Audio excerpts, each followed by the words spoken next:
All right, well then with that, thank you everyone. I am Brenna Rabel, welcome and Happy New Year. I'm the Technical Director of Battelle's Partnership for Quality Measurement, and I am very happy to welcome you all to this year's Pre-Rulemaking Measure Review Hospital Recommendation Group meeting. I want to start by extending my very sincere thanks to each of you for volunteering your time and your expertise to be here. Your commitment to this process is invaluable, and it is what makes this work possible. I think everyone is aware that this past year has been an atypical one, particularly with the government shutdown that impacted lots of this work, but especially in the delay of the MUC list being published. And because of that, this year's meeting is going to look a little bit different than in the past. We are joined today by our advisory group members, for example, and Meredith, Kate, and Lydia, as they walk us through our processes and evaluation criteria, will walk us through some of those changes in detail. But most important is that we are all here today ready to continue the very important work of reviewing and recommending measures that will drive quality in U.S. healthcare. Your contributions directly shape the standards that improve care for patients across the country, which is really exciting. So thank you again for your dedication. And let's go ahead and get started. We can go to the agenda slide. So once we wrap up our introductions and roll call, I will turn it over to my colleague, Kate Buchanan, to run quickly through our primer process. And although this might be very familiar information to many of you, I do encourage you to pay special attention as we describe some of the changes. Wait, who's this guy? All right, can folks mute themselves? Thank you.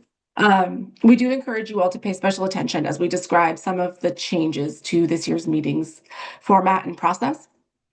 After that, we'll take a quick break and then dive into our first round of measure reviews before breaking for lunch at 12:30 Eastern. And then we'll come back after that to finish out day one measure reviews before coming back to it tomorrow morning. I'm really looking forward to our discussions and each of the insights that you guys bring. I think it's going to be a good one. Next slide. Next one.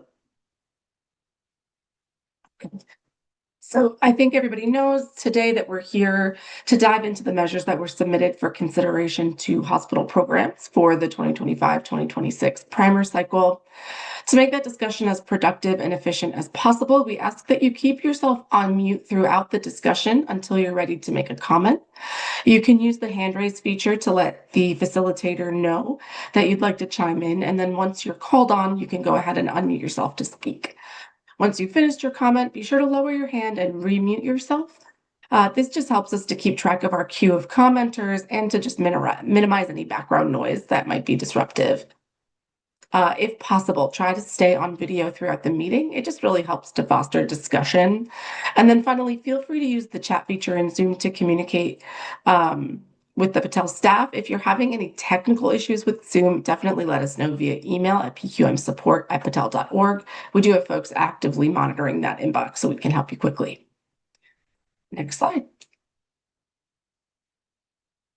We have lots to discuss today, and to streamline our discussions, we are kindly asking that you please try to keep your discussion points and questions limited to issues that could potentially impact your recommendation. We realize there are lots of things about the measure development process that may spark curiosity, but we want to try to stay to limit our conversation to those things that would impact a recommendation decision.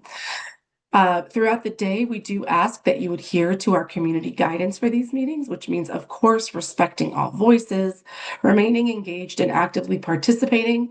If you strongly agree with something that someone has said, please feel free to echo those sentiments in the chat so that we don't, again, use the very precious time that we have with the discussion, repeating the same things. Again, try to keep your comments concise and focused. Be respectful and allow others to contribute. Please try your best to be generous with sharing your experiences and expertise, and of course, take the opportunity to listen and learn from one another. Next slide. So we know that we live in an acronym-heavy space here. We just wanted to include this list of some of the most commonly used ones. Feel free to take a screenshot and save it for reference later if you ever need to refer back to it. Next slide. Okay, lots of folks on the Patel side have worked on this meeting to get us here today. I'm there, Brenna Rabel up top. Today you're going to hear a lot from Dr. Meredith Eastman and Kate Buchanan. They are your primer task lead and deputy task leads respectively, and my co-facilitators today. Dr. Lydia Stewart-Arts is our evaluation lead, so you've probably heard from her throughout this process and how to understand the evaluation criteria.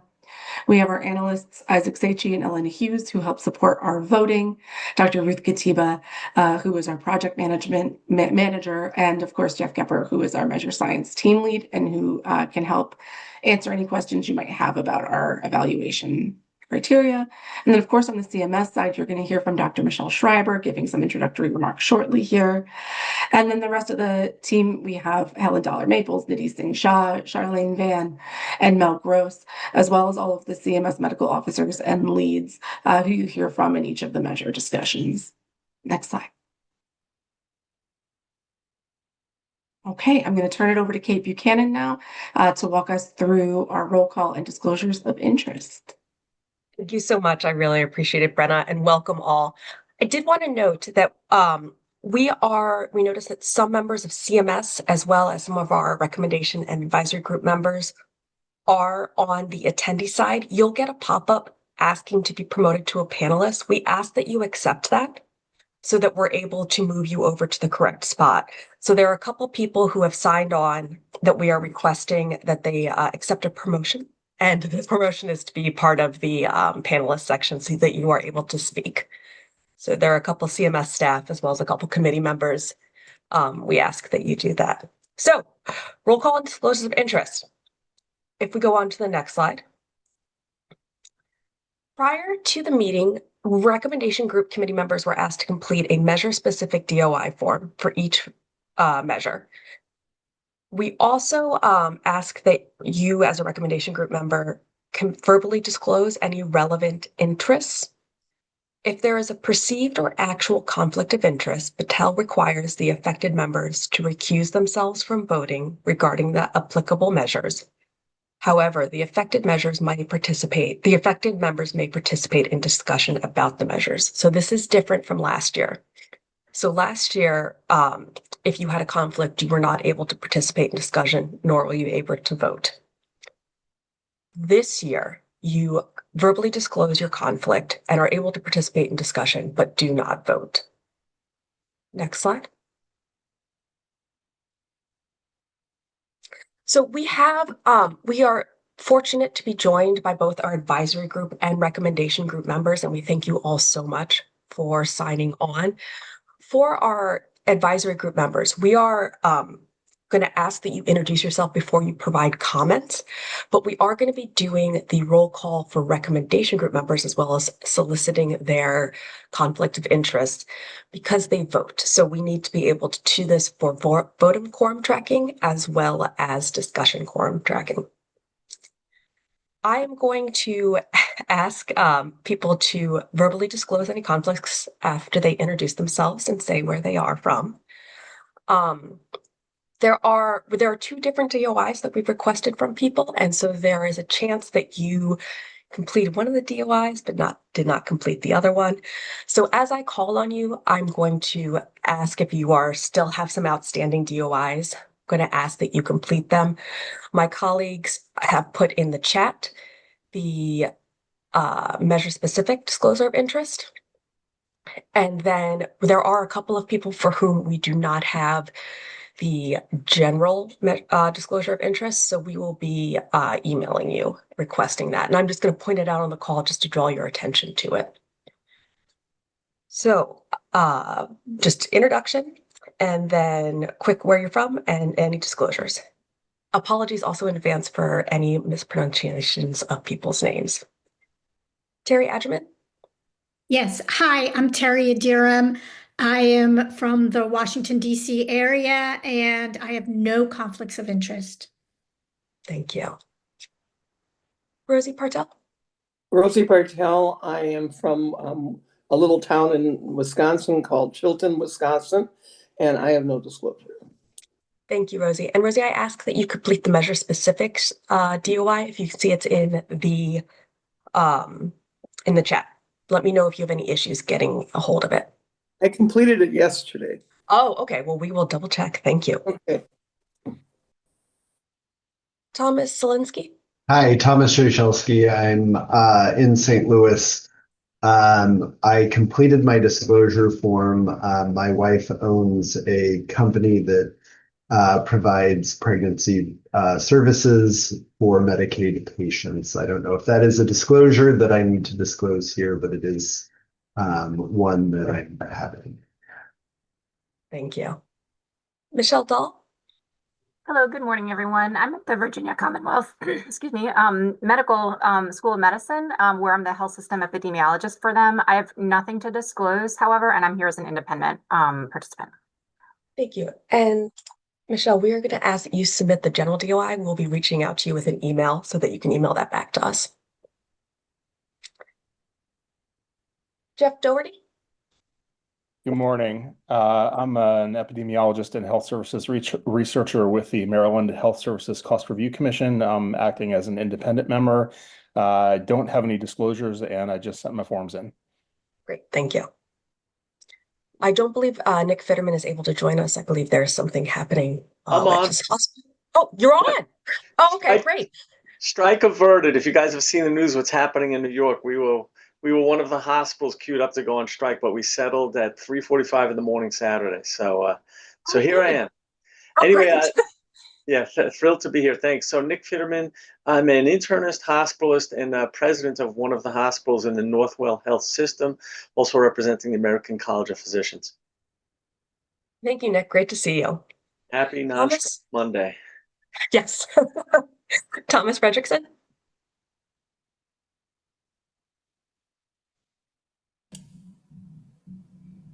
Thomas, are you on? Not seeing you. Okay. Caitlin Galuli? Hi, this is Caitlin Galuli. I'm the Director of Behavioral Health and Quality Policy at the American Hospital Association, and I have nothing to disclose. Thank you. Marty Hatley? Good morning. I'm Marty Hatley. Excuse me. I'm affiliated with two organizations, Project Patient Care and Patients for Patient Safety US. I live in Chicago. I think I filled out all my forms and I don't have anything to disclose. And good morning. So, good morning. Marty, did you submit the measure specific DOI this weekend? Because I don't have you on my list, but there's a chance if you did it this weekend. I did it on Friday. Okay, got it. We will be on the lookout. Yeah. Thank you. Yeah. Sandy Hyde? Good morning, Sandy Hyde, Vice President of Quality Data and Regulatory Reporting for LifePoint Health, and I have nothing to disclose. Thank you so much, Sandy. And then we have Abigail Kahn. I don't know if she's been able to sign on just yet. Okay, we'll come back to Abigail. Michael Lane. Michael, I believe we just got a message saying that you are having difficulty. Oh, wait, Michael Lane, you are on. I'm on, yep. Yeah, so I'm Mike Lane. I'm Chief Quality Safety Officer at Parkwood Health in Dallas, and I have no disclosures. Great, thank you so much. And then next we have Stephanie Ledbetter. Morning, I'm Stephanie Ledbetter from East Alabama Health, and I have no disclosures. I didn't realize there were two, so when you said that, I clicked the measure specific link, and so it's been submitted. Wonderful, thank you, Stephanie. You're welcome. Talithia McBride. Morning, Talithia McBride, SVP for Policy at the Federation of American Hospitals, and I have nothing to disclose. And I have submitted all disclosures. Thank you, Talithia. You're welcome. Anne-Marie McDonald.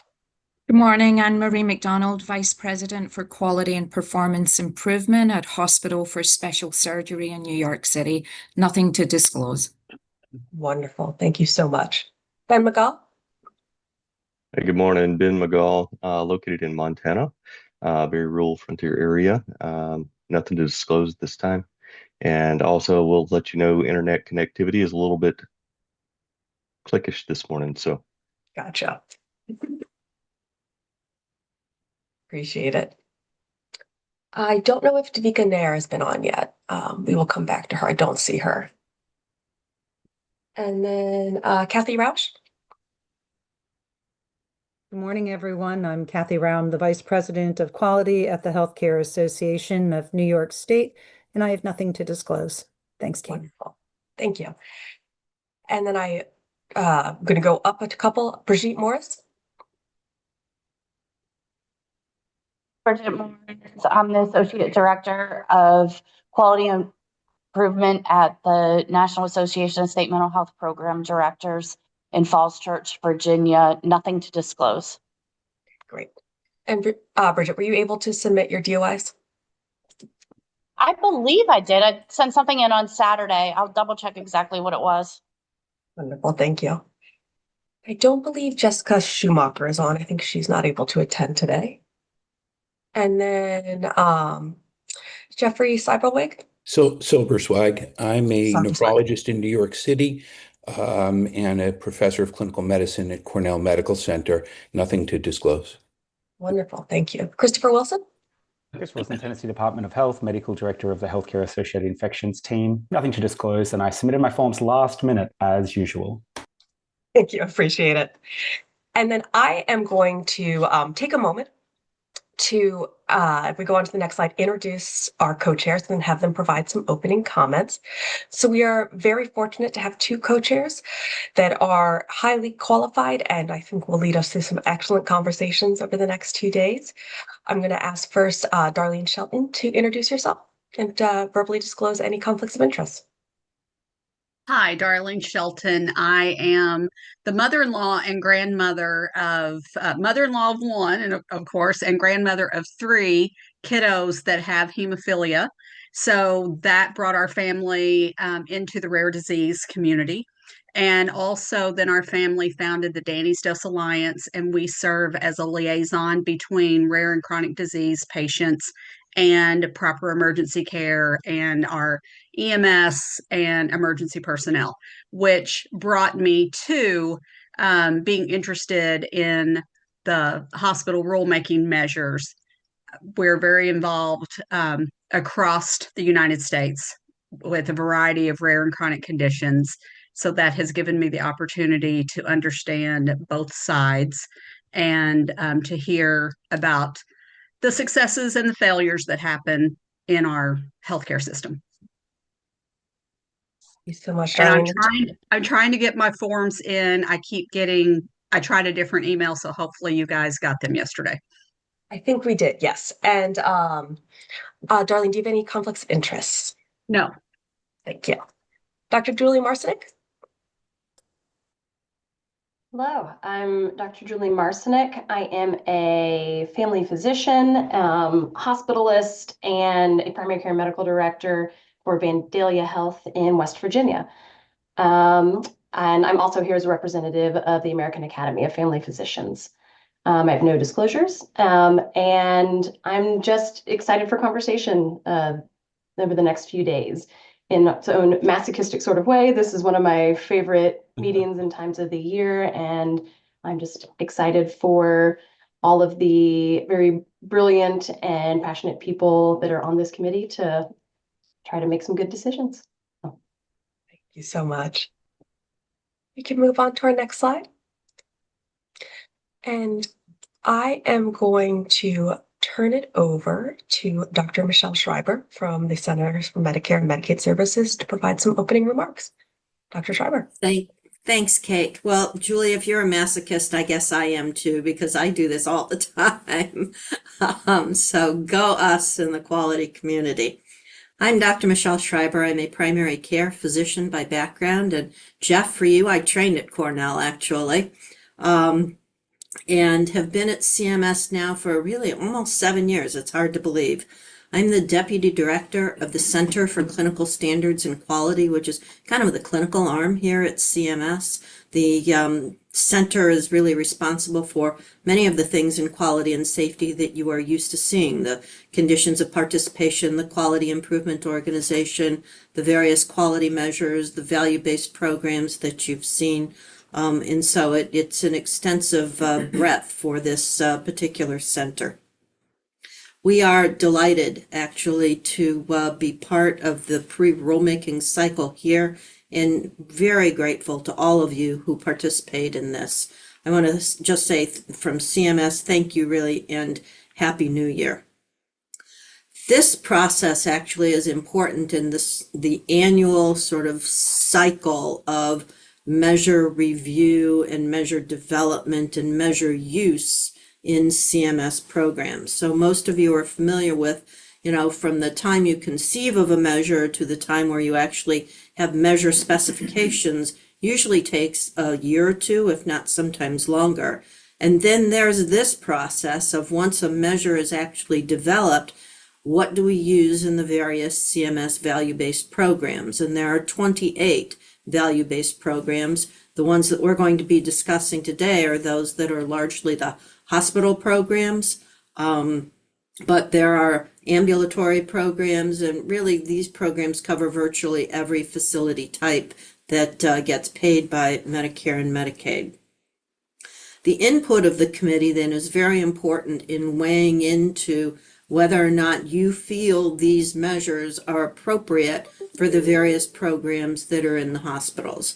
So the inpatient quality program, the hospital readmission reduction program, hospital acquired conditions, promoting interoperability, the hospital value-based program, the ASC programs, the hospital outpatient departments, inpatient psychiatry, and I know I'm missing some, but there are a number of programs on the hospital side that we will be looking at measures for. So the input is really very important. And as you know, there's also the Measure Set Review Committee, which looks at measures to be removed from these programs. So there's an annual cycle of trying to make all of these programs better for patients in that they have the information that they need, better for providers in that they can look and see how they are performing, and frankly, from a CMS point of view, better for accountability as well.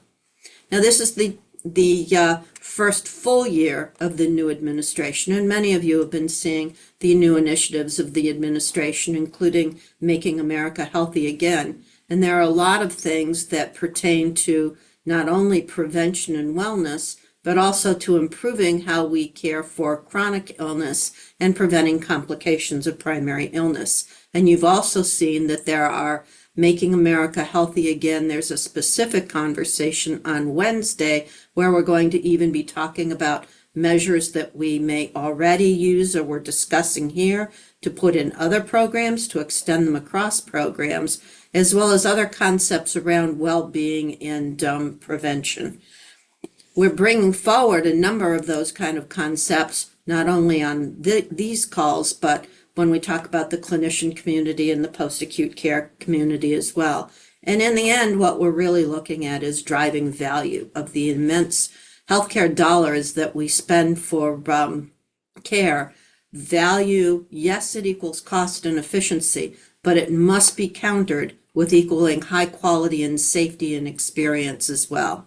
That's why the voice of the patients, and I know we have a number of patient representatives or voices of patients here today, is so very important, and we appreciate that deeply.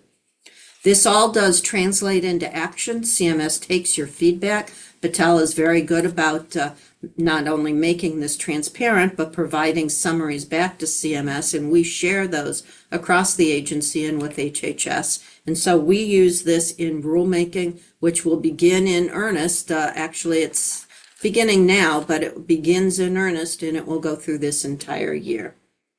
Just a note of, again, thanks to all of you. But I do want to mention there are a lot of people who weigh into what goes into rulemaking and the decisions that are made about measures that are used and not.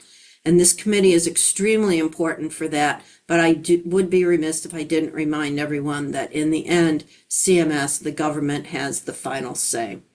So a few specific thank yous, first of all, to Patel, who has done a wonderful job leading the Partnership for Quality Measurement and really facilitating and organizing and leading these committees. You will see also there's a lot of CMS staff on the phone. There are a few in the room with me, as a matter of fact. So we have a lot of CMS staff and our contractors, as well as other measure developers who are here to help answer questions for you today.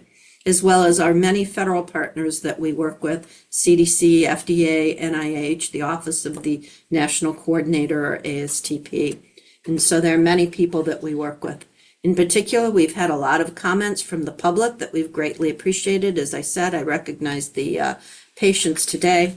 And to our co-chairs in particular, Darlene Shelton and Julie Marcinek, for taking this on. Thank you very much. We very much appreciate it. And we look forward today to hearing from all of you. So with this, Kate, I will pass it back to you. And again, Happy New Year. We look forward to great conversations. Thank you. Thank you, Dr. Schreiber. And my colleague, Dr. Eastman, is going to run us through the primer process. Meredith. Great. Thanks so much, Kate. And thank you again to Dr. Schreiber for those opening remarks. Dr. Schreiber actually covered some of the process overview that I will be reviewing in just a little more detail over the next couple of slides, but we can move ahead to the next slide. So just a reminder about what we're doing here together today. The goal of the primer process is to build consensus to recommend measures under consideration for inclusion in CMS quality reporting and value-based programs.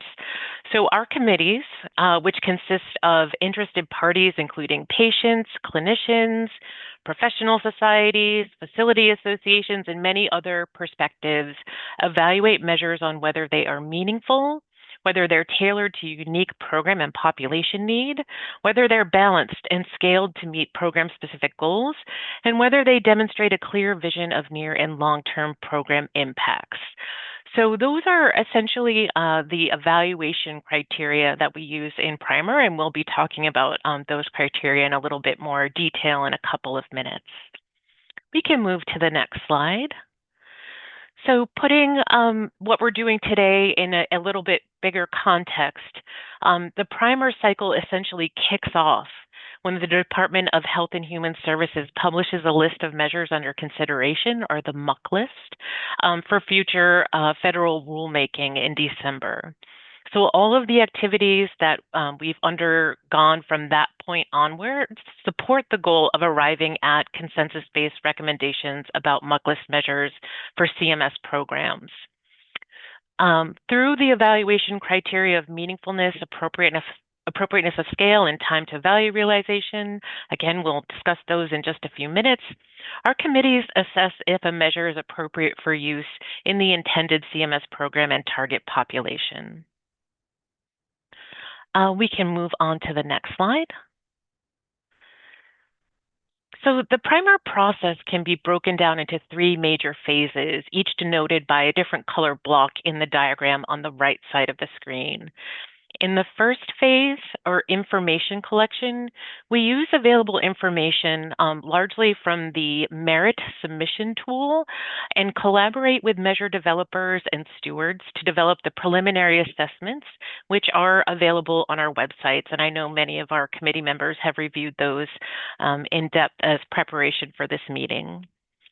In the analysis and feedback phase, we collect both written public comments via our website, and we host setting-specific listening sessions to collect spoken public comment from members of the public on the measures. During this phase, in a typical year, we would also collect some written input from our committee members in advance of this meeting. We call that the pre-meeting initial evaluation, or the PI form. This year, we have made those forms optional due to the delay in the pre-rulemaking cycle. So we've encouraged our committee members to use those for note-taking and for preparing their own thoughts around these measures, but we don't have kind of that initial written response from our committee members. We are now in the third phase, the discussion and recommended phase, and that is what's happening today. So we've gathered our committee members to first discuss and then vote on recommendations for the measures under consideration. I will say this year, we have had our advisory group members join the recommendation group discussion. In a typical year, we would have separate advisory group meetings, but through including advisory group members at this meeting, we hope that your input from the advisory group will help drive the recommendation group discussion and votes. If you're interested in all of the gritty details about our process, we do encourage you to review our guidebook, which is available online. And I did promise that we would spend a couple of minutes on our evaluation criteria, so I will now turn it over to our evaluation lead, Dr. Lydia Stewart-Arts, to do just that. Over to you, Lydia. Thank you, Meredith. If I could have the next slide, please. Okay, so I wanted to start off by giving a sincere thank you to all of our committee members who have taken the time to review our preliminary assessments, to review the original materials submitted by measure developers, and really kind of thoughtfully consider your discussion points for today and your votes for today. Alongside that prep work that I know you all did, I'm going to now provide a reminder of our evaluation criteria so that we can all kind of start from the same page today. Next slide, please. We have 3 evaluation criteria that we would like for you to please keep in mind today. The first of which is meaningfulness, and there's 2 ways to think about meaningfulness. The first lens that we can look at this criteria through is with regard to the concept of interest. And when evaluating meaningfulness within the concept of interest, committees should evaluate whether the measure provides evidence that the measure focus is associated with a material outcome for persons or entities. This relates to the concept of importance. We're also interested in whether the measure components and specifications are designed to align with the intent of the measure focus as well as the target population. This relates to the concept of conformance. And so in the preliminary assessments, you would have seen an analysis of measure intent and measure specifications aligning with specific program objectives, for example, of any of the relevant hospital programs that a measure is under consideration for. And one of the additional concepts to consider is feasibility. So we're looking to see, is there a demonstration that the tools, processes, and people necessary to implement and report on the measure are reasonably available for a average measured entity within that program. Next slide, please. Another way to think about meaningfulness is through the context of use. So now thinking more clearly about meaningfulness of a measure within the intended program. So we ask you to consider, is there a rationale for why the measure's use in the selected quality program will generate benefits that exceed the costs? And when we talk about costs here, we don't just mean financial costs, we mean opportunity cost, trade-off, benefit burden, etc. Is there a demonstration through data or logic that there are known and effective ways that a person or measured entity could improve on the measure focus? And that's what we look at when we're looking at validity here. And then for reliability, is there a demonstration through data that any changes in measure performance across entities are due to improvements in the quality of care here? So is the measure generally reliable? We'd like to see a level of testing information in the measure submitted materials. You will have had a chance to review kind of the scientific acceptability with validity and reliability. And then an additional level here is usability. So is there a demonstration that any barriers or facilitators to whether a person or entity could use those improvements in quality of care are known and addressed? So a lot of the features covered within meaningfulness should feel really familiar with folks, right? We generally know what we're talking about when we talk about usability, feasibility, validity, reliability, et cetera. These are elements that are in fact also looked at on the other side of our work at PQM on the endorsement and maintenance side. And I'd like to remind the committee that today's discussions should not be like a re-adjudication of the endorsement and maintenance process. We're not trying to stand in for endorsement and maintenance. And if, for example, you feel that a measure may need to undergo a more rigorous scientific review on the E&M side of the house, you're welcome to put that as a consideration. And we'll talk more about voting considerations later. So while many of these meaningfulness criteria may feel a lot more comfortable and familiar to us, I want to stress that meaningfulness is just one part of our 3 evaluation criteria, a really essential part, but just one part of the puzzle. So next slide, please. Our second criteria here is that of appropriateness of scale. And so we'd like you to ask yourself, is the measure balanced and scaled to meet program target and population specific goals? So is there evaluation of the appropriateness of scale assertion considers evidence really about the distribution of benefits and risks or harms of the measure, and whether that's distributed equally across subpopulations? And then an additional step would be, how can these risks or harms of a measure be mitigated? So that's a lot. Very simply put, In your review, is there anything inherent to the measure specification, exclusions, et cetera, that may not lead to equitable distribution of benefit or harm? So when we think about this, let's think about rural populations, populations that may have lower measured entities that may have lower case volumes, et cetera. So we're looking at appropriateness of scale and distribution of benefit and risk. Next slide, please. The third evaluation criteria here is time to value realization. We ask you to consider, does the measure have a plan for near and long-term positive impacts on the targeted population as the measure matures? So we know that often measuring something over time can cause inherent changes just through the act of measurement. And so this addresses changes in benefits or harms that may come from measuring something over time. Committees can evaluate the time to value realization by considering how the harms and benefits change over time and the ways that these benefits might be prolonged or how potential harms could be prevented over a period. Next slide, please. Battelle provided the committee members with measure-specific preliminary assessments. These included descriptive information about measure specification, endorsement, and use. CMS provided a rationale for inclusion in the CMS program, as well as statutorily required measure areas and upcoming rulemaking. Next slide, please. In order to generate these preliminary assessments, we had a lot of different sources of input. As my colleague Meredith noted before, we had content submitted directly from the measure developers through CMS Merit. We had information on historical endorsement and maintenance decisions through our PQM STAR database. We had the results of reliability analysis submitted by the developer, in addition to some Battelle additional provided tables to help kind of chunk reliability out into deciles so that committee members could more effectively compare reliability across measures. For example, a measure that maybe had a small population in which it was tested compared to a measure that had a large population in which it was tested. We also included findings from scientific literatures, and we really embraced a collaborative nature in developing the preliminary assessments this year. We included learnings from conversations with measure developers, measure stewards, and CMS. For example, if a measure had undergone additional testing since submitting the information, if we weren't able to provide it, we would leave considerations for the committee member and questions for, kind of sparking that discussion in our preliminary assessments. So we wanted this to really be a collaborative effort so that every measure could kind of put their best foot forward for our discussions today. Next slide, please. Okay, and now I will hand it back over to my colleague Kate to discuss our voting procedures. Thank you so much, Lydia. Next slide, please.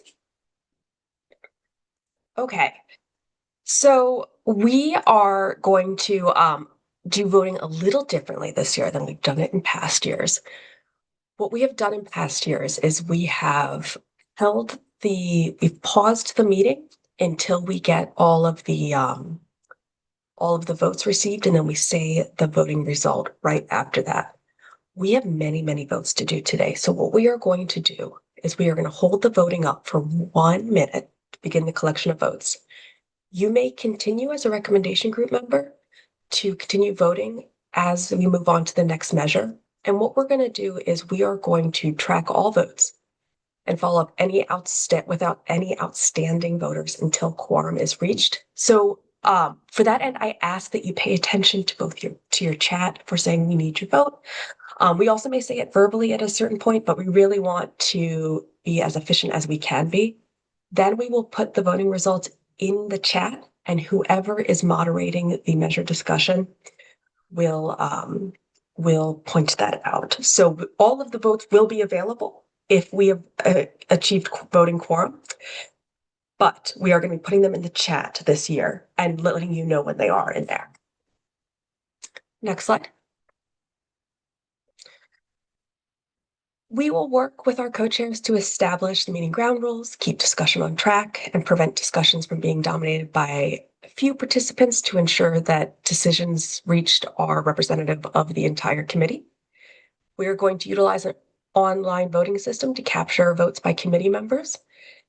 Consensus is a minimum of 75% agreement among members. We'll talk a little bit more about this in a couple of slides. Next slide. So we will be doing online voting. And I believe, is this where we do our online voting test? Am I right? No, not yet. So we will be doing our online voting via poll everywhere. If you did not get a link to your voting link, do not get an email with your voting link, please message us in the chat and we will get you situated. Next slide. We have 2 quorums that we focus on, one of which is discussion quorum. This requires us to open up for discussion on a measure. That means we need at least 60% of all active recommendation group members who are not recused to be on the call at the beginning of the meeting. We have achieved that. We also have voting quorum, and that requires at least 80% of active recommendation group members who have not been recused to be on in order to vote. Next slide.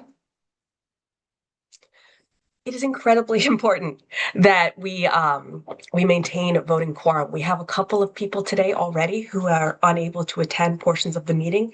If you have to step away, please, please, please let us know. It is really important for us. We will follow up with you around a vote in order to make sure that we get it. We are right at voting quorum. So if we lose people, we will not have voting quorum.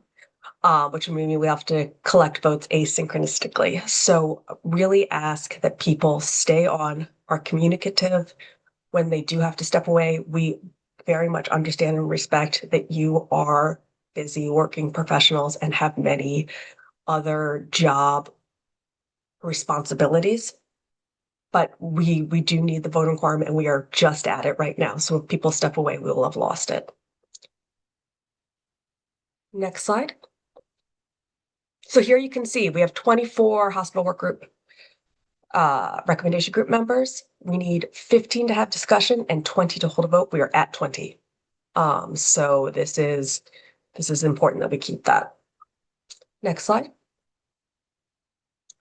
So this is also, we talked about this during the education meeting, but it's a little different from last year, which is that you will have 2 choices for voting. You can either recommend that the measure be added to the intended CMS program, and you can provide considerations for CMS to review prior to implementation, or you can vote do not recommend and that the measure be added to the intended CMS program, and you must provide reasoning as to why you do not recommend. In years past, we had done something where we had recommend with conditions, which were some things that you supported the measure, but there was something within the developer's control that you thought needed to be changed prior to implementation. We found that in practice, this tended to be more of a middle ground, and that people said if they were kind of lukewarm on a measure, they'd pick recommend with consideration. But wasn't quite the intent of it. So we are doing a binary vote now, and you'll see that there is still an opportunity to provide those considerations. Next slide. Hey, Kate, you may talk about this in a moment, but since we're so close to quorum, can you talk about what happens if we lose quorum? Absolutely. Yes. So if we lose quorum, what we do is if you are on the call and you are a voting member, we will still collect your vote in real time. We will not share those voting results, though, until we achieve quorum. So we will be reaching out via email and chat for those who will have fallen off in order to get those votes that we need. Then once we have achieved quorum, we will share the results through the chat and note that, but we are not going to be sharing any results for measures that we don't have voting quorum for. So we will still ask you to vote. If you are on the call, you will be voting, but you won't know the outcome yet until we're able to conduct outreach in order to get the votes from those missing people. Okay. And then if we look, so this is our handy dandy graphic, which talks about what your vote means and how it's going to be reported. As we noted, you can either vote to recommend or not recommend. If you vote to recommend, you can provide considerations. This is where the measure, the recommend with considerations was last year. If you do not recommend, you must provide reasoning. And then if you look down onto the next level, we still have our consensus recommendations, which is 75% or greater.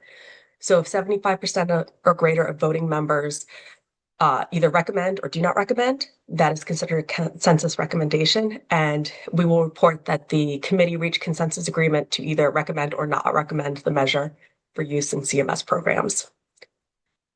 If, on the other hand, we get between 60 to 74% of either the committee members recommend or 60 to 74% of committees do not recommend, we're going to report it a little differently. We're going to say, although consensus was not reached, the majority of the committee either expressed some support or some concern about the use of the measure in CMS programs. The third option is if we receive 41 to 59% of the committee either voting to recommend or not recommend. And we report this as the committee did not reach agreement on the use of the measure in CMS programs. I did want to take a quick moment to see if there were any clarification or questions people had on this.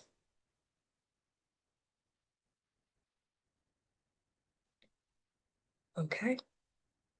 I'll move on to the next slide. And I'm going to turn over to my colleague, Isaac Seichi, to lead us through a voting test. Thanks, Kate, and good morning, everyone.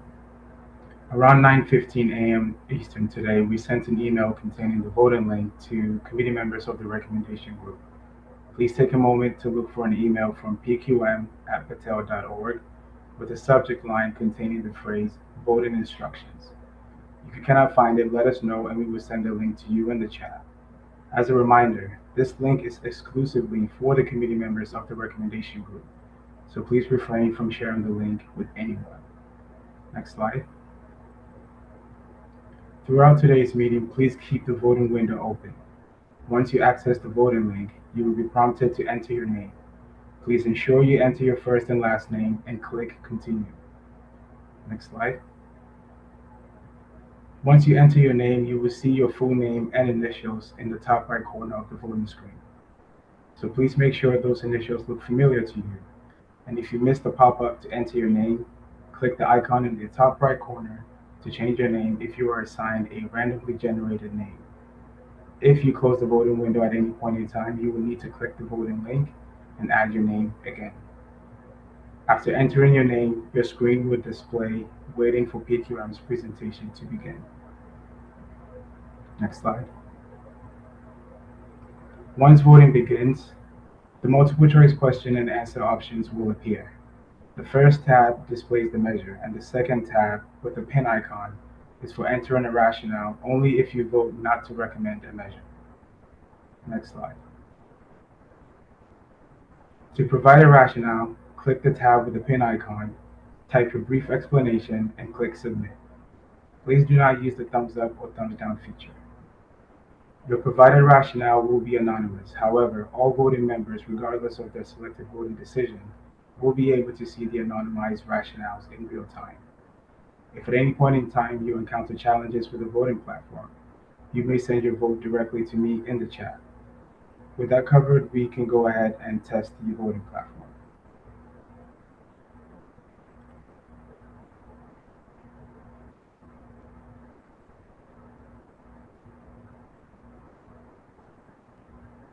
Isaac, it says that my name isn't found.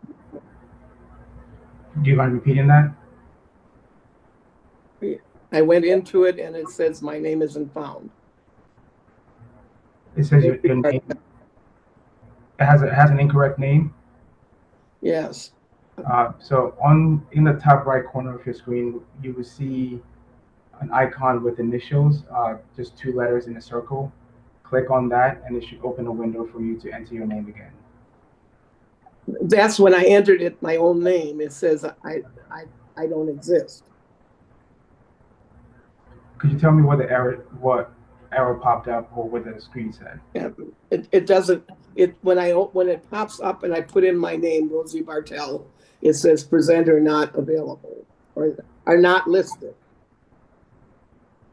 Okay. That shouldn't be the case. Could you tell me which browser you're using? I'm using Outlook. So when you click the link, is it opening in Google Chrome or? Yeah, I can do it in Google Chrome, yes. Yes. So once you try opening that in Google Chrome, it should give you an option to enter your name.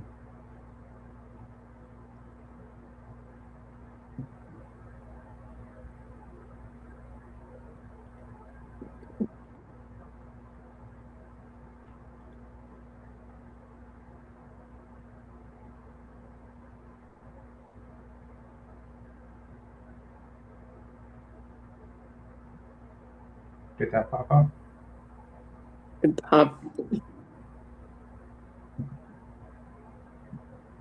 Yes, it did now. Thank you. You're welcome. All right, so today's voting question is, what do you agree that the best way to enjoy a cookie is crumbled on top of ice cream? If you agree that this is peak dessert engineering, you may select A. If you strongly disagree, you may select B. And if you disagree, you may have to justify that in the next tab for the rationale.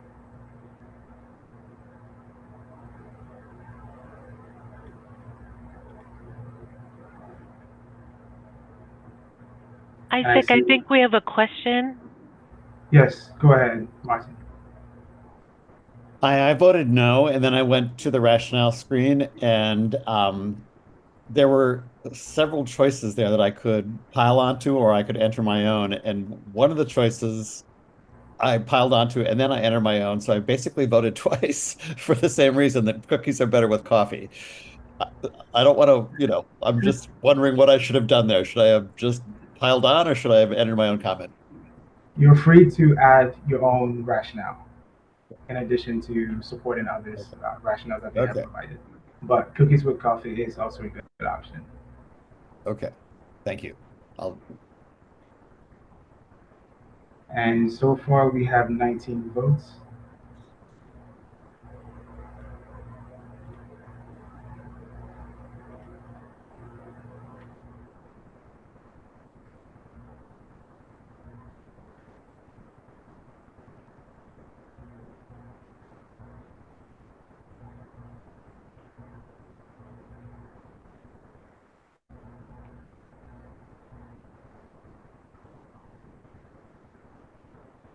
I believe we're waiting for one more.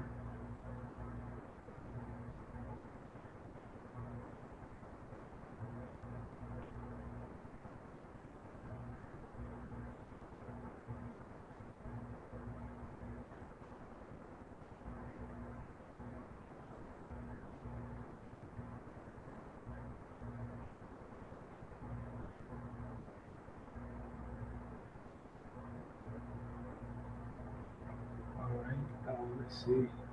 We're still at 19. In the interest of time, Meredith, I can go ahead and share the results.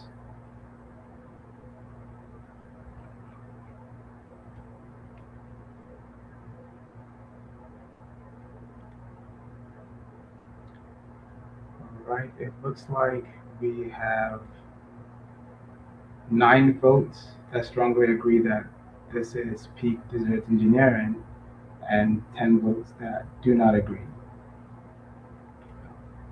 With that covered, I will turn it over to you, Meredith, to take us to a break. Great. Thank you, Isaac, and thank you, everyone, for sharing your thoughts on dessert with us. So I think we are slated to take a break for a couple of minutes. So please return by 11:15. Do not disconnect from the Zoom. Just turn your camera off, put your mic on mute. And when you come back, we will ask you to put in the chat that you have returned. But in the meantime, please enjoy your break. Thank you. Okay. See, most of our folks are back. Why don't we go ahead? I believe we've had at least one recommendation group member sign on. Kate, would you like to catch us up on roll call and disclosures of interest? Absolutely. And Abby Khan, we're going to send you a request to promote to panelists. If you wouldn't mind accepting that, that way you are able to do your DOI. Fantastic. So asking Abby Khan to please introduce yourself, where you're from, and if you have any disclosures of interest for the measures we'll be discussing the next 2 days. Hi, my name is Abby Khan. I am a cardiologist from Oregon Health and Science University, and I have no disclosures. Thank you. Thank you so much. Great. We can move to the next slide. So before we get into our measure-specific discussions, I did just want to provide an overview of some information we're providing about each measure related to public comments and findings of literature reviews on closing gaps of care. So we can move to the next slide. And one more, please. So as I mentioned during the overview of the primer process, we do host a public comment period on our website to collect feedback from the public on muck list measures in writing. This year, our public comment period extended from December 16th through January 6th, and we received 600 written comments on muck list measures during that period. We can move to the next slide. So specific to the hospital setting measures, we received a total of 516 comments, and that's divided up into 468 comments received in writing on muck list measures specific to the hospital setting, and 48 spoken comments on muck list measures specific to the hospital setting received during our listening session that was held on January 6th. A compilation of these public comments has been posted to our website this morning, and Battelle facilitators will be summarizing comments expressing both support and concern for each measure prior to turning to the committee for discussion. We can move to the next slide. Battelle has also conducted a search of peer-reviewed literature and federal agency websites to identify how measure topics and conditions might differ by factors including age, geography, dual Medicare Medicaid eligibility, insurance status, and language and literacy. Battelle facilitators will also summarize these findings for each measure prior to turning to the committee for discussion. One thing I want to be sure everyone's clear on is that closing gaps of care is not a primer evaluation criteria. We do provide these findings to the committee as they reflect on how each measure through use in a Medicare quality program may contribute to closing or widening gaps of care for various population groups. Next slide, please. So as we turn to our first measure, it's actually, we're going to talk about a group of measures together. I wanted to just briefly review how the measure discussion will proceed today. So the Battelle facilitators will review the measure description and some key characteristics. Then we will turn to a CMS medical officer to provide a rationale for including the measure in the intended program. Battelle staff will summarize public comment and closing gaps of care findings, and then turn to the advisory group members to hear what you all think the key priority discussion topics should be for the measure. So you're going to tell us and tell the recommendation group members what you think is important for them to discuss and dig into in greater detail. After the advisory group has a couple of minutes to summarize what the priority items are, we'll then turn to patient participants to share their perspectives on the measure. Once patient participants from both advisory group and recommendation group sets have had a chance to weigh in with their perspectives, we'll open the floor to the entire recommendation group to discuss and then vote on the measure. And we'll be sharing a link to a cheat sheet that has this flow in the chat for your reference. As we transition, just wanted to see if anybody has any questions about that flow before we get started. And I'll just pause a minute just to see if there are any hand raises. Okay. I don't see any, so I think we are ready to start. So we're going to be discussing a group of measures. They are the Hospital 30-Day All-Cause Risk Standardized Mortality Rate, or RSMR, measures following, we have acute myocardial infarction first, then heart failure, then chronic obstructive pulmonary disease, pneumonia, and finally coronary artery bypass, graft, or CABG surgery. So we'll talk about all these measures as a group, but then we will vote on them individually in each program for which they are being considered. So These measures are all on the 2025 MUC list because they are undergoing a set of substantive changes, including integration of Medicare Advantage beneficiaries into the cohort and modifying the performance period from 3 to 2 years. All of these measures estimate a hospital level 30-day RSMR for Medicare patients, including fee-for-service and Medicare Advantage, age 65 and older, who are discharged from the hospital with a principal diagnosis of, again, the conditions are AMI, heart failure, COPD, pneumonia, and CABG surgery. These are all CMS stewarded measures. They are all outcome measures at the facility level, and they have all received endorsement at maintenance reviews in 2020 or 2022. All of these measures are being considered for the Hospital Inpatient Quality Reporting Program and the Hospital Value-Based Purchasing Program. So with that overview, I will now turn it over to Lenice Cummings-Vaughn to tell us about the rationale for CMS considering these measures in these programs. Good morning. So CMS proposes to modify the 5 mortality measures, which are currently in HVPP, by including Medicare Advantage beneficiaries. This would nearly double the cohort size and enhance measure reliability.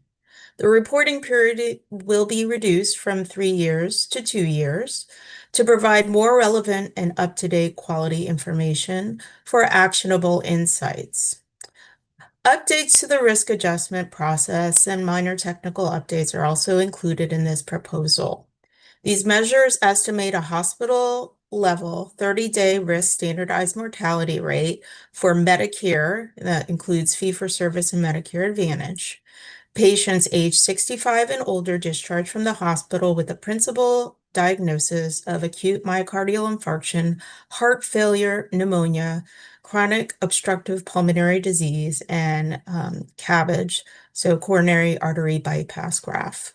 The outcome is an all-cause 30-day mortality defined as death from any cause within 30 days of admission of the index admission date, including in-hospital death for each individual measure. The goal of the mortality outcomes measurement is to risk adjust for patient conditions at the time of hospital admission, then evaluate patient outcomes. This measure was developed to identify institutions whose performance is better or worse than what would be expected based on their present case mix and therefore promote hospital quality improvement and better inform consumers about care quality. The measure's risk adjustment methodology will be modified to utilize the ICD-10 codes instead of the HCC categories, so the hierarchical condition categories. Individual ICD-10 codes for risk adjustment instead of grouping them into categories will be utilized. All 5 measures are endorsed by the consensus-based entity with the next review in the spring of 2026 review cycle. This data is routinely generated and submitted to CMS for all Medicare beneficiaries, which includes Medicare Advantage and Medicare fee-for-service beneficiaries. Thank you. Great, thank you. So I'm going to go ahead and summarize what we've heard in public comments, both in writing and via our hospital setting listening session. So we received 50 written public comments across all of these measures, so these 5 measures, and we received 1 spoken public comment across these measures in our listening session. So in terms of themes of support from public comments expressing support underscored the importance of including the Medicare Advantage population who make up a considerable portion of Medicare beneficiaries, that is crucial for presenting a complete and accurate picture of the healthcare outcomes within the Medicare system. This expansion enhances transparency and facilitates meaningful comparisons across different types of coverage. This approach not only supports accountability for all payers, but also ensures that every Medicare beneficiary receives high-quality care regardless of their coverage type. Public comments also touched on the shortened performance period from 3 to 2 years, noting that this revision will lead to improved timeliness of the measure and will improve the reliability and actionability of insights for evaluating and improving Medicare services. In terms of public comments expressing concern, comments expressing concern urged caution to ensure that Medicare Advantage data can be used reliably alongside fee-for-service data. Specifically, commenters noted that encounter data are recorded differently between these two payment models, and these differences need to be examined with regard to how they impact the measure. Commenters noted that testing data appears to have been conducted on the existing measure rather than the updated measure using 1 year of data, and that the validity and reliability thresholds achieved are perhaps too low for both reporting and payment purposes.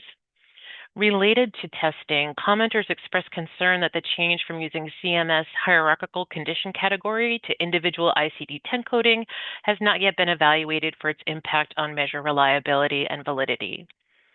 Public comments indicated increased concern about risk adjustment used for the measures with the addition of Medicare Advantage data. Specifically, commenters noted that Medicare Advantage populations may vary significantly across plans and may be selectively healthier, underscoring the importance of appropriate risk adjustment to promote fair and appropriate comparisons between hospitals. Public comments specifically raised concerns about lack of social and economic factors in the risk adjustment models, which may lead to penalties for hospitals serving vulnerable populations. Comments highlighted that patient-level risk factors alone may not be suitable for measures that include care outside of the hospital's control, such as during the 30-day window where community support and other community-level variables influence mortality risk following hospitalization. Additional comments noted that hospitals are unable to influence Medicare Advantage plan utilization management policies such as prior authorization requirements, network limitations, plan-directed discharges, and post-acute care restrictions, which will impact hospital performance on these measures. With regard to inclusion in the hospital value-based purchasing program in particular, comments noted that the market penetration of Medicare Advantage and the specifics of enrolling makeup can vary widely, and because HVPB payment adjustments are calculated based on the distribution of all participating hospitals' performance program measures, including Medicare Advantage beneficiaries could lead to significant changes in score distribution and consequently in hospital payments. Public comments also advocated a phased approach to implementation so that the impact of changes in the revised measures can be transparently understood. Additionally, comments noted that a shortened performance period may improve timeliness, but it may also increase year-to-year variability, especially for lower volume hospitals, and recommended that CMS consider minimum case thresholds or other safeguards to preserve measure stability and monitor reliability impacts. A couple of comments we received specific to certain conditions. So for the heart failure measure, commenters expressed concern that left ventricle assist device in heart transplant cases may not be excluded from the denominator. And they also noted that risk adjustment should specifically account for differences between heart failure with reduced ejection fraction and heart failure with preserved ejection fraction, as well as markers of advanced disease, which substantially influence expected mortality. And specific to the AMI measure, commenters urged CMS to exclude or separately flag hospitalizations for patients with clearly documented palliative goals or very limited non-cardiac life expectancy to avoid penalizing hospitals for providing appropriate comfort-focused care. So we can move ahead to the closing gaps of care consideration slides for this group of measures. We'll just wait a moment as we advance. Perfect, thank you. So it's important to note that all of these measures are risk adjusted by age. Literature suggests that older patients are at increased risk for complications and mortality following an AMI due to the presence of multiple comorbidities, frailty, and functional limitations. Elderly patients with heart failure who are frail and have multiple comorbid conditions are significantly more likely to be hospitalized, experience rehospitalization, develop disability, and require institutional care and face higher mortality rates. Frailty in older patients with stable COPD leads to a higher incidence of acute exacerbations, increased rates of hospitalization, and greater mortality. Elderly individuals diagnosed with pneumonia typically present with a high prevalence of comorbidities and experience elevated in-hospital mortality rates. With regard to surgical risks and cardiovascular outcomes, patients aged 65 and older have markedly increased odds of in-hospital death, symptomatic stroke, and post-operative atrial fibrillation. In terms of differences across rural and in urban environments, patients presenting to rural hospitals are significantly less likely to receive key procedures for AMI, including cardiac cath and PCI and CABG, compared to those at urban hospitals. One study noted that rural facilities employ general cardiologists but are more likely to refer patients elsewhere for heart failure expertise. And rural COPD patients also have decreased access to pulmonary specialists and pulmonary rehabilitation. The mortality rate for pneumonia is also higher in rural areas compared to urban areas. We can move to the next slide. When we look at the literature on dual eligibility for these conditions, we find that those with dual Medicare and Medicaid eligibility have higher risks of mortality from AMI, and that hospitals with a higher proportion of dual eligible beneficiaries provide lower rates of key heart failure care processes and have higher 30-day readmission rates. When we look at insurance status, we find that uninsured individuals have an increased chance of in-hospital mortality and are less likely to use guideline-directed therapies for AMI compared to privately insured individuals. Patients enrolled in Medicare Advantage are more likely to be discharged home and less likely to be discharged to skilled nursing facilities or inpatient rehabilitation facilities when compared with patients enrolled in fee-for-service Medicare. Medicare-insured individuals have consistently higher all-cause mortality than those insured by Medicaid. And patients on Medicaid and uninsured patients are at increased risk for post-surgical inpatient mortality following a CABG surgery compared to patients with private insurance. And we can move to the next slide. Great.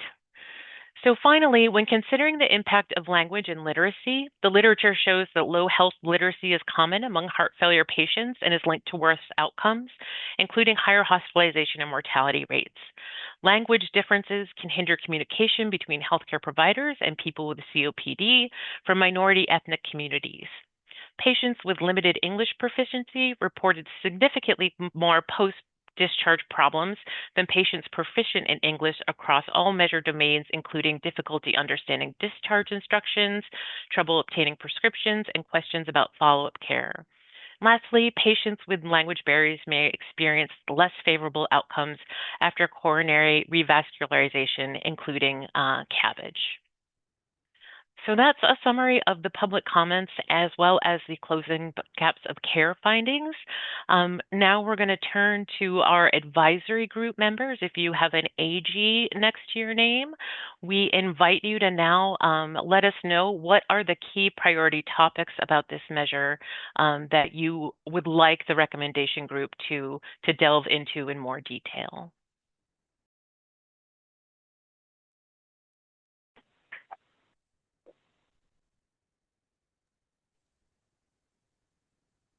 I see we have a hand up. David. Thank you. So as a group, all of these, as you did a great job, Meredith, of summarizing all of the technical changes that are going into this, moving from HCCs to ICD-9 coding, going from 3 years to 2 years, different patient populations in Medicare Advantage. And so while I absolutely support standardization of metrics across traditional and Medicare Advantage, this is a totally different metric in a totally different population. I really would have rather seen this go through the endorsement process and have a rigorous technical evaluation before it came to this committee, because these are not minor tweaks. These are pretty major significant changes to this metric, and understanding what that really means in a real world data set would have been a lot more helpful, I think, going into this.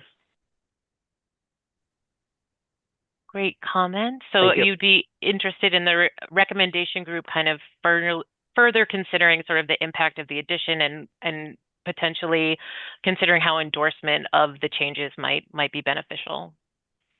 Great. Isis. Thank you, Meredith. Thank you, everyone. Good morning. More of just a thought, how are we including or normalizing for social determinants and social needs in this patient cohort now, the expanded patient cohort, now that we are not, or it's not mandatory, or social determinants of health and health equity measures have been eliminated from the CMS programs. More of a thought thrown out there. Thank you.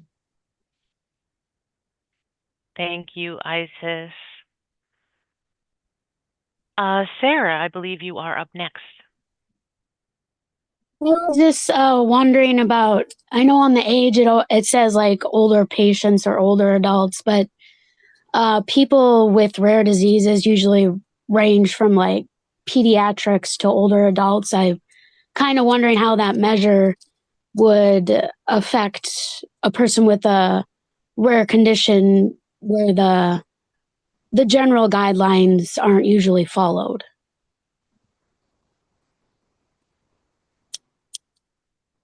So your concern is that the guidelines may not be followed for patients with rare diseases. Did I capture that?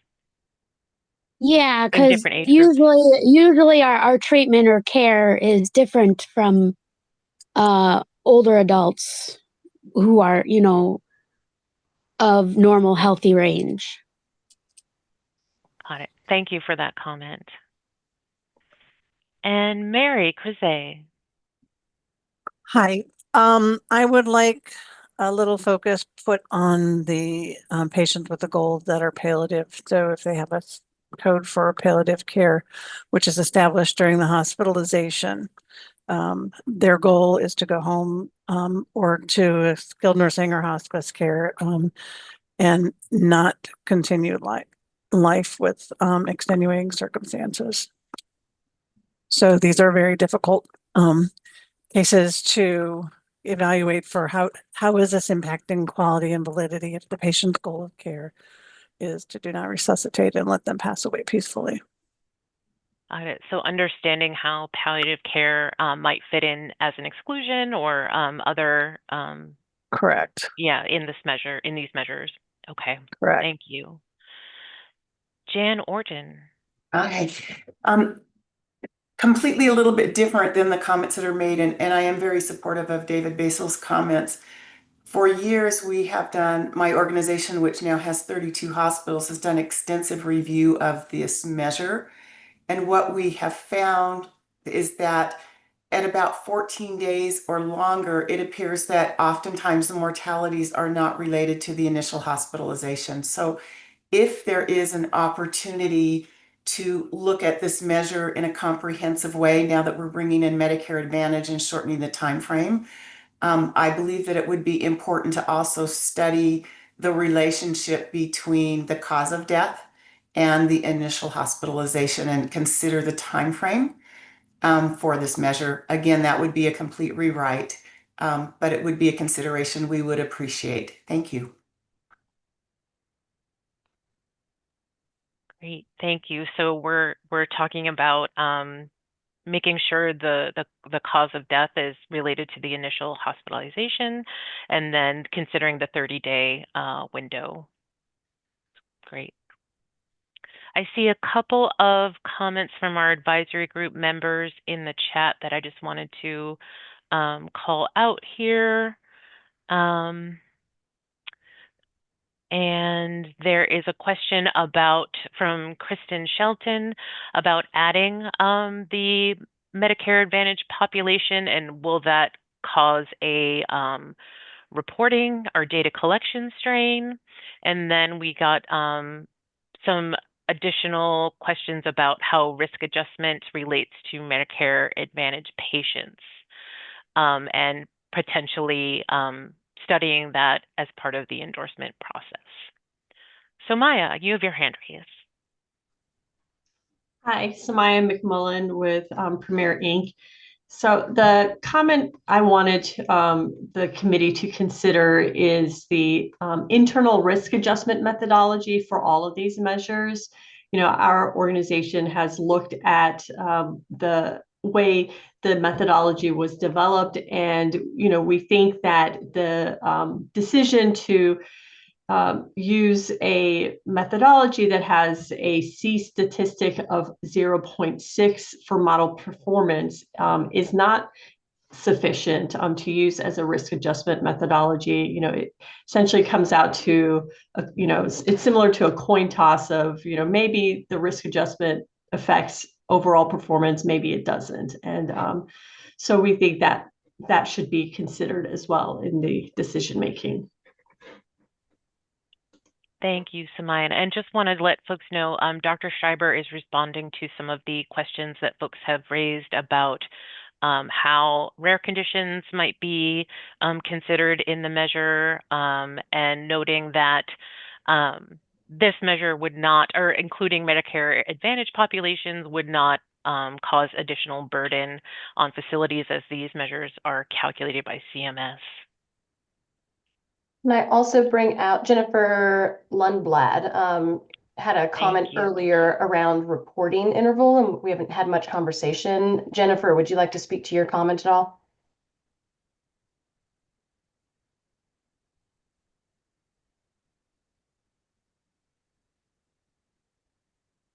Putting her on the spot. Well, I'll at least highlight the, just because we haven't had much conversation in this space, that she supported including Medicare Advantage, however, wanted to note that reducing the time frame from 3 to 2 years may limit small rural hospital reporting, as they may not reach the reporting volume threshold, even with the addition of Medicare Advantage patients. Great. Thank you to Jennifer, and thank you, Julie, for calling that out. Just want to call attention to a response from the measure developer that the C statistics are greater than 0.8 for the risk adjustment models for these measures. And I just want to make sure we've heard from all of our advisory group members who you know, have a key priority topic they want the recommendation group to consider. So Beth Zimmerman has indicated in the chat that sort of agreeing with some previous statements that the measure include a history of hospice and palliative care, and also the 30-day window, potentially considering a 15-day versus a 30-day window. So we've heard some expressions from the advisory group members about the importance of having these measures endorsed or maintain their endorsement with these proposed changes evaluated. We've heard a call to consider social risk factors and how those play into these measures. We've heard concern about excluding patients with palliative care goals in these measures. And we've heard some desire to ensure that the cause of death is associated with the initial hospitalization, and some questions about the 30-day threshold and how that might be evidence-based, potentially tested against a 15-day window. Some questions about risk adjustment more broadly have come up, and questions about the C statistics for the risk adjustment models. Just a reminder, if you are putting your comments in the chat, to please select everyone from the drop-down so everyone will be able to see your comments, both public and on the panelist side. So I think now we can move on to our patient committee members. So we'd like to hear from our patients, both on the advisory group and in the recommendation group.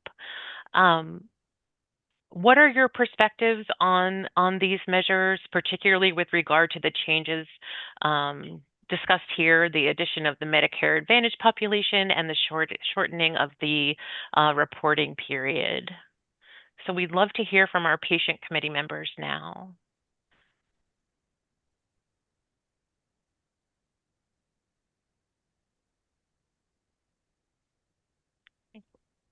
Marty. Hi, everybody. Quite a number of concerns raised, and I appreciate that because I'm not a measurement professional. So it's helpful for me to see all these concerns. I want to just put this out there.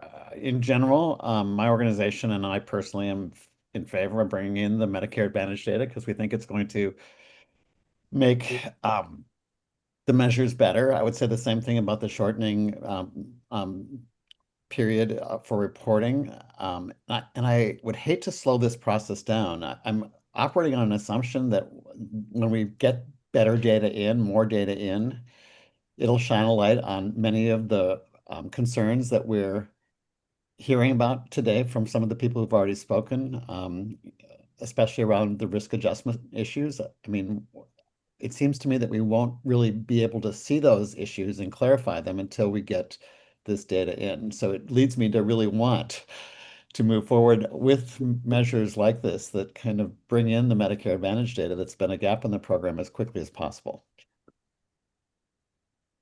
And I guess I'd invite comment from people about whether that assumption is correct, that by getting better data in, we're going to be able to move faster in seeing the issues with the data.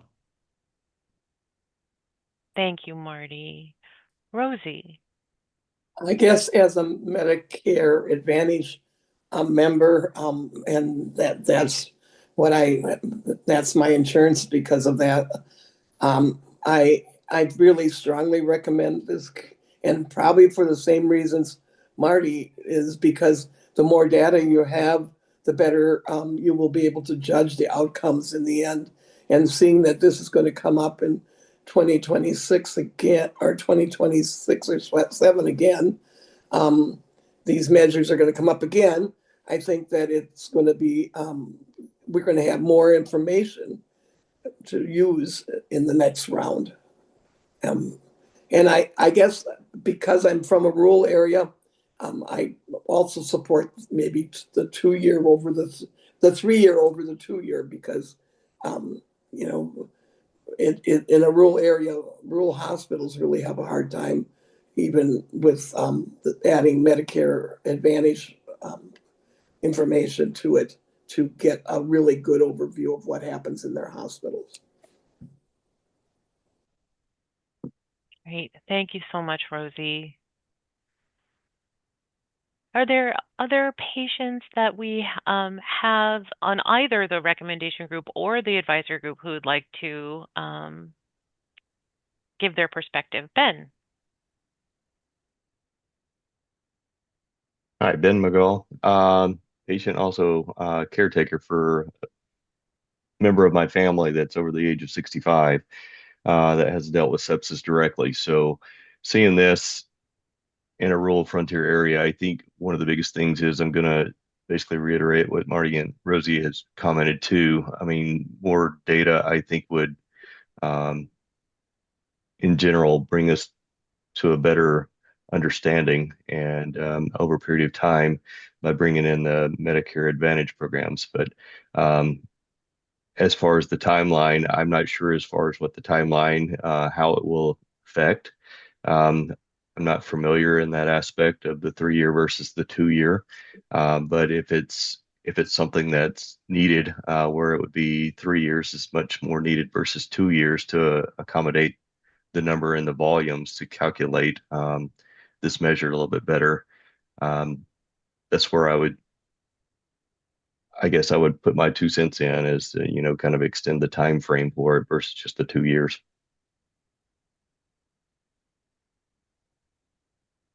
Thank you.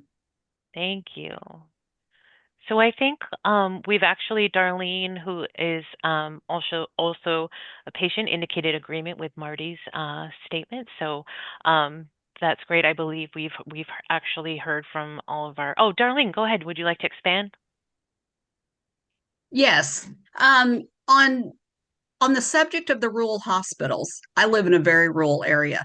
Basically, our hospital's a stopping off point when you have anything very critical going on, because they just don't have the staff or the equipment in their facility to support those patients. So I don't see, and I'm open to correction, how the rural hospital part in changing from 3 years to 2 years is going to be an issue. I guess if the person passed away in the rural hospital would be the only reporting that I feel like that they would have, because in our area we see that everyone's just passed on to that bigger hospital that has the great heart center that can handle those patients. So that's my 2 cents. Thank you for that, Darlene. So I think we're about ready to open it up to all of our recommendation group members, keeping the feedback we've heard from the advisory group and our patient participants in mind. Before we do that, I wanted to check in with our representatives from CMS. Lenice, if you had anything you wanted to clarify based on what we've heard thus far, and I know also the developer has been responding to some questions in the chat as well. So Lenice, if you wanted to clarify anything. Sure. I did place one clarification in the chat, and I think that you guys also reposted it. But there was the comment about, perhaps more than one comment about palliative patients and considering that they were palliative patients in the measure. And so, the 30-day threshold for this measure is within the treatment for a palliative care patient, as they would not be deemed to be likely to die within 6 months, which is what is necessary for our hospice designation. And those patients are excluded from the measure. Also that, excluding palliative care patients may lead to unintended consequences by coding patients and removing them from the measure. So that would be our kind of concern about really excluding the patients from the measure. Thank you.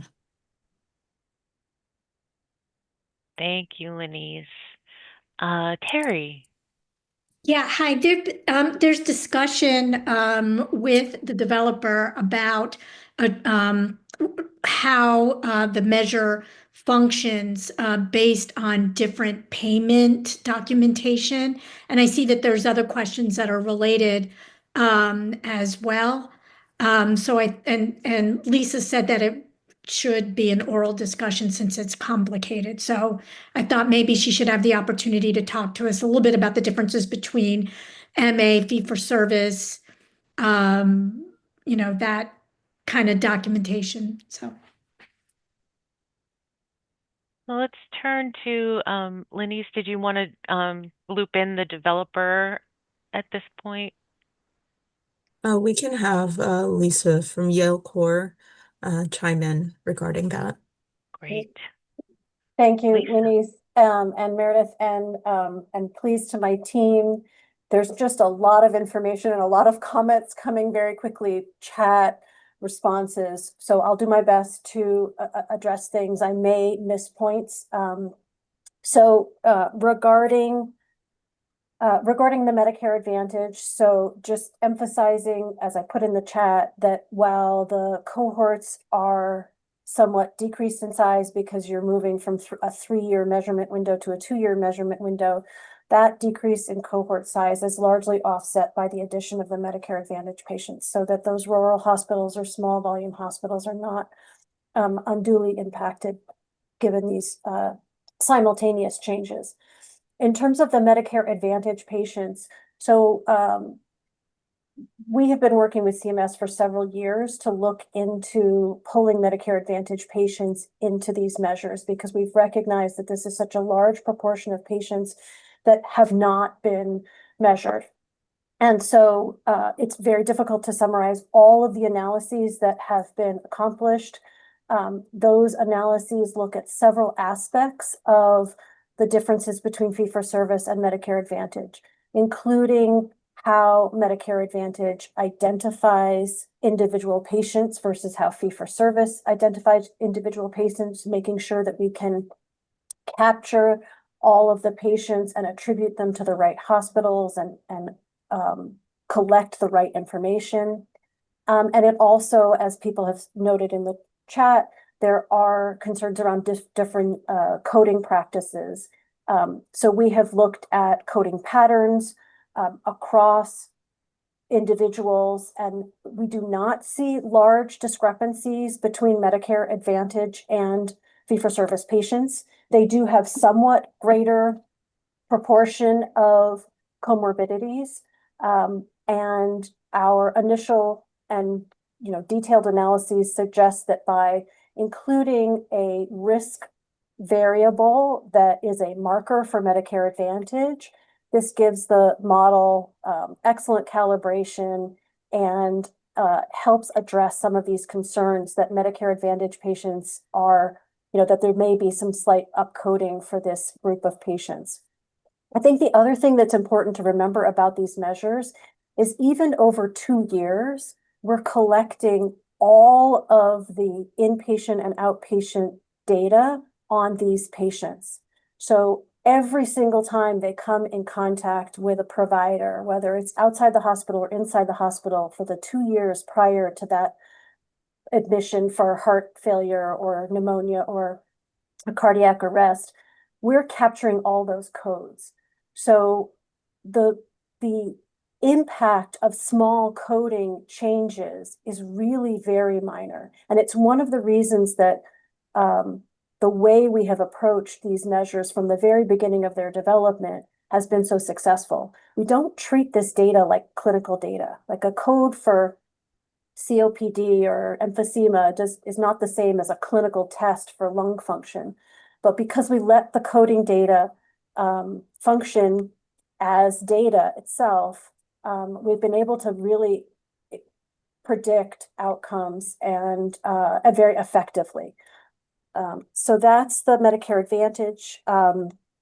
In terms of the palliative care, I think Lenise responded, but we wanted to reinforce that the hospice patients for whom mortality really is clearly not a signal of quality of care are excluded from the measure. But we looked very closely, and obviously palliative care patients do have a higher risk of mortality in the period following admissions, but they also may survive longer. And a lot of palliative care is focused on not necessarily comfort care and the very end of life, but actually ensuring that there are conversations around the appropriate care as someone moves towards the end of their life, including pain, addressing pain, addressing multi-medications and things like that. And so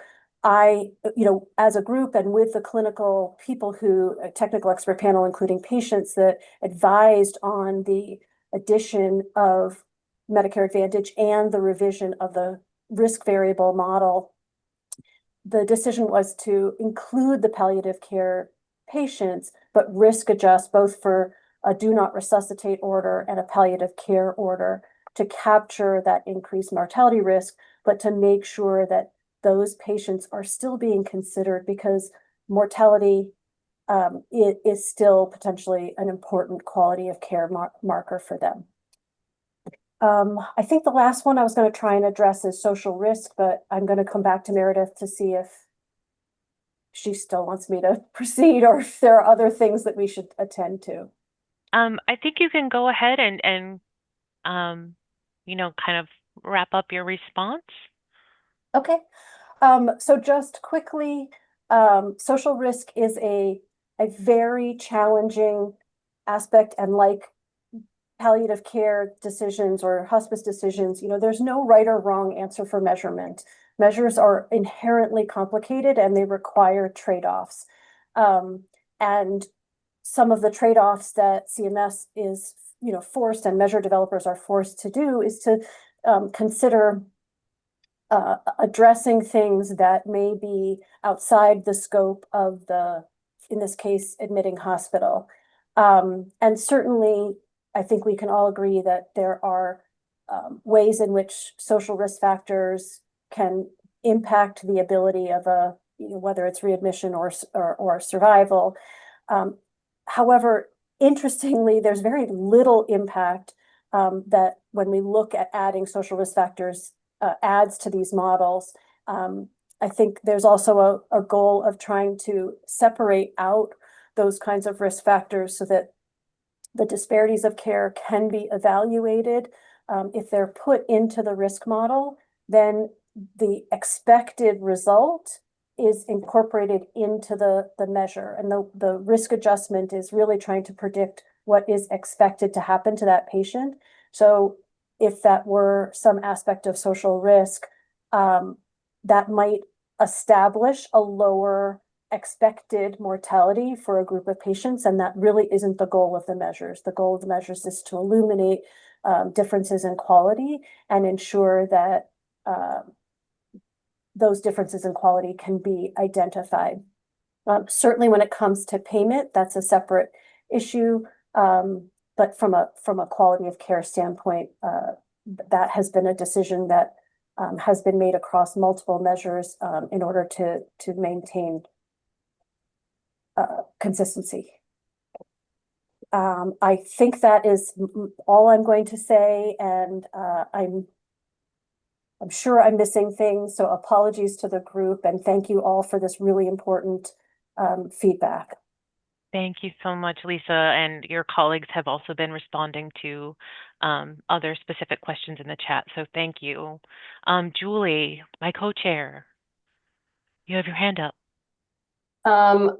I am going to do my chair duty of reminding us that while all comments are welcome, that we are voting on just these changes to the existing measure. So just reporting interval as well as, oh, I'm missing it. And the addition of Medicare Advantage. I will then do my committee member duty of then bringing up something that's not related to this.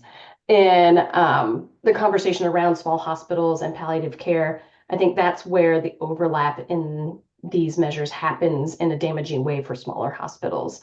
That I work out of a critical access hospital.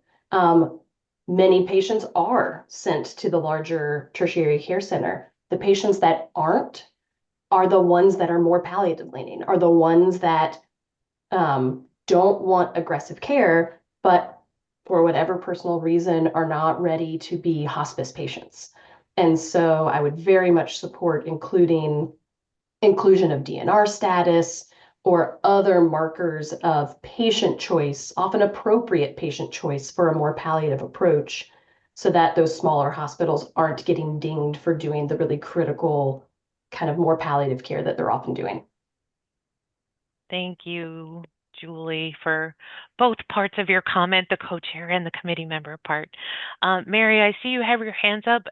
You are an advisory group member. We're now in the recommendation group, but if you wanted to weigh in on comments that have been said about, particularly about the palliative care, patient choice portion, if you want to put that in the chat, I think that would be great. Thank you. Do any of our recommendation group members have any concerns, questions, comments that are related to their decision on a recommendation? Jeff, you have your hand up. Yeah, just wanted to say thanks to the Yale group for all this work and providing the added information. I am not entirely clear on how the new risk adjustment approach works, and it's a pretty big shift from the HCCs to something that accounts for all of the diagnosis codes. And so just hearing or seeing in writing a little bit more information on how that process actually works would be really helpful.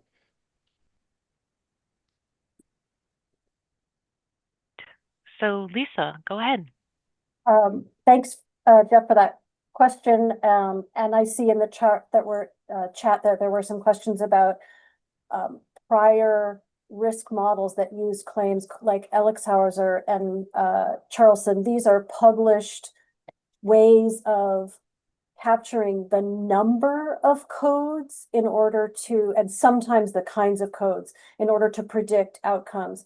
This is not like that. So Our prior approach grouped thousands of codes into clinically coherent categories, but oftentimes within those categories, there were a mix of codes, some of which were clearly, clinically and sensically associated with increasing the risk of, say, mortality, and other codes weren't. This approach does not try to take the whole universe of codes and use all of those groups. Instead, it looks at individual codes.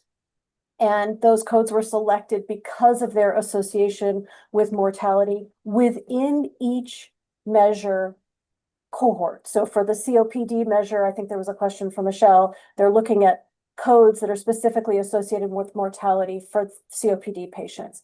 And then those were selected through a stepwise selection process. And I apologize, I'll defer to our analysts for the details. But and then in addition to that, as we have in the past, we forced in some additional risk factors to address some very specific things, like do not resuscitate, like palliative care, and like measures of frailty. So we expanded our definition of frailty to include things like durable medical equipment and other things that have been validated to be highly predictive of frailty. I hope I'm answering everybody's questions. So I'm going to pause. Thanks. Thank you. Jeff, did that address some of your questions or? Yeah, I think so. I guess two things. I mean, one is I saw the comment about endorsement on this, and I don't know if I feel strongly about that, but I do feel like the level of detail that we're seeing on the risk adjustment is probably not sufficient for at least me to really understand and have an opinion on what's going on. Is it fair to say that the process that you engaged in here is kind of similar to like the original Elkshauser Charlson process, except kind of in a cohort specific way where you're basically identifying a group of comorbidities that are relevant to the outcome and then filtering them in some way? That seems like what the vibe is here. Is that right? Yes, but Yeah. some of those measures actually didn't use the specific codes. They used like the number of codes. So I want to just be clear that that's not the approach we use. Sorry, ZQ, please go ahead. No, yeah, I think Jeff and I, in general, approach is the same, right? You look at the past history or secondary diagnosis code from in there. Instead of grouping them into CC or higher level, we use individual code directly. We found that using individual code provide more specific granular information for mortality is actually has substantially improved model performance. And that's why we decided to change over to ICD-10 code. So general approach framework is the same, but we use more specific, more granular information, which improve model performance. Yeah, that's really helpful. I mean, it sounds really smart and the C statistics look really good, so I'm sure it's fine. It would just be helpful to kind of have the full readout on that process. And also respond to your early comment, right? In the past, CMS always make SAS PET available. Now will be RPET because CMS migrating away from R. But all this detailed information will be out there, will be transparent. Hopefully, you guys can leverage that to look into them more. Thank you. Thank you. A couple of things I wanted to mention. Our patient participants are welcome to continue discussion during this part of the meeting. And I also wanted to take a minute because I believe we've had a new recommendation group member join. Thomas Fredrickson, are you able to come off of mute, introduce yourself, and indicate if you have any conflicts of interest to disclose?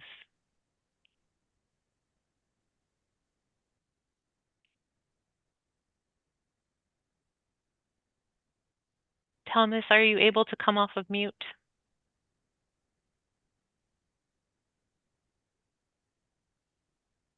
I wonder if he has stepped away. So with that, I think we've heard a lot from the committee about the risk adjustment strategy with a lot of input from the developer. I think we've heard some concern about the intersection of rural facilities and the palliative care and aligning with patient care goals and how that might impact measure performance. We've talked about a little bit about the time window from 3 to 2 years and about how that might have some risks and benefits associated with it. And we've also talked about how the inclusion of Medicare Advantage populations may really help broaden the cohort, improve the reliability of the measure. So I'm going to turn to Julie and Darlene, my co-chairs, to see if there is any other stones we need to, uncover here before we move to a vote. In my opinion, I think we're good. Yes, I agree. I feel like we've had a full discussion, and I think we can move to vote. Great. So we are going to spend the next couple of minutes voting. We will be voting separately for each measure and for each program. So please bear with us as we transition to the vote.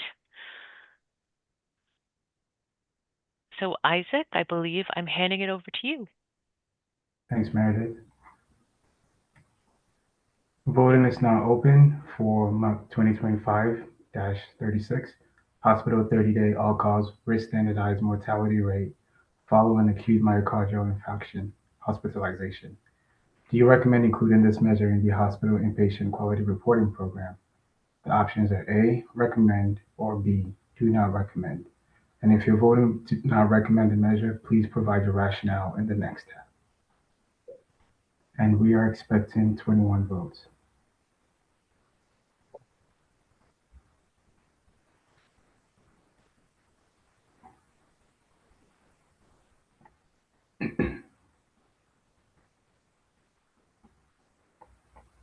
We have 16 votes in so far.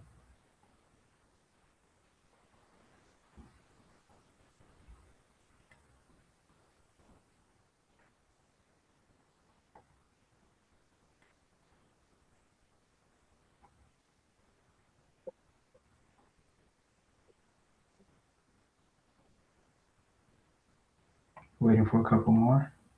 I don't have a tab to vote. Where do I find that? Do you have the voting link? Where would I find the voting link? We will send that to you in the chat. Thank you. Mm-hmm.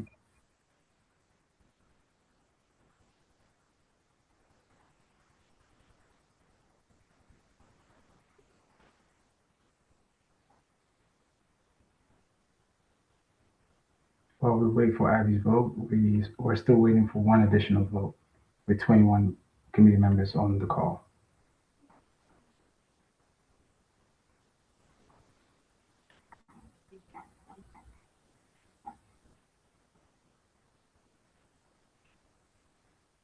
Oh, Isaac, Thomas Fredrickson is requesting the voting link in the Zoom chat as well. Okay.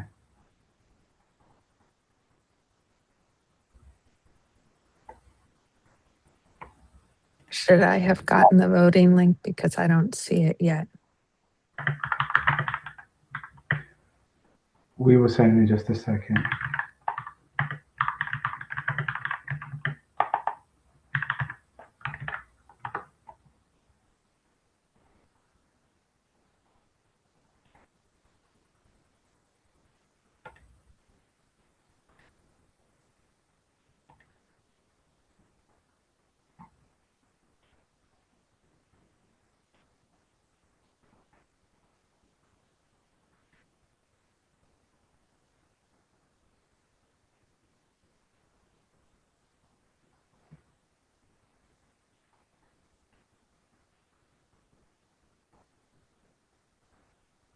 All right. In the interest of time, Abby, you could send me your vote directly in the chat if you haven't received the link yet.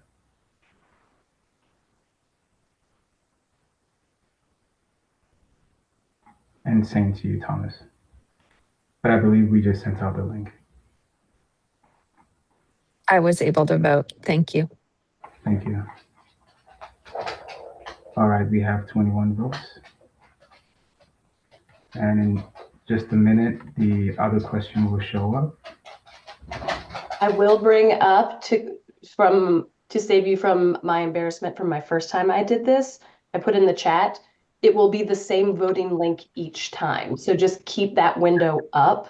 You will not need to like get a new link. If you just keep the window up, it'll automatically refresh for each vote. So for those that are new and have not done this before.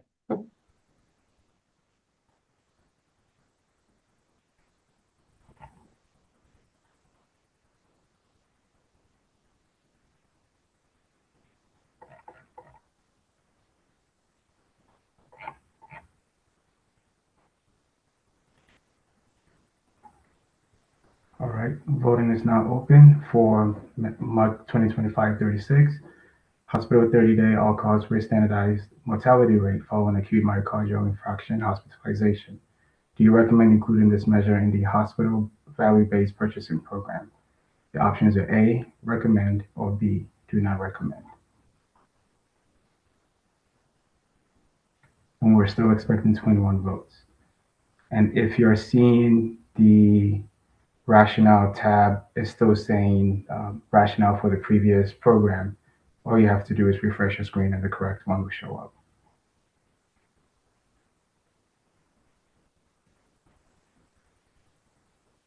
I refreshed the screen, but it's still showing the first vote. Oh, Me as well. Yeah, me too. It should be up now. yeah, it is. Thanks.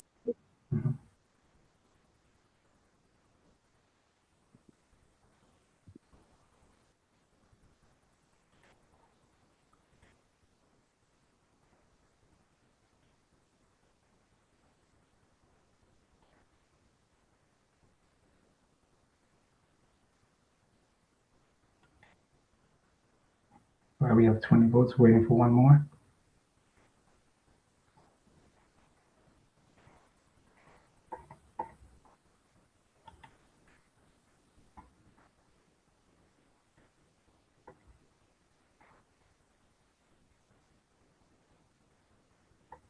Is anyone having difficulty submitting their vote?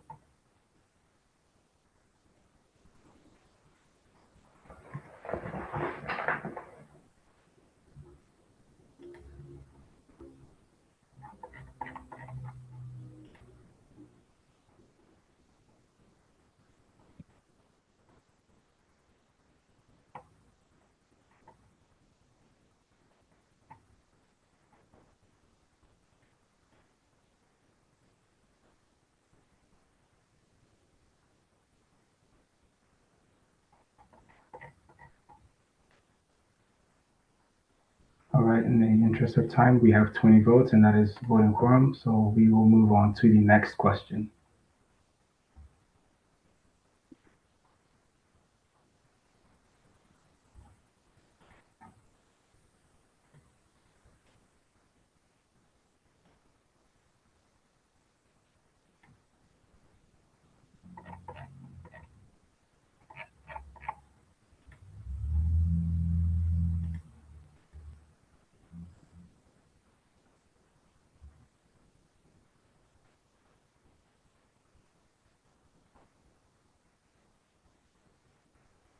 Voting is now open for MUC 2025-37, hospital 30-day all-cause risk standardized mortality rate following heart failure hospitalization.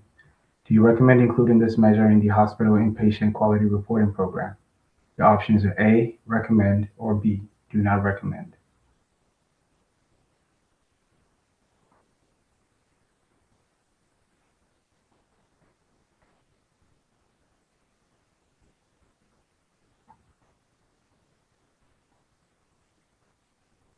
We have 19 votes in.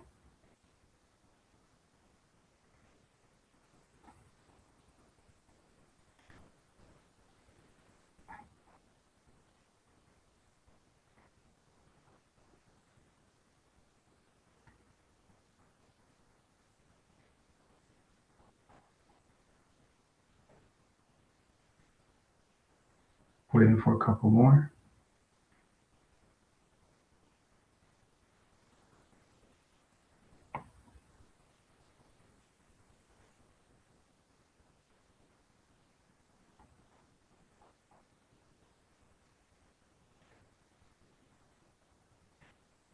We're waiting for one more vote.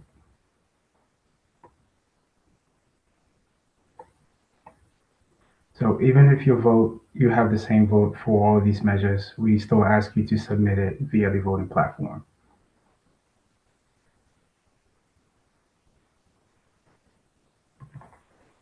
All right, we have 20 votes, so we can move on to the next. Isaac, I can't get my screen to refresh. I mean, I can get it to refresh, but a new vote doesn't come up. What measure are you currently seeing?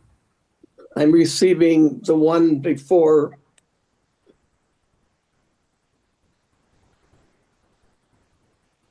Are you seeing for month 36 or 37?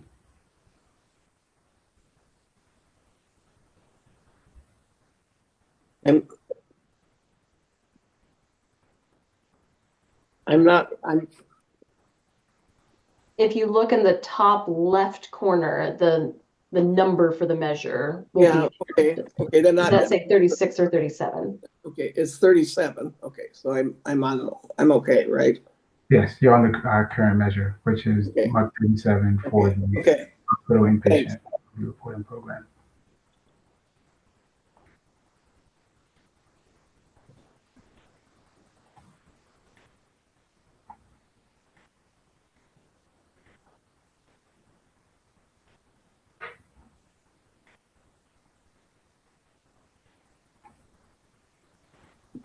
The next question should be up in a second.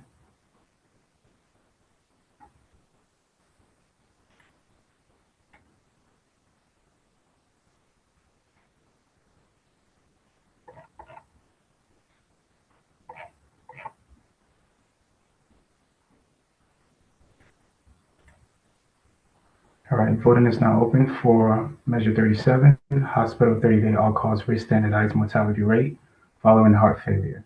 Do you recommend including this measure in the hospital value-based purchasing program? The options are A, recommend, or B, do not recommend.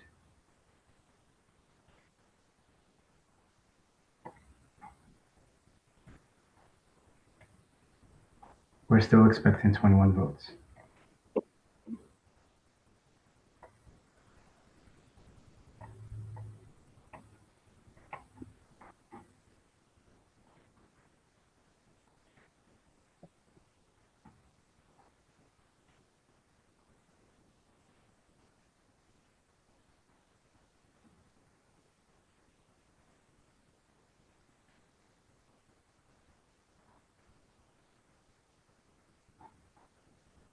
We have 19 votes in.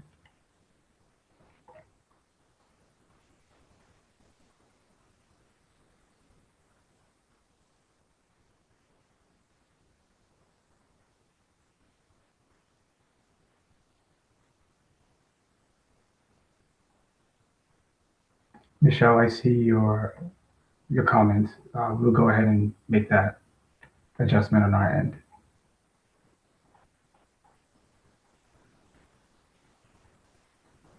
For this current measure, we're currently at 19 votes, and we're waiting for 2 more. If you're having issues with the voting platform, you may send your vote directly to me in the chat.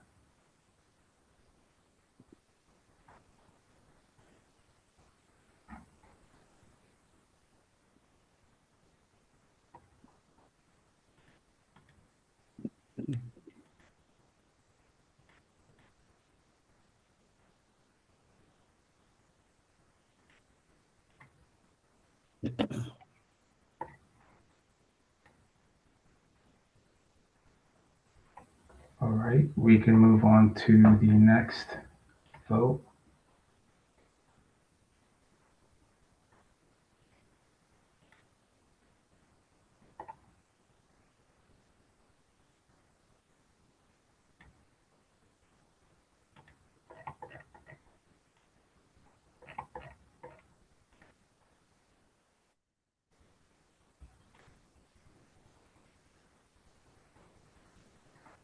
Voting is now open for Measure 40, Hospital 30-Day All-Cause Risk Standardized Mortality Rate following chronic obstructive pulmonary disease hospitalization. Do you recommend including this measure in the hospital inpatient quality reporting program? The options are A, recommend, or B, do not recommend.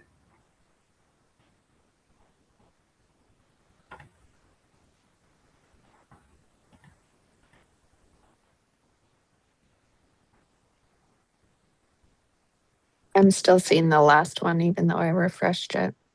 It should be up now. Refresh again, mine just showed up too, just now.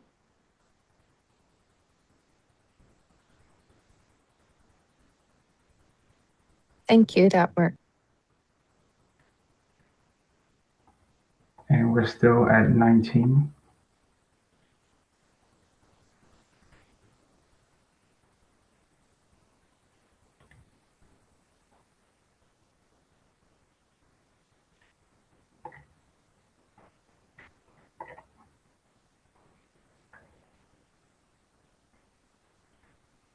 All right, waiting for one more.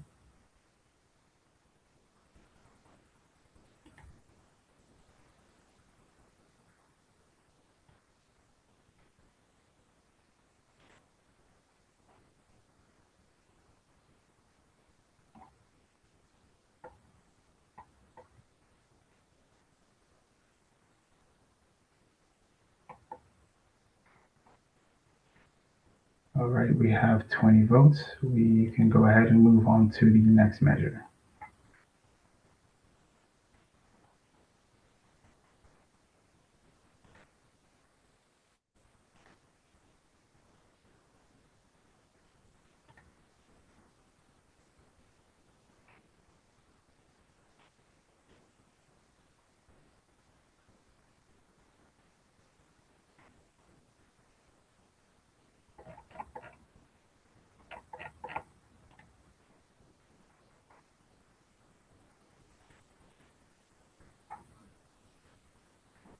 Voting is now open for Measure 40, Hospital 30-Day All-Cause Risk Standardized Mortality Rate following chronic obstructive pulmonary disease hospitalization.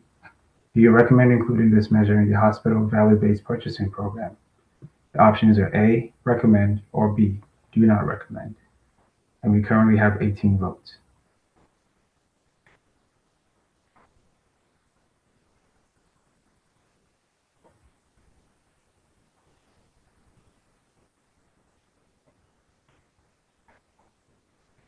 We're at 19, waiting for two more.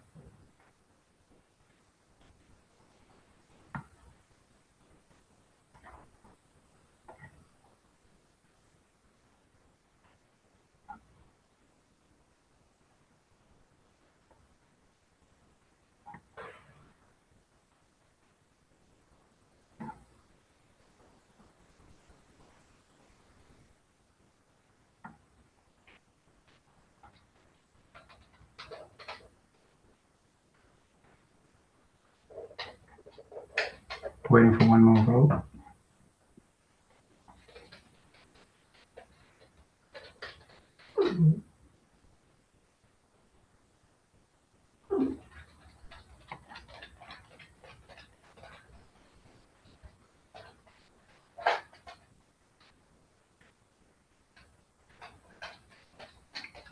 All right, we're still at 19. I'm having problems voting. It won't take my submission.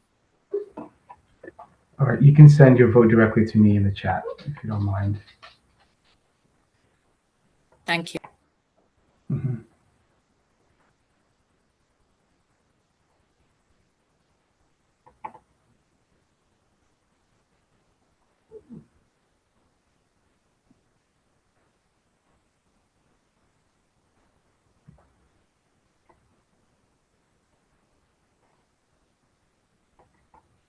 I'm still waiting on your vote in the chat.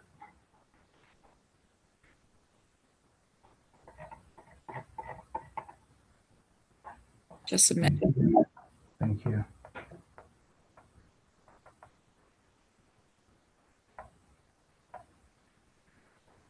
All right, we have 20 votes for the last measure. I will turn it over to you, Meredith.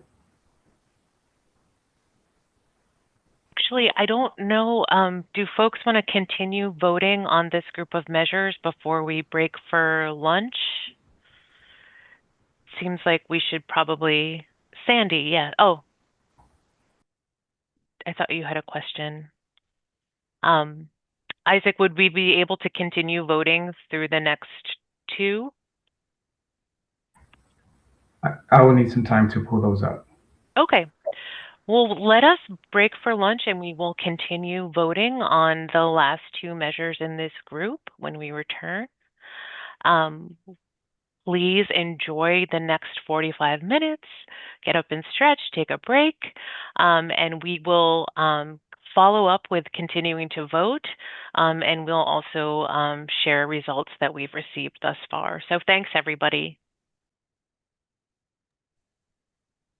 Okay, we are at 1:15 and getting ready to resume voting on the risk standardized mortality rate measures. If you are a recommendation group member and you haven't yet indicated you are back in the chat, please take a minute to let us know in the chat that you've returned.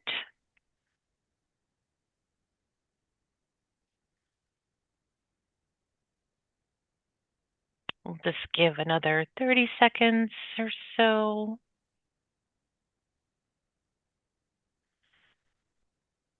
And I think Thomas Fredrickson, you have joined us since we did roll call. Would you mind coming off of mute and just letting us know who you are, where you are, and indicate if you have any conflicts of interest to disclose? Hello, and I apologize for not being able to do this the first time around. I had an emergency I needed to take care of. Tom Fredrickson, I'm from Omaha, Nebraska, and I work for Common Spirit Health, and I represent the Society of Hospital Medicine. And do you have any conflicts of interest to disclose? I do not. Perfect. Thank you so much. Okay, just checking the chat. It looks like we have a lot of our folks back, so we can go ahead and move to the next slide, and we'll resume voting momentarily.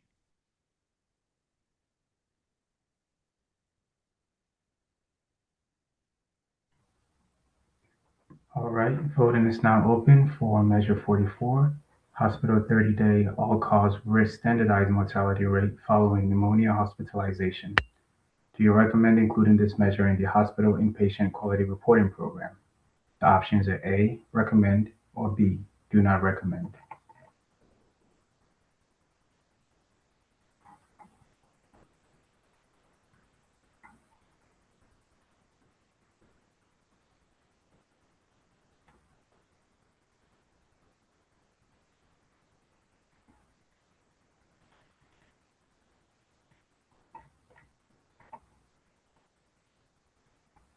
And we have 15 votes in so far.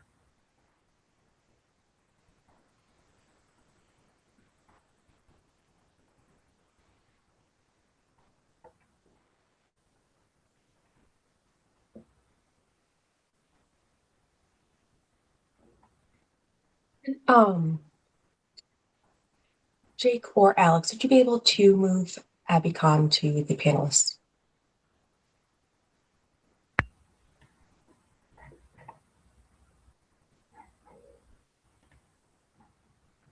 And we have a request to put send the voting link to Thomas Fredrickson. All right, we'll be sending that shortly.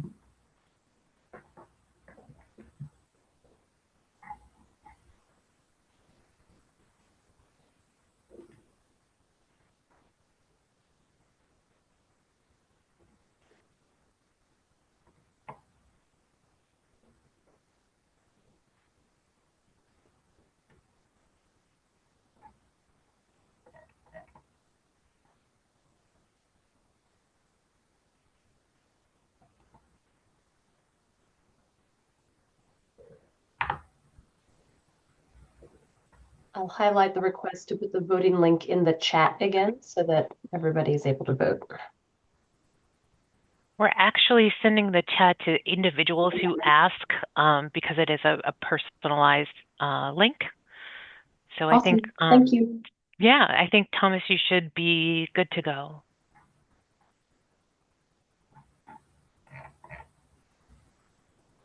Survey for the month of January will be due on February. And welcome back, Darlene. Thank you.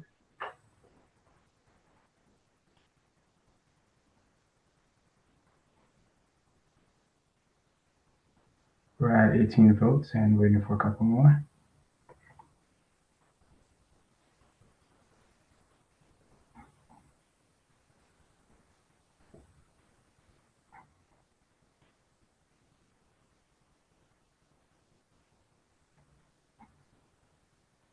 For those who just joined, please let me know if you're having any difficulty submitting your vote. If you are, you may send in your vote directly to me in the chat. We have 19 votes so far.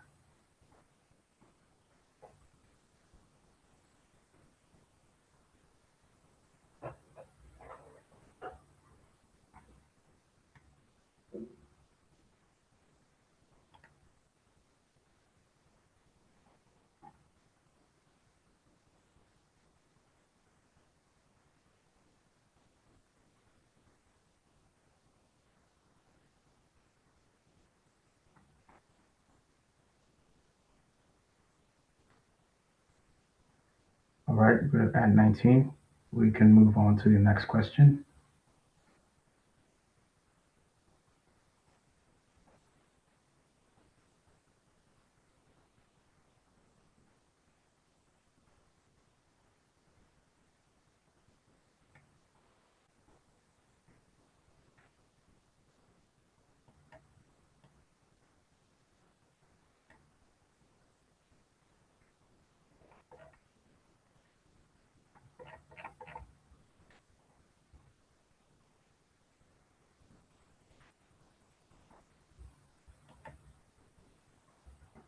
Voting is now open for Measure 44, Hospital 30-Day All-Cause Risk Standardized Mortality Rate following pneumonia hospitalization. Do you recommend including this measure in the hospital value-based purchasing program? The options are A, recommend, or B, do not recommend.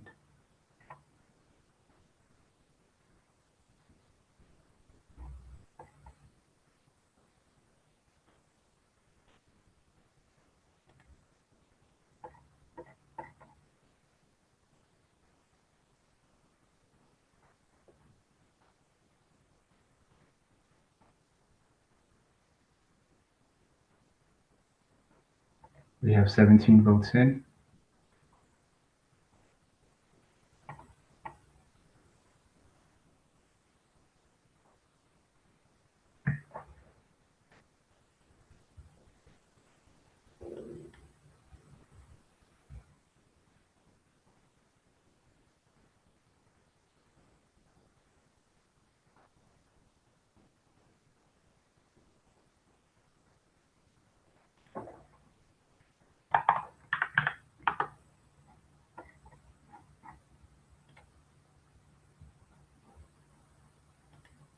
If you're having difficulties, please send your vote directly to me in the chat. We currently have 17 votes. We're at 18 now.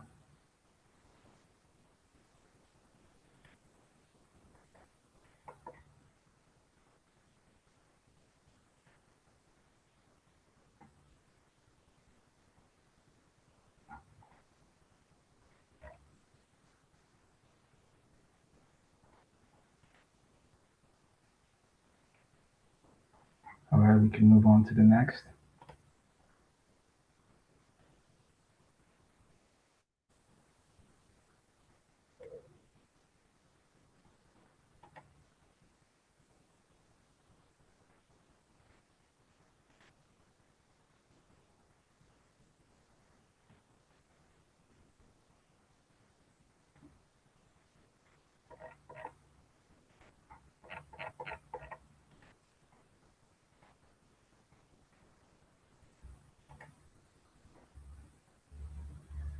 Voting is now open for Measure 46, Hospital 30-Day All-Cause Risk Standardized Mortality Rate following coronary artery bypass graft surgery. Do you recommend including this measure in the hospital inpatient quality reporting program? The options are A, recommend, or B, do not recommend. And we have 14 votes in so far.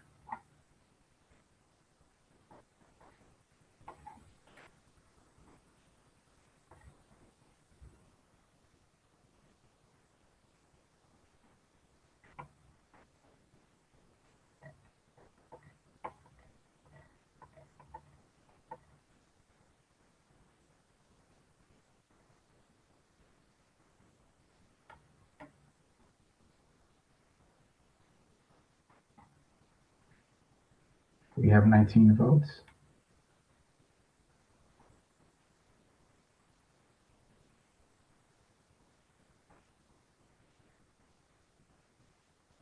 We have 20 votes. All right, we can move on to the next measure, the next program.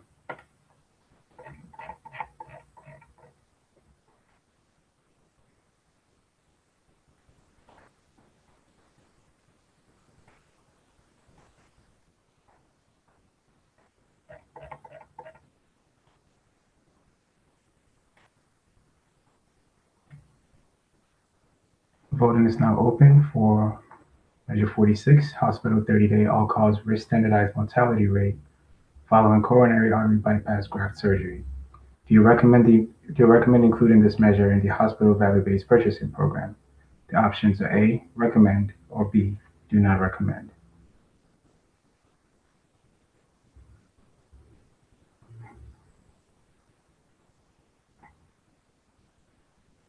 We have 17 votes in so far.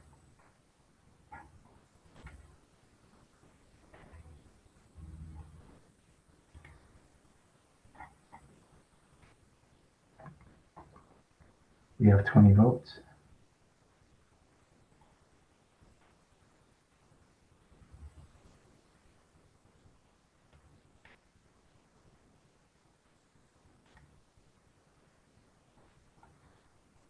All right, before I turn it over to you, Meredith, I want to note that we're missing some votes from some committee members who may have been on, but were unable to submit their vote. So I will be reaching out to each one of you individually via the chat for you to send in your vote to me. Great.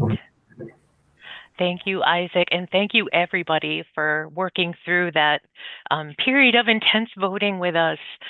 We will be compiling the vote results and pasting them in the chat when they're available. Our facilitators will briefly pause for breaking news updates when those are in the chat, just to let everybody know what the results are.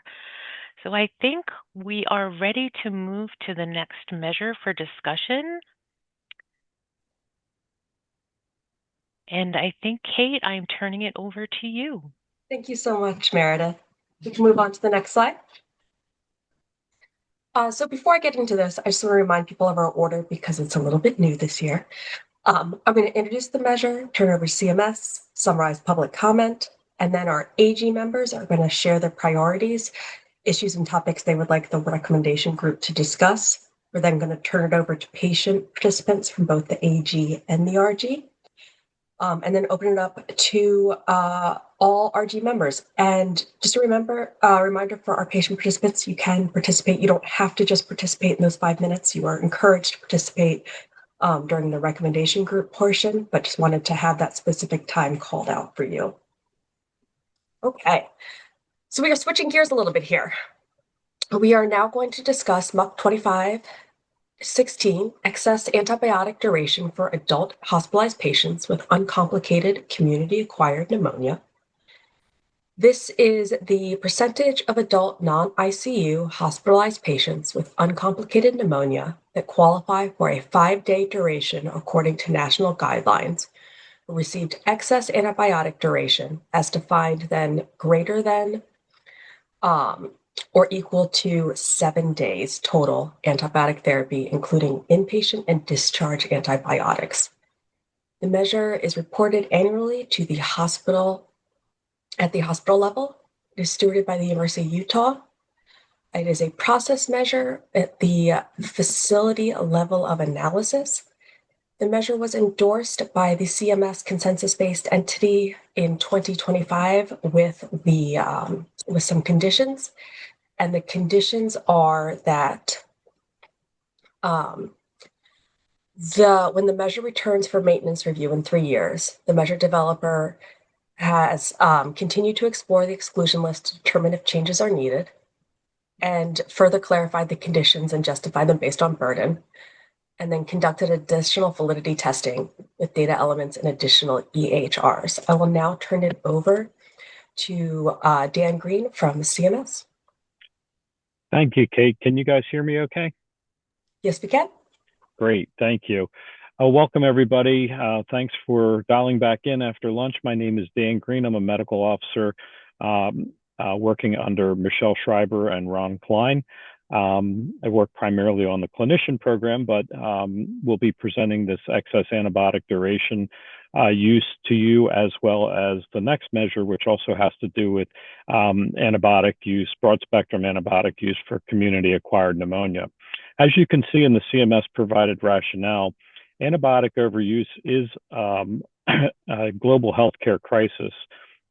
There were over 1.27 million deaths directly caused by resistant infections, and close to 5 million deaths that were caused by antibiotic use indirectly.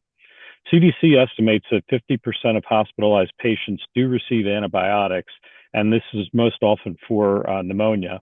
Up to 40% of these prescriptions have an opportunity for improvement. So the CDC has a core element of hospital antibiotic stewardship program, and they recommend assessing if patients are discharged on the correct antibiotics for the recommended duration. For uncomplicated pneumonia, this duration is recommended to be 5 days or less based on guidelines. This also has a basis in clinical trials demonstrating safety and studies that showed fewer antibiotic-related adverse events with shorter duration use of antibiotics. For these reasons, CMS is considering including this excess antibiotic duration for adult hospitalized patients with uncomplicated community pneumonia, ECQM, in the Hospital Inpatient Quality Reporting Program, or IQR, as well as the Promoting Interoperability portion as well. This new fully developed non-risk adjusted measure looks at the percentage of adult non-ICU hospitalized patients with uncomplicated pneumonia that qualify for a 5-day duration according to the national guidelines. And it's looking to see actually which patients received excess antibiotic duration. They define that, as Kate mentioned, as patients who have greater than or equal to 7 days total antibiotic use. The measure is reported once a year at the hospital level. And just a little background, pneumonia is the leading cause of inpatient antibiotic use, and infectious mortality in the United States results in about 1.4 million ER visits and close to 750,000 hospitalizations, and unfortunately 41,000 deaths. $7.7 billion are expended annually for for pneumonia.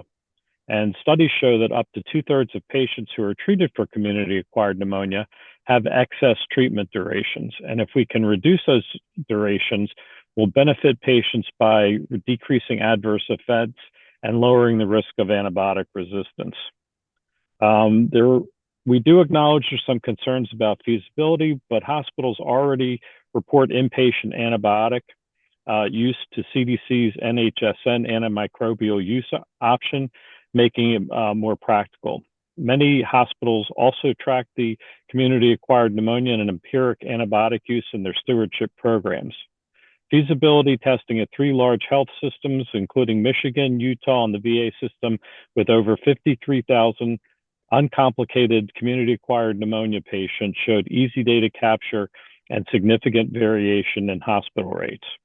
This measure does support the Hospital Inpatient Quality Reporting Program's objective to enhance care quality and provide clear, objective data on hospital performance, as well as the Promoting Interoperability program's goal of prioritizing data exchange and interoperability. And as Kate also mentioned, this is consensus-based endorsed. So with that, I will pass it back to you, Kate. Thank you. Thank you so much, Dr. Green. And I am going to point out in the chat, my colleague Meredith put the preliminary assessment. Did want to call out that if you're looking for attachments, if you click on the downloads in the top right, you'll be able to find the testing attachments as well as additional materials that the developers submitted. Okay, so now I'm going to talk through the public comments that we received. We received 16 written public comments on this measure. We did not receive any during the listening session. People who supported the measure said that it has a meaningful impact on patients, that community-acquired pneumonia is the leading cause of antibiotic use and infectious mortality. Studies have shown that shorter duration is clinically effective and associated with fewer adverse outcomes. Another commenter said that it aligns with other quality efforts, such as the antibiotic stewardship programs, readmissions, mortality, and length of stay, and that it complements the NHSN antibiotic use module. They agreed that it is feasible and aligns and is in alignment. We had a couple of comments in support of feasibility, noting that all data elements are collected as part of routine care, and that a commenter in support of the measure also said that efforts to improve hospital antibiotic use remain challenged by an inability to quickly and easily assess the quality of antibiotic prescribing. Studies show that assessing guideline agreement leads to better use, and this measure is a good first step. We also did receive several comments and concerns about the measure. We had a couple of commenters note that the measure is that the American Thoracic Society updated their guidelines this summer and that the measure should reflect it. I did want to point out that in the preliminary assessment, the measure steward did acknowledge this, and they said that that in July of 2025, after the initial measure submission, the American Thoracic Society updated their guidance for treatment of community-acquired pneumonia and now recommends for adult inpatients with non-severe CAP who reach clinical stability, we suggest less than 5 days of antibiotics and a minimum of 3 days duration, rather than 5 or more days of antibiotics. The developer replied that they had anticipated this guideline update based on clinical trial guidance. They elected to maintain the 5-day cutoff for this measure for the following 2 reasons. One, that less than half of hospitalized patients stabilize within 3 days, and so most do not qualify for the 3-day antibiotic duration. And second, that they reflect current practice. Few patients are currently being treated with 3 days of antibiotic therapy. Moving towards a 5-day goal would represent a major advance in quality of care for patients with CAP, and they anticipate that as people grow accustomed to the 3-day treatment and more evidence is generated about the safety of 3-day duration for a broader population, this measure could also shift to target shorter durations. There were some comments of support of the feasibility of the measure. There also were some comments around the concerns. There were some concerns around the definition of how clinical stability will be captured. We had several comments around the exclusion criteria. A couple of the recommendations to be included in the exclusion criteria are people on active chemotherapy and those who are immunocompromised. There were concerns around the duplication of this measure with CDC efforts for the NHSN, the antibiotic use and antibiotic resistant initiatives. Some commenters also had concern that the overlap with the Step 1 bundle, and that if multiple measures are implemented, it will increase reporting burden. Several commenters had concerns about the ability for smaller or rural hospitals, their ability to implement the measure, that their IT infrastructure might not be able to do so. And there were a couple of questions that the developer responded to around clarification of the denominator criteria. Question was patients who received a respiratory antibiotic within 48 hours of hospitalization.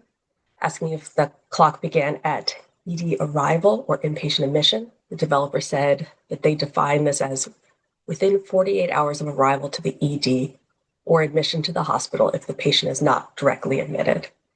Another question that came up in the public comments is the identification of patients who had a chest imaging 3 days prior to hospital encounter, noting that the availability and consistency of chest imaging data from days prior may vary across EHR systems. The developer replied that the chest imaging requirement was suggested for the face validity of the measure by their technical expert panel. This requirement impacted 0.4% of the population in their testing because most patients had chest imaging in the emergency department on day 0 of hospitalization. Thus, errors in classification due to interoperability should be quite minimal. And then if we look on the next slide, so some closing gaps of care considerations. Age is a consideration. Older adult patients with CAP have longer treatment durations and more comorbidities than other adult patients. For geography, physicians are more likely to prescribe a longer antibiotic duration for patients residing in rural settings. And insurance status, reducing excessive antibiotic durations in adults with uncomplicated CAP would lower unnecessary healthcare costs. Okay, so now I am going to open it up for our AG members to talk through any of the considerations or elements of this that they would really like the recommendation group to consider. So I will open up the field.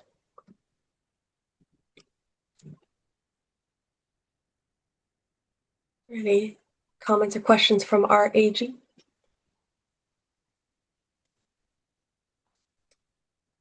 Yes, Jan. Okay, so Dr. Nathan Dean is Intermountain's expert in pneumonia measures. He's also a member of the American Thoracic Society on their I don't know if it's 2 or II committee, but he did inform me that the committee had agrees with this measure as far as face validity of measure number 16 and also measure number 19.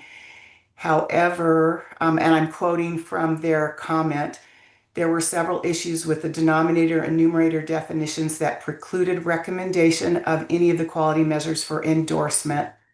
Specific to 16, there were concerns about the exclusion of time to clinical stability, and I'm going to put his 6 or 7 bullets in the chat so everybody could read them. Time to clinical stability requires daily measurements of oxygenations, which may be difficult in EHRs and in follow-up. Diagnosis is not verified by a positive chest image. He was concerned about restrictions of denominator only to non-ICU is not consistent with clinical practice guidelines. Exclusion criteria of immunocompromised people should include active chemo. And members are concerned that if the clinical data are incomplete, many complicated patients could get too short of a course and not be switched. So I'll put the details of his comments in the chat, but that would be how, and to my colleagues at the University of Utah, right next door where my daughter works, sorry to bring these up, but well, not sorry, but those are Dr. Nathan Dean's, and I'm sure you're aware of his, he's been long published in this field. Thank you. Jen, I appreciate it. And before we get to Samaya, I did want to call everyone's attention to voting results. So Elena Hughes, my colleague at Battelle, in the chat at 1:36 Eastern, put in the voting results for MUC 2537, which that the committee reached consensus agreement to recommend the measure for use in the hospital IQR. We will share the MUC 2537 HVPP once all votes are confirmed. We did have a voting result for MUC 2540. The committee reached consensus agreement to recommend this measure for use in the hospital IQR. The committee also reached consensus agreement to recommend the measure for use in the hospital VP. So we will be keeping up with these as they go along, but I did want to address and point your attention to that. Okay, Samaya. Hi. So while Premier doesn't have didn't have any specific concerns over the measure specs. We did want to just bring up the question of implementation and considerations about how the implementation rolls out, especially with respect to voluntary versus mandatory reporting periods. This is an ECQM measure. And so, rural hospitals, smaller hospitals will need additional time and runway to make sure that they're able to fully capture this measure. And so we just wanted to bring that up for consideration. Great. Thank you, Samaya. Are there any other considerations that the AG would like to call to attention for the recommendation group? Okay. So I do see there are some questions from the recommendation group as well as comments in the chat. We will absolutely get to those, but I did want to open the floor for our patient participants to provide any feedback they have on this measure.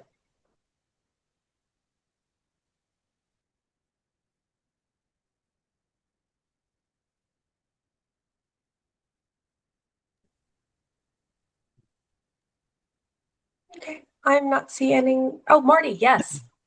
I'm sorry, I just didn't want to be the first to jump in again. I think it's a really important measure, especially given the variability in practice from hospital to hospital and the impact on outcomes, including death.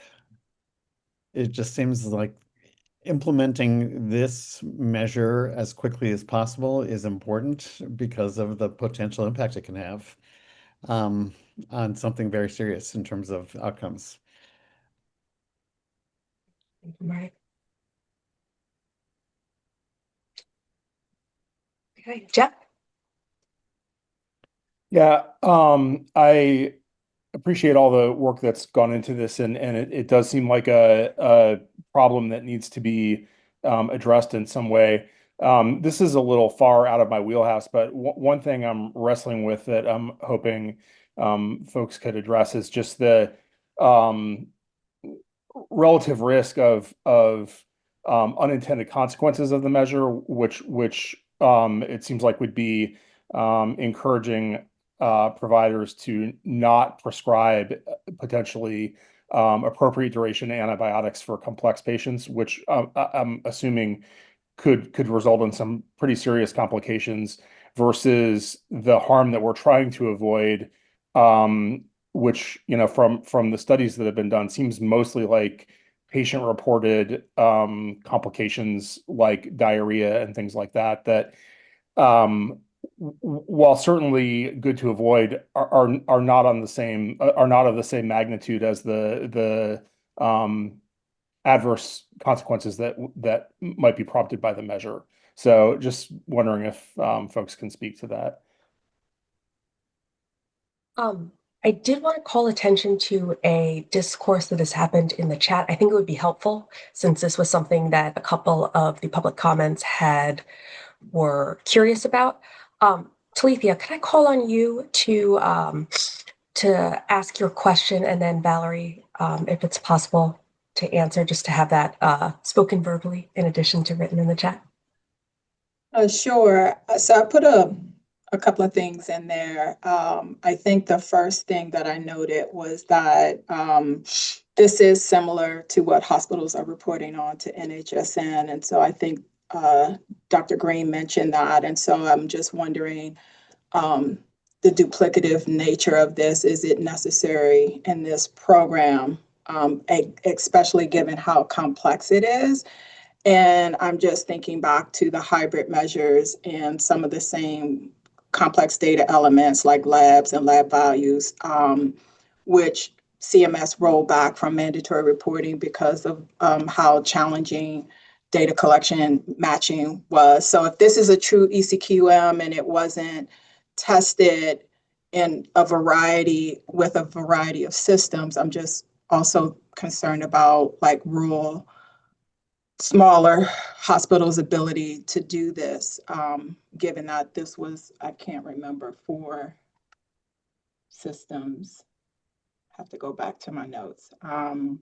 4 systems and 3 vendors.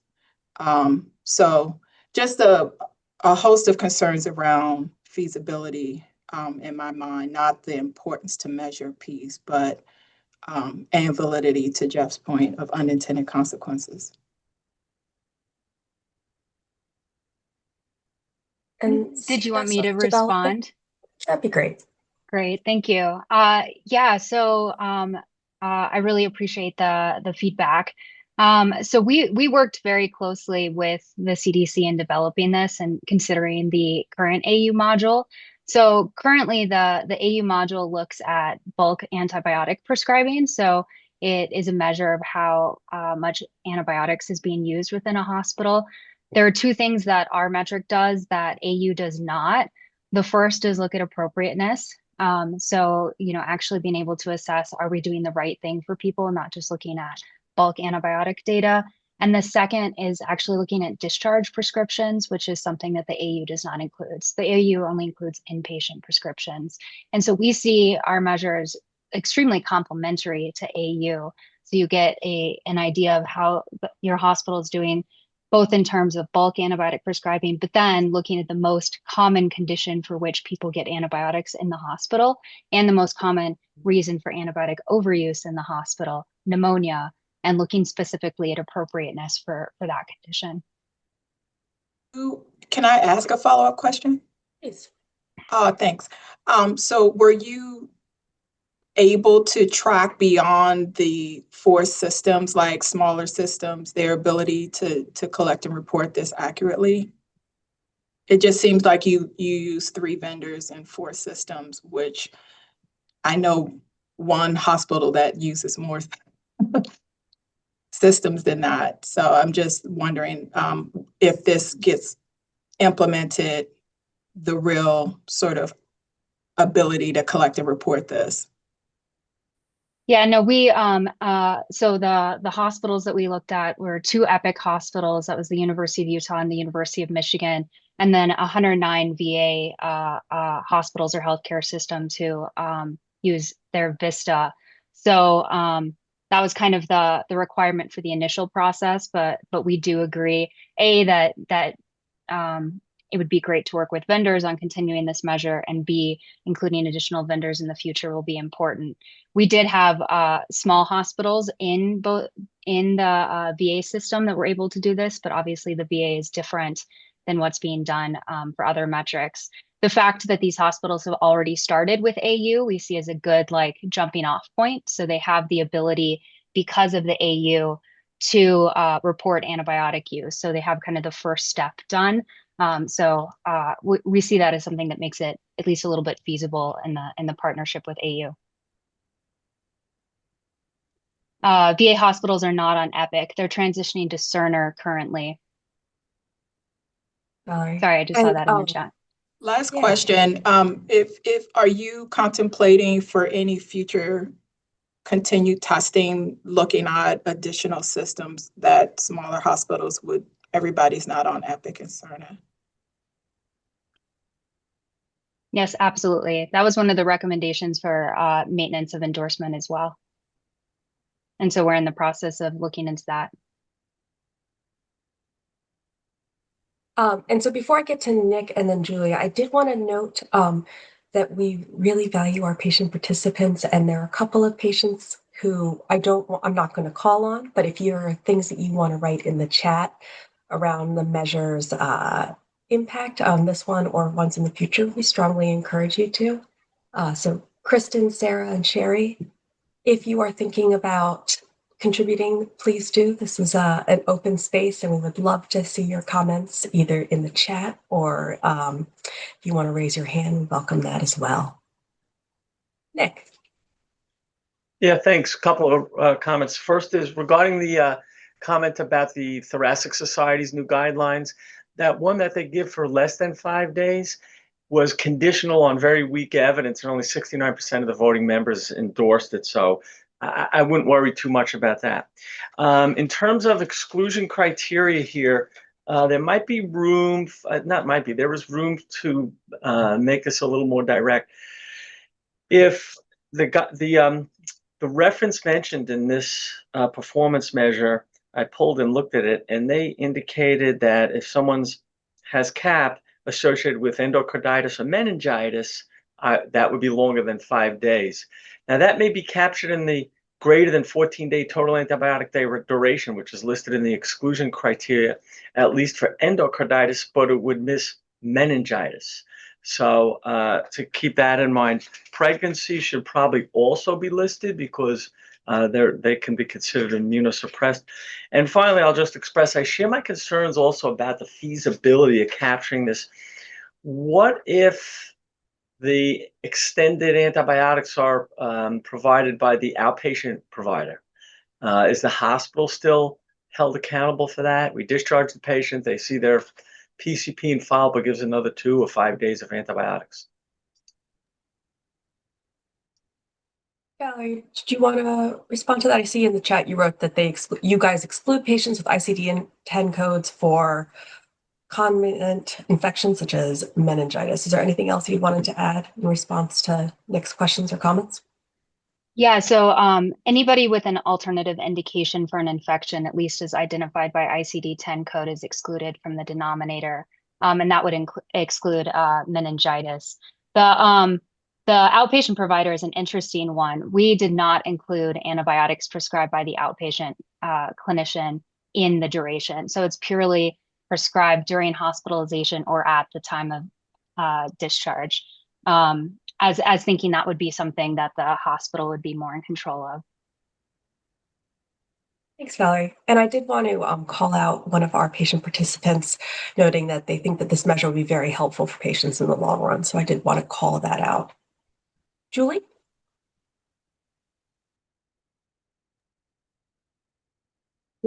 Echoing concerns around feasibility. I mean, I think I'll start off with, I do agree that this probably is an area that we could improve clinically. I mean, there is a lot of excess duration of antibiotics that frankly is that we just didn't check in with our pharmacist and it just went a little longer than it should have. So I think there is room for clinical improvement. That said, my concern is just with the complexity of the measure, you're almost as much just measuring people's documentation quality as you are measuring their clinical care, that there are so many elements of this that have to be documented correctly, and so many other diagnosis codes and things like that, that I just think it's going to be difficult, particularly in a non-EPIC EHR, to be able to capture all of those things. And so I just worry that this could become a little bit of a junk in, junk out picture, and we're not really measuring what we're intending to measure. Likewise, I have concerns around your initial inclusion criteria that is just sepsis plus respiratory failure. Like, that is just a very broad swath of patients. And that I understand if everything is documented perfectly throughout their hospitalization, you would exclude out and all of that. But I think if you narrowed your focus in this a little more and measure a smaller proportion of things well, you're going to get better data than trying to capture every single possible situation. Julie? I am also going to highlight a personal experience that one of our patient participants just shared in the chat, which is that they are a big believer in antimicrobial stewardship, heavily influenced by their personal experience. Our committee member's mother developed a C. diff infection following the repeated courses of antibiotics for pneumonia. She relapsed multiple times and finally did recover, but many patients did not. So just wanted to highlight that story. Sherry, thank you for sharing. And I will move on to Terry.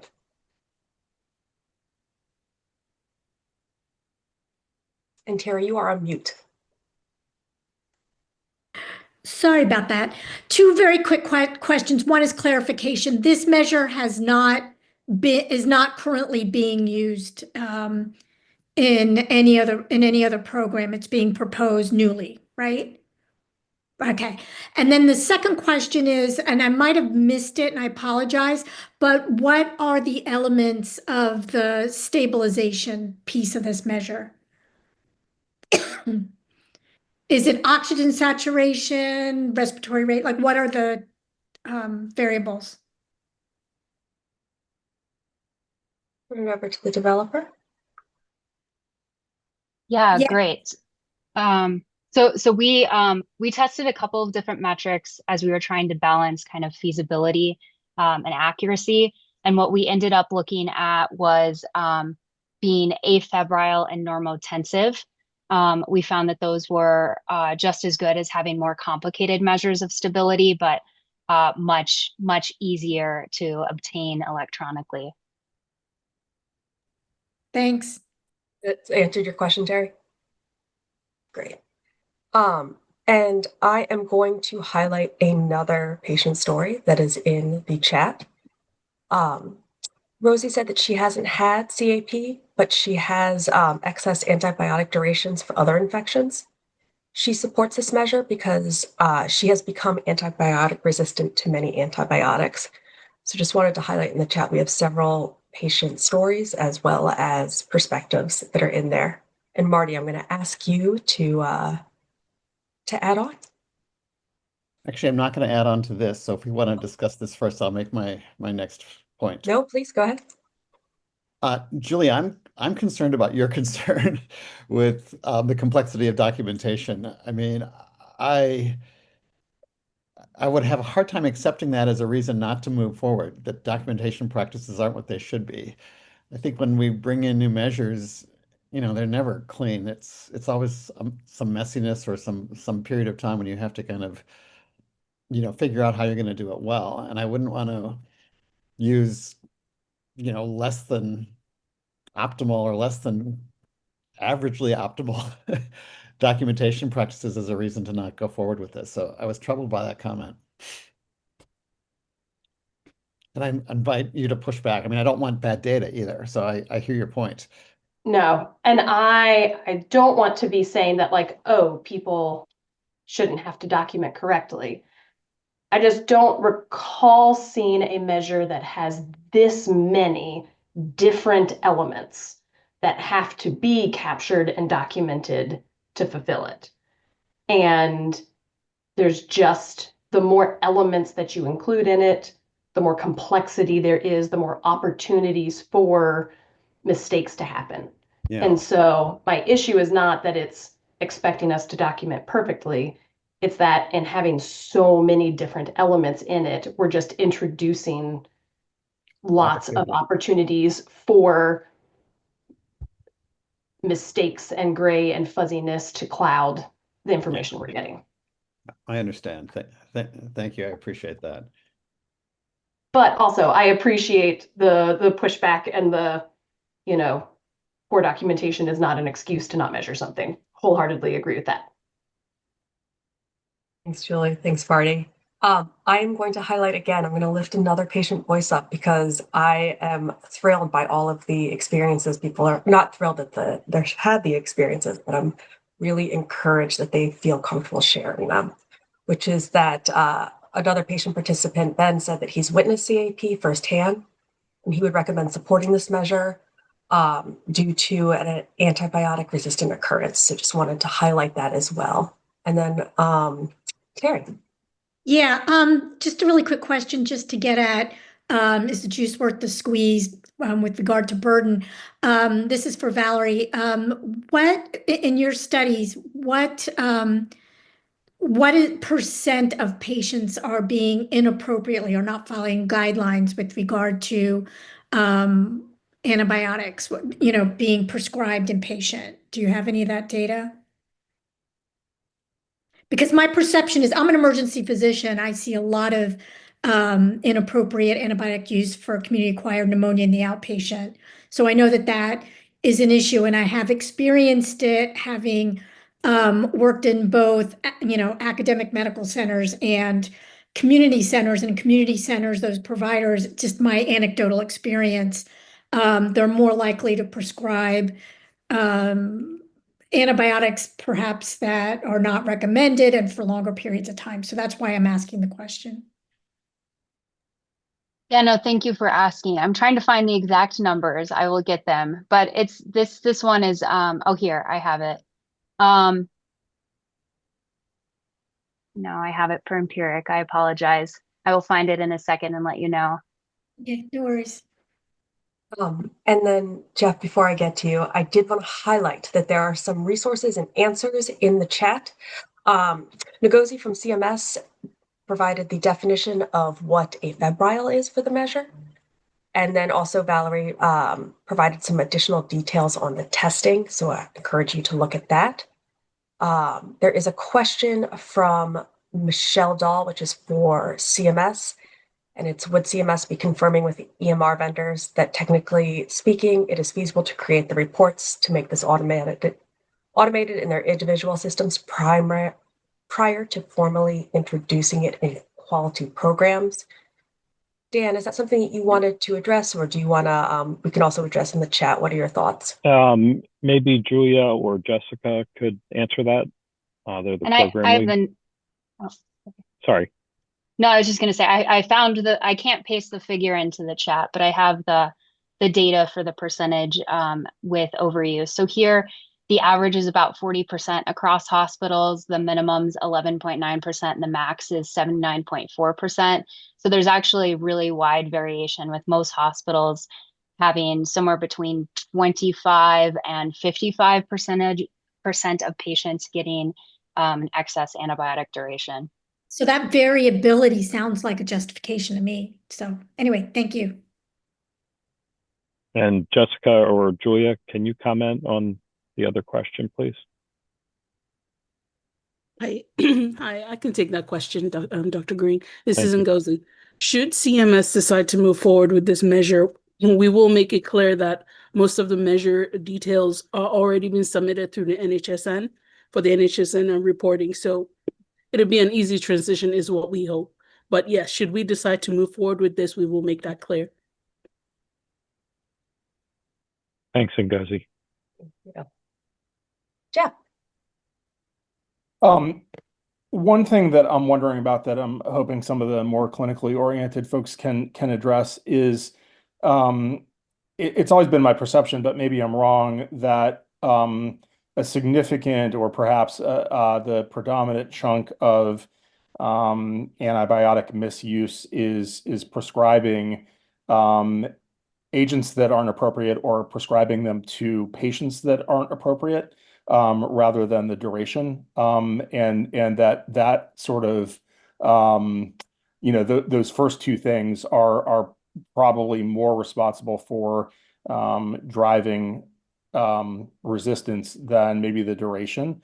And in that case, I wonder if maybe we've missed the target here a little bit, but I'd be curious to hear thoughts from folks who know more about this than I do. Yeah. And Mike, was your hand raised in response to Jeff? Yeah, it was. So I'm an infectious disease physician, Jeff, and I think you're right on part of the focus. I think this is an important measure because duration is one of those things that we do recognize drives resistance and complications. And what we're seeing, the trend is shorter and shorter durations for many different conditions. But I think this is one piece of the puzzle. I echo some of the concerns about feasibility and complexity, but I do think it's an important measure to help us continue to reduce the risk of overprescribing and ultimately resistance. Thanks, Mike. I appreciate it.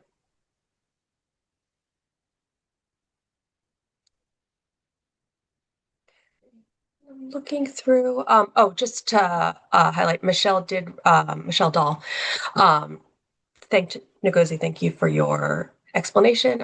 She doesn't believe patient level data is incorporated in the current AU, AR, NHSN modules, so it might be a big lift. And so Julie and Darlene, I think we've heard a fair amount from people with some of the concerns around feasibility, the complexity of the measure, the ability to collect data. Heard from one committee member that the changes in the guidelines and the measures incongruence with the current guidelines is in their opinion, is not a make or break Heard a lot of strong support from patient participants who have experienced challenges related to CAP, antibiotic resistance CAP, as well as just had been able, have had a lot of experience in this realm. Are there other things that you think we should, any other threads we need to pull, or do you think that we should move this to a vote? I think we've had good conversation both ways. So I think we're ready. Agreed. Okay. And before I turn it over to Isaac, I'm going to actually read a couple of votes that we have in the chat from previous, which are Elena sent at 2:04 p.m. Eastern. We have a voting result for MUP 2546. The committee reached consensus agreement to recommend the measure for use in HIQR. They also, so for MUP 2546, the consensus was not reached, but the majority of the committee expressed some support for the use of the measure in HVBP. So I'm just highlighting those two, and then Isaac, I'm going to turn it over to you. All right. Voting is now open for Measure 16, excess antibiotic duration for adult hospitalized patients with uncomplicated community-acquired pneumonia. Do you recommend including this measure in the hospital inpatient quality reporting program? The options are A, recommend, or B, do not recommend.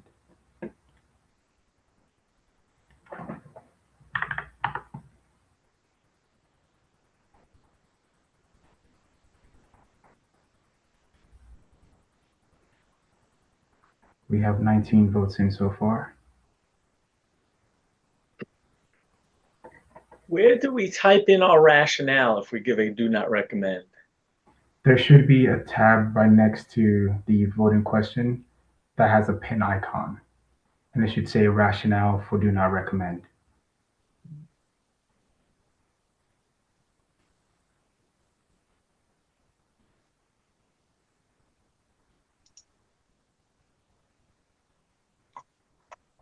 Are you able to see that? I do not see it.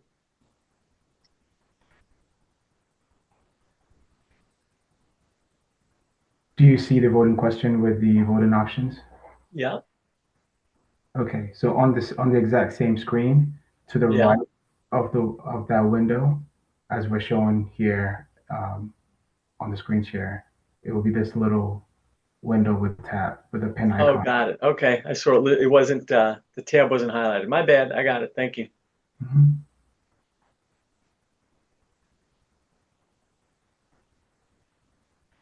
All right, we have 20 votes. We're expecting one more.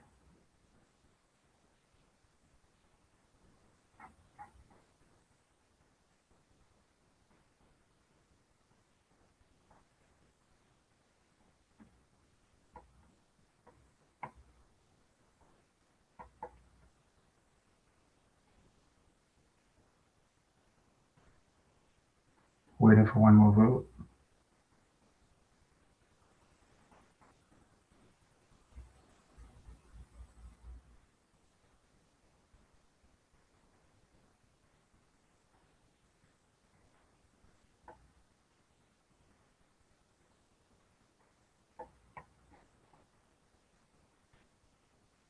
All right, we can move on to the next program.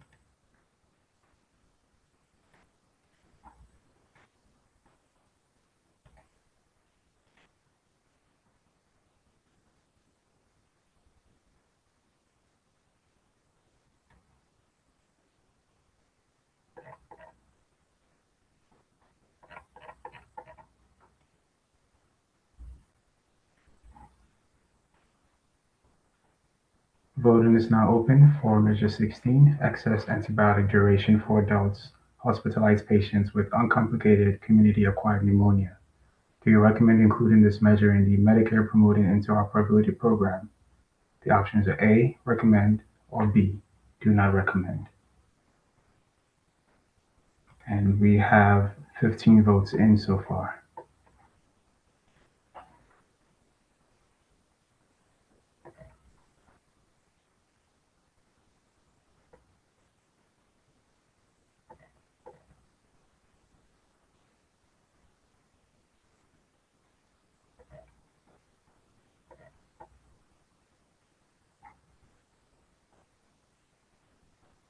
Waiting for one more vote.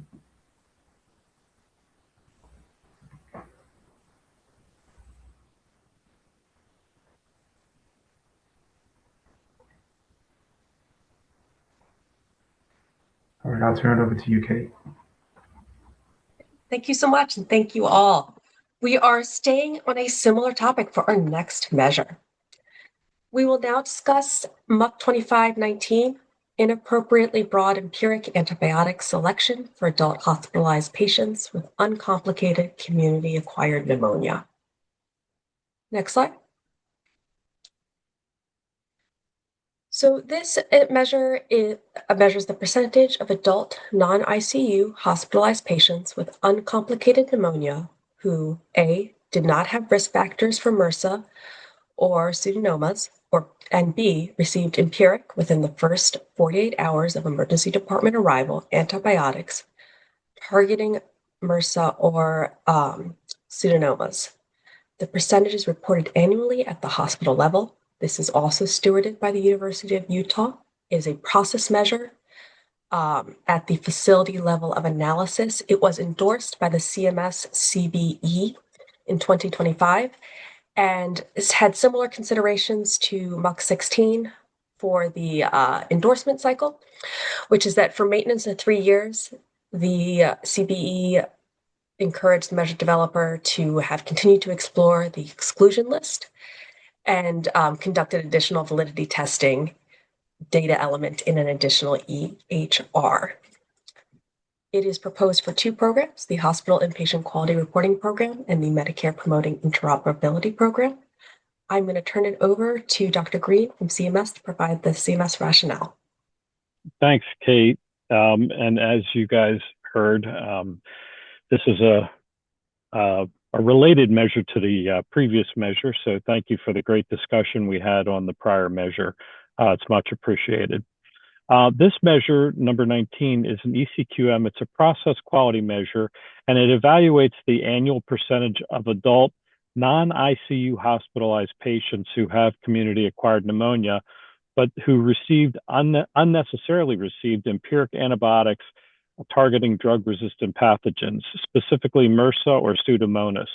So these were people that were put on, what we used to call a cannon of an antibiotic when perhaps a shotgun would have worked. They were overprescribed, if you will. Of all types of antibiotic overuse, inappropriately broad antibiotic use has the strongest evidence base suggesting harm. And this was one of the work group members was talking about, I think, in the last discussion. But anyway, suggesting harm and thus the largest potential for improvement in patient outcomes. There's wide variability in performance across hospitals, and evidence from a chart review version of the measure suggests improvement is possible. The measure is not risk adjusted. The denominator includes all hospitalized patients with an inpatient or observation status, non-ICU hospitalization in which the discharge diagnosis includes pneumonia or sepsis plus respiratory failure, who either received respiratory antibiotic in the first 48 hours of hospitalization, had chest imaging within 3 days of the hospital encounter, and were not transferred from another hospital. They also did not have a concurrent infection. So it limits patients, obviously, that did have a concurrent infection or were transferred from another hospital. It's restricted to patients, again, with uncomplicated pneumonia and without risk factors for MRSA or Pseudomonas.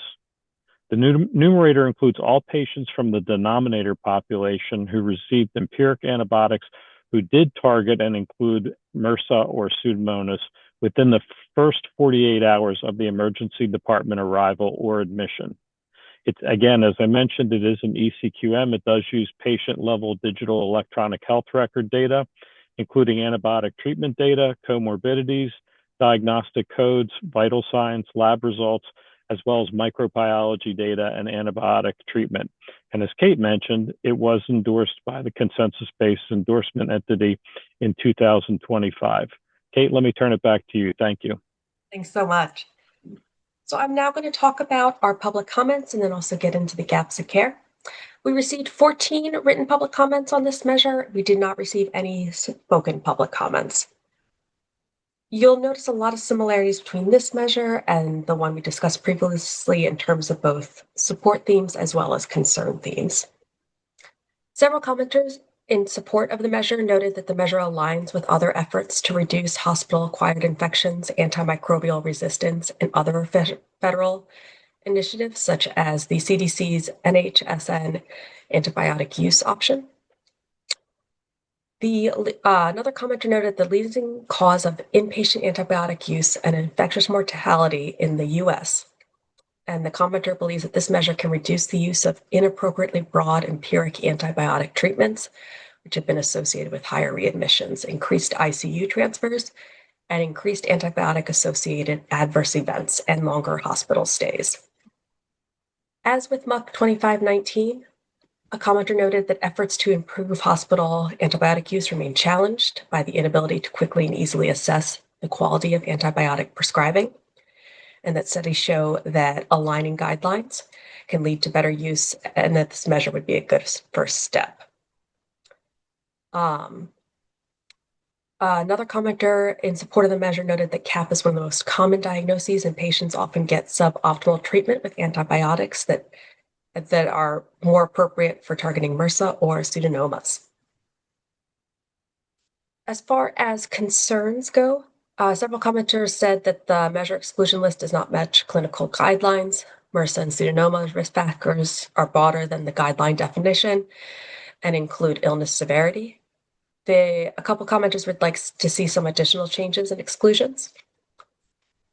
There were antibiotics administered in the ED or other department setting, and patients who are considered immunocompromised should be excluded. Infectious disease consultant and management access to pre-hospital antibiotics and imaging information can be limited and difficult to capture. Clarification on this would improve reliability of the measure. Another exclusion recommendation is to allow clinical exceptions for high acuity populations. There were similar concerns around the overlap with the SEP1 bundle and the concerns around the burden to implement this measure within EHRs. People also had some concerns around the feasibility to implement this measure in rural settings, given the IT structure. And there were similar clarifications on specifications on how the measure defines 48 hours of hospitalization. The measure defines 48 hours as the arrival to the ED or admission to hospital. And that similar clarification on the identifications of patients who had chest imaging 3 days prior to hospital encounter. Next slide. Same closing gap of care considerations. Patients older than 65 have highest rates of inappropriate broad spectrum antibiotic prescriptions. Broad spectrum antibiotic use for treatment of outpatient community-acquired pneumonia did not differ by rurality, but varied by geographic location. The highest proportion of broad spectrum antibiotic use in the South. Patients with limited English proficiency may not understand the unintended consequences of taking broad spectrum antibiotic inappropriately.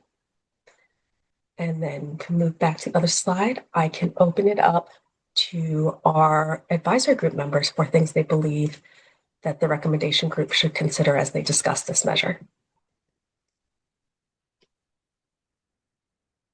Yes, Jim. And you are on mute.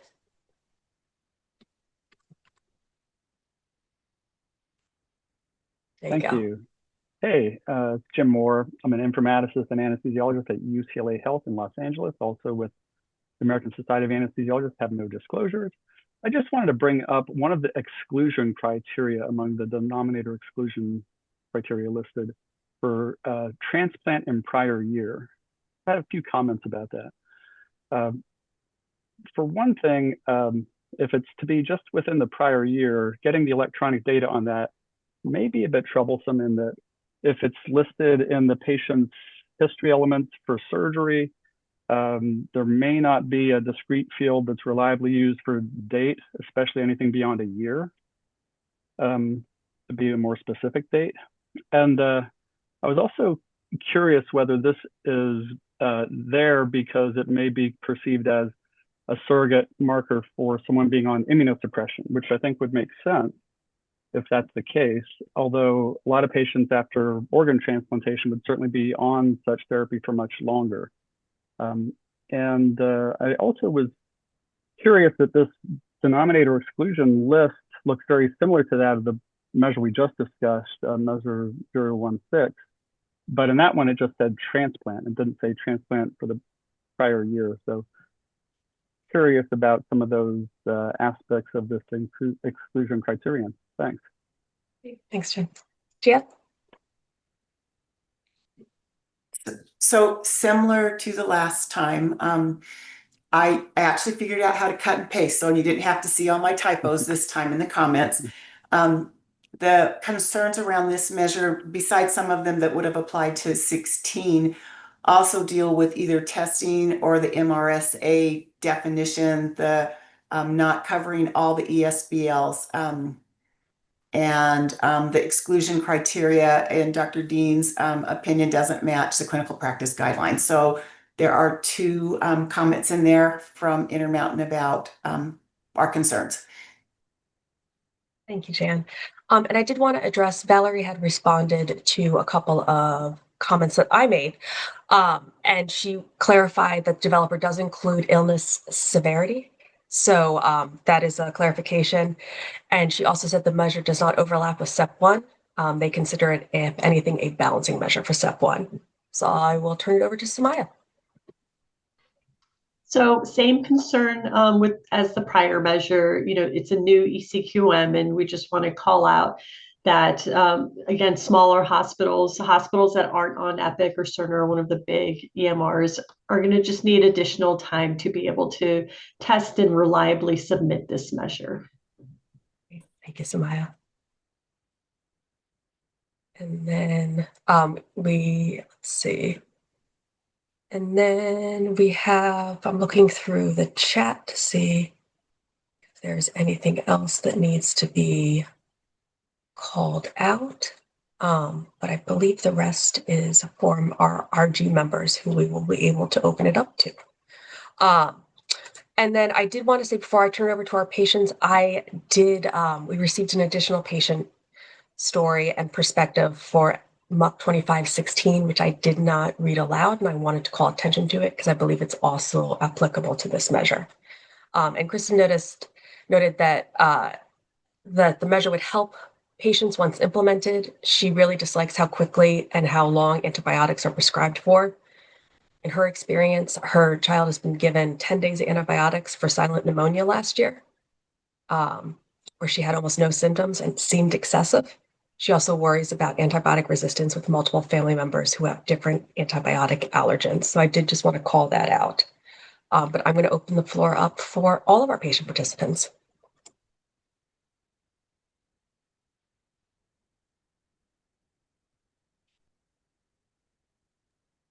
And as always, please put them in the chat as well, because I do like reading them aloud. So I am happy to do that.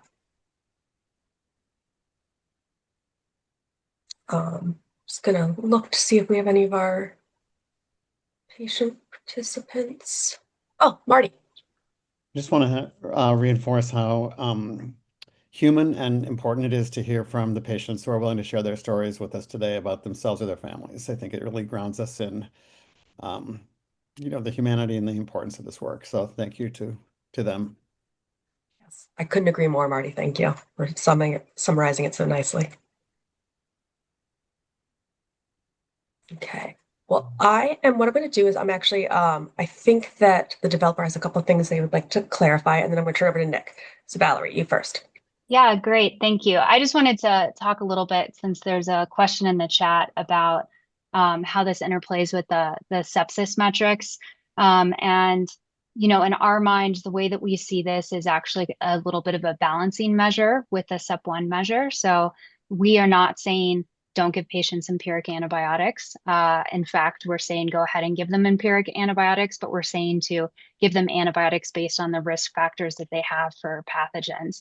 So if they don't have risk factors for drug-resistant pathogens, they can still get something like ceftriaxone, which is a very broad antibiotic, but one that doesn't cover MRSA or Pseudomonas. And so that preserves those broader spectrum antibiotics for patients who need it the most. And we know from studies that even a single dose of those broader spectrum antibiotics can lead to harm to patients, both in terms of resistance and also side effects from things like vancomycin, which is the most common antibiotic used to treat MRSA. That can cause harm even with a single dose of that. And we do exclude patients that end up in the ICU. So someone with septic shock would theoretically should be excluded from this measure because we both exclude patients in the ICU, and we also do include severity in our assessment of whether patients can initially get anti-MRSA or anti-Pseudomonal therapy. But even patients with severe illness, if they don't have risk factors for MRSA or Pseudomonas, the guidelines don't recommend that they treat it. So if you think of like a young, relatively healthy person who has a severe illness, that's still likely to be caused by a non-drug resistant bacteria. And so treating them with something like ceftriaxone, again, would be appropriate. So we see this as being totally in line with the sepsis measure, but making sure that we think about appropriateness when it comes to those early antibiotics. Thank you, Valerie. Yeah. Yeah, thanks. The intention of this is great. I mean, de-escalating antibiotics, I think we're all in favor. What I worry about with this is there are many experts that still believe that recent hospitalization and intravenous antibiotics are a risk factor for acquiring resistant organisms. And in the exclusions listed here, I did not see that.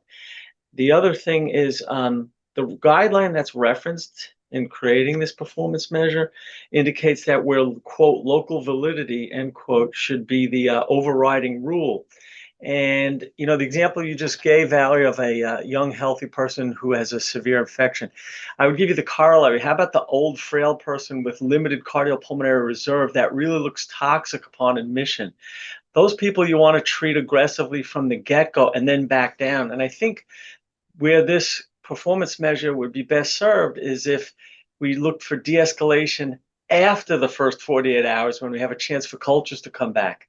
You know, let us treat aggressively if the bedside physician thinks that's necessary, but then you got to de-escalate. Calling for, you know, potentially restricting them from the beginning, I think could result in unintended consequences. Thanks, Nick. Valerie, let me know. Oh, so Valerie has responded in the chat. They exclude patients with recent hospitalization IV antibiotics, and they are looking to include more minor risk factors for resistance. No, I'm sorry to clarify. So we looked at, so the ATS guidelines have risk factors for MRSA and Pseudomonas that they kind of broadly apply. That's what we ended up putting in our measure. And that includes the recent hospitalization with IV antibiotics plus a severe infection. So we actually have that as an exclusion in our measure. The other thing is then the guidelines say locally validated risk factors. So this is like if one hospital says that they have found one thing that for them predicts resistant, whereas another hospital doesn't. And we looked at including some of those factors, and it just becomes really, really complex. And it didn't do a better job of predicting in our group. We already had so many exclusions that when we looked down at the end, we had between 0 and 1%, depending on the hospital we were looking at, patients who had a drug-resistant pathogen ordered in the end. Or that grew in the end. Sorry about that. That grew in the end. Nick, did you have any follow-up on that? Yeah, I'm looking at that ATS guideline, and it's a recent hospitalization or resident in a long-term care facility are factors that would weaken the recommendation. I don't see that it says you have to have that plus severe pneumonia, which is the way, maybe I'm reading this wrong, the way it's presented here, but it looks like it's severe pneumonia plus prior hospitalization is the exclusion criteria. the way it's presented to us in the link, where it should be either or. It shouldn't be you have to have both. I'd say if it was either or, I'm good with it. But having both, I think, is might be a little reckless. I can pull up the guideline to show you what we followed. Okay. So if you look at table 4, it looks at, so you see that the top column is non-severe inpatients. And for them, if it's non-severe and you have a history of prior MRSA or a history of prior Pseudomonas, you should be empirically treated for one of those. And we added that. But if you look over, it says for someone with non-severe pneumonia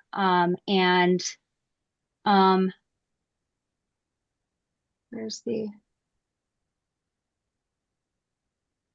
and recent hospitalization and parenteral antibiotics. If it's non-severe, they ask you to obtain cultures, but withhold MRSA or Pseudomonas cultures. Sorry, withhold MRSA or Pseudomonas coverage and escalate if you find it.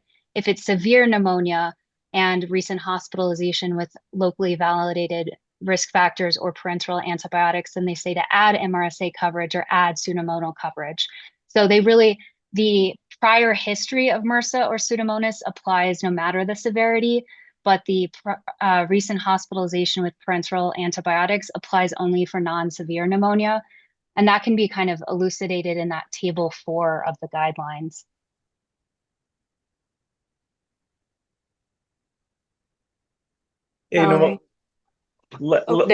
Last comment on that, I'm sorry, is when you look back at the evolution of the scores, whether it's Curb 65 or whatever scores you use to grade pneumonia, the original articles by Fine, the physician's gestalt did better than all of them.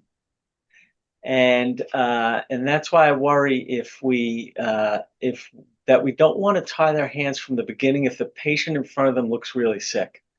And I think the de-escalation we should take on 48 hours after admission, not at the point of admission. And I'll stop there, but thank you. Thank you both. Thomas? Very similar comment to Nick's regarding the exclusion criteria. I think there are a host of risk factors for Pseudomonas that aren't captured here as exclusions. There was a paper from 2018 that was published. I'm going to include the link in the chat, but I think the pretty well done study showed a more expansive list of exclusion criteria that I worry are not captured here.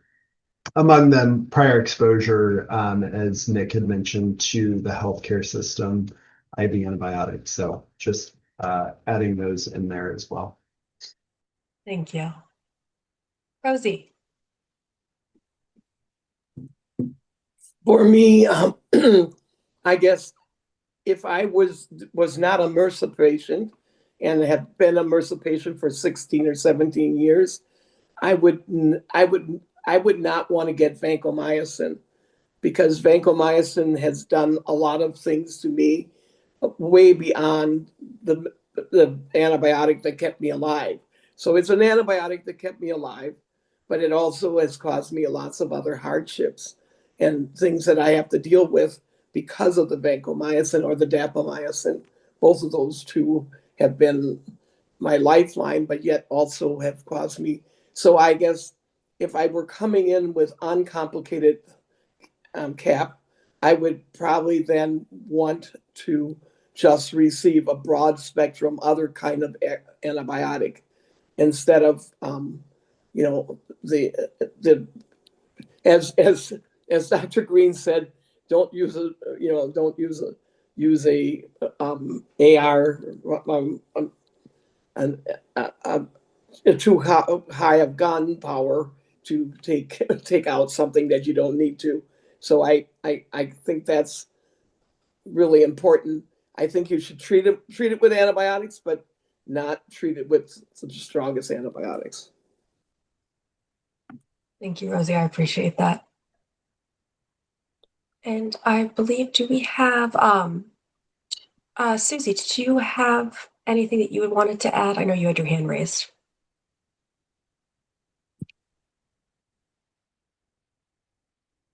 Okay, if she raises her hand again, that's fine. But Ben, I see that you went off mute.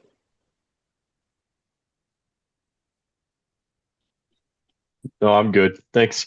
Oh, okay.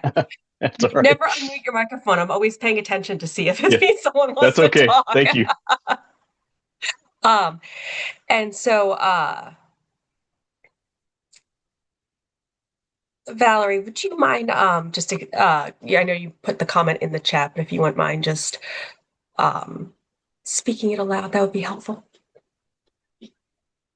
Yeah, so one of the questions that I saw that was happening in the chat was a question, and this was one of the questions I think brought up in public comment too, was around excluding patients with a history of IV antibiotics, which, as you've heard from the conversation today, really is important, I think, for face validity, because that is a risk factor for MRSA. We actually tested not requiring that in the measure, because it was one of the things that would be relatively harder for some hospitals to do. And you can see how it changed the classification. So it basically included more patients and considered them, let's see, so it changed from 58% to 55.2% being called inappropriate. So really, that was only like a 3% change. So the measure performed reasonably well if you don't require hospitals to look at prior hospitalization for IV antibiotics. But we talked to our TEP about it, and given the face validity concerns and the desire to be consistent with national guidelines, they really wanted it included, so we left it in. Great. Thank you, Valerie.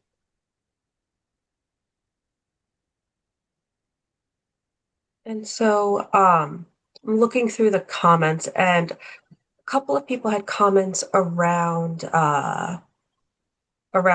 starting on the first dose, the measure starting on dose 1 of the antibiotic. Some of our clinician participants thought it might be better to start at the 2nd or 3rd dose. And Valerie, I don't know if that's something you'd want to respond to, but just noting that as a comment. Yeah, I'm happy to respond to that. I think we've talked about that a little bit already. We had a pretty robust conversation about whether to start on dose 1 or dose 2 during the measure process. And one of the issues is that dose 1 often influences what happens in dose 2. So we call this diagnostic or treatment momentum, that people tend to continue what happened in that first dose. And so that was part of wanting to include the first dose. And the second piece is just the fact that, especially when we're talking about older, frail adults, those are the ones most likely to have harm from even a single dose of something like vancomycin. So we elected to include that, as we really would like treatment to be correct from the get-go for patients. Thank you, Valerie. I appreciate that. Jeffrey. But aren't patients who are elderly and have comorbid conditions also the ones most likely to suffer harm if they don't get broad spectrum antibiotics from the get-go? And that's why we exclude patients who have risk factors that need broad spectrum antibiotics. It's a balance, but we really did exclude patients who would be at risk for that. So it is both true that these patients are at more risk of harm if you undertreat, and also more risk of harm if you overtreat. And we're really working on trying to exclude the patients who have any reason for that broad spectrum treatment. Julie. I think that, or actually, I'll probably just call out Dr. Lane on his comments from the chat, because they're probably fairly similar to mine.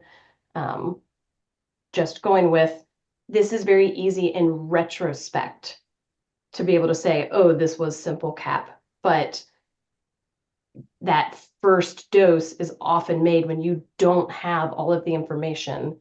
But we do know from evidence that getting antibiotics in is one of the things that does reduce morbidity and mortality in this patient. And so when you don't have all of the information ahead of you, and time is of the essence. I just have pretty strong concerns for unintended consequences in missing and undertreating from the get-go. But I'll let Dr. Lane.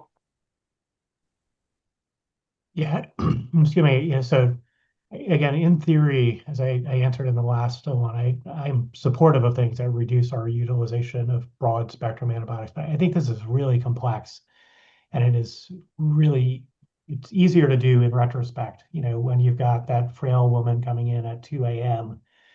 Who's never been to your health system, so you have no records. But they're coming from that nursing home that has high levels of resistance, and you're still gathering information. And I've got a clock, whether it's 1 or 3 hours for SEP one. Our tendency is to give broader spectrum antibiotics and then de-escalate. And so I'm worried about the complexity and whether the exclusion criteria adequately exclude those individuals.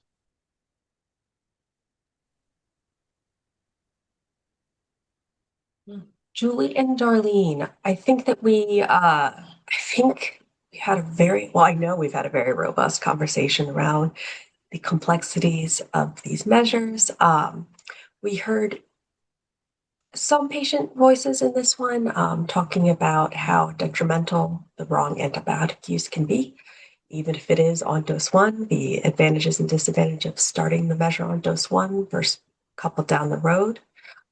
And I did see that we have a hand raised for one of our patient participants. So Sarah, I'm going to turn the floor over to you.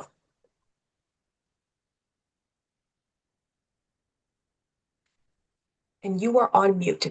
Sarah, you're on mute.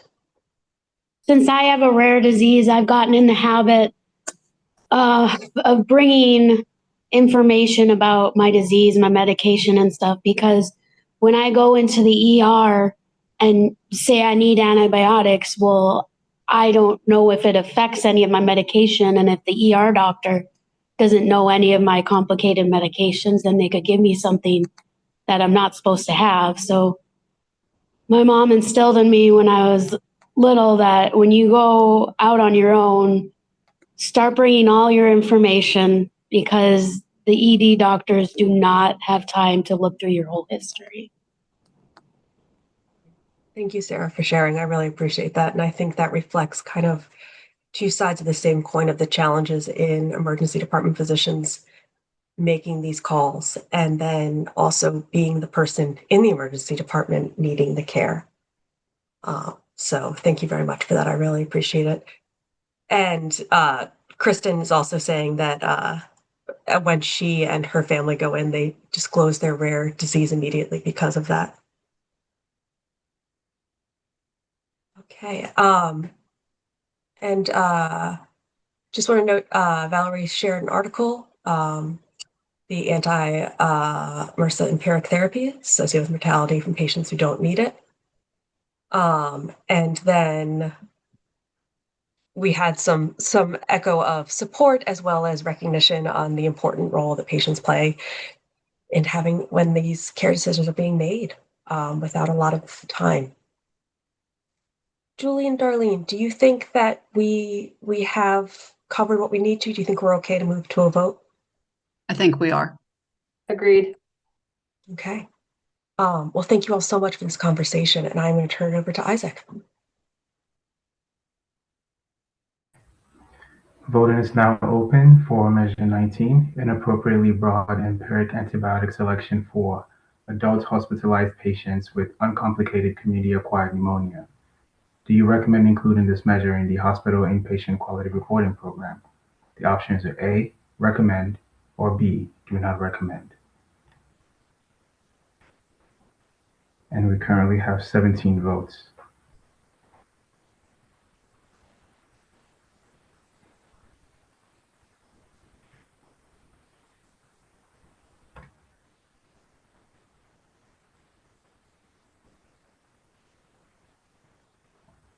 All right, we have 20 votes. We can move on to the next measure.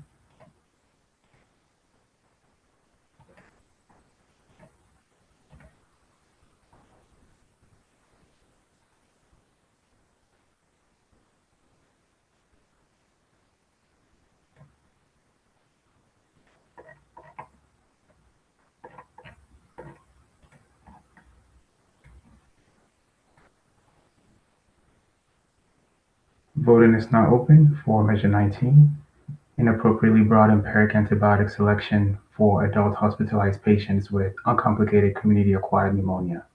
Do you recommend including this measure in the Medicare Promoting Interoperability Program? The options are A, recommend, or B, do not recommend.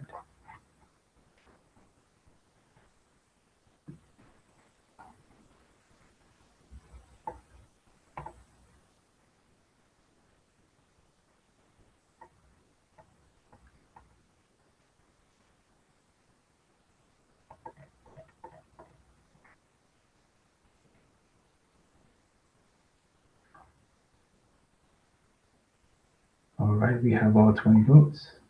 Over to you, Kate. Great, thank you so much. And we are running ahead of schedule. What does that mean? That means we get a little break before we get into our final portion of the day. So we are going to take a 15-minute break.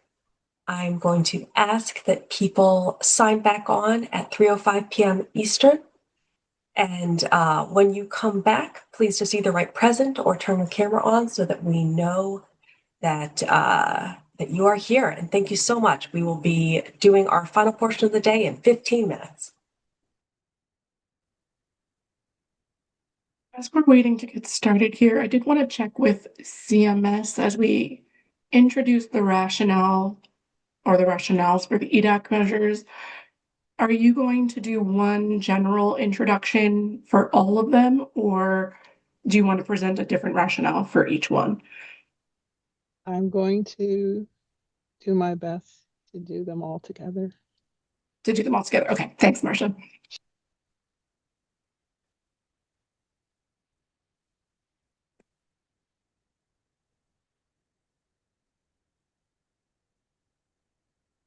Okay, I'm just going to ask my team, based on the number present, do we have discussion quorum to get started here?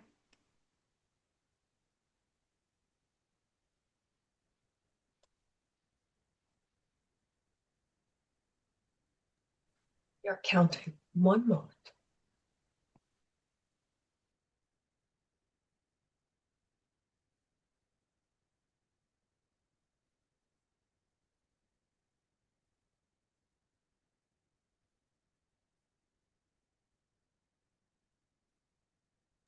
Okay, I am seeing that we have discussion quorum. All right, let's go to the next line.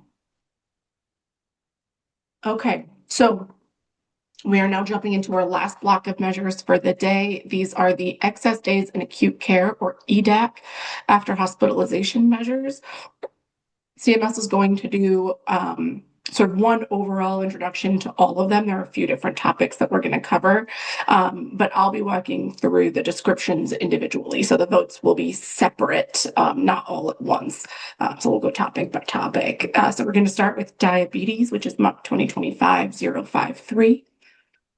Let's go to the next slide here. Okay, so I'm just really quickly going to run through this measure description slide. I'll then turn it over to Marcia Smith to do the CMS rationale for the measures. I'll do a quick review of the public comments and closing care gap slide before I turn it over, as we did earlier, to the AG group members, or the AG members, to pull up some priority topics. Then we'll turn it to our patients, and then we'll open it up to everyone. So the EDAC after hospitalization for diabetes measure assesses the days spent in acute care within 30 days of discharge from an inpatient hospitalization for diabetes. The measure is intended to improve the quality of care with a focus on care transitions provided to discharged patients who had a diabetes hospitalization by collectively measuring a set of adverse acute care outcomes that can occur post-discharge. Emergency department visits, observation stays, and unplanned readmissions at any time during the 30 days post-discharge. In order to aggregate all three events, we measure each item in terms of days. The outcome is adjusted to account for age and patient comorbidities and incorporates exposure time to account for survival time shorter than 30 days, for example, for patients who die within 30 days of discharge. The measure is calculated for admissions for patients who are 65 years or older, are enrolled in Medicare fee-for-service or Medicare Advantage, and are hospitalized in non-federal short-term acute care hospitals. The final risk-adjusted measure score is calculated as the difference between a hospital's predicted days and expected days per 100 discharges. It's an outcome measure at the facility level of analysis. It's never been endorsed. Let's go to the next slide. As I said, this is a CMS stewarded measure, and it's being considered for the hospital inpatient quality reporting program. So with that, Marcia, over to you. Okay, thank you, Brenna. I'm Marcia Smith. I'm a medical officer in the Quality Measurement and Value-Based Incentive Group. I'm a pediatrician by training. And as Brenna said, we are going to be discussing the excess days in acute care after hospitalization. The diabetes measure is the newest. There are actually 3 measures currently in the inpatient quality reporting program. The current measures are added on the MUC list because they have undergone substantive changes. The diabetes measure, being new, is being included with those changes. So I'm going to try to give an overview that combines all of them, understanding that the diabetes is new, and we're going to start discussing that one first. Excess days can lower patient care experience and health outcomes. There's rising concern about undercounting excess days, which underestimates their true impact on hospitals and patients. These measures address this gap. As I said, there are 3 currently in IQR, which is excessive days after acute myocardial infarction, excessive days after hospitalization for heart failure, and excessive days in acute care after hospitalization for pneumonia. Those are the 3 currently in, and the new diabetes measure. All 4 measures are constructed identically. They're all risk-adjusted measures estimating days spent in acute care within 30 days post-discharge for the indicated hospitalization, with acute care outcomes including emergency department visits, observation stays, and unplanned readmissions. Unplanned readmissions are defined using the planned readmission algorithm.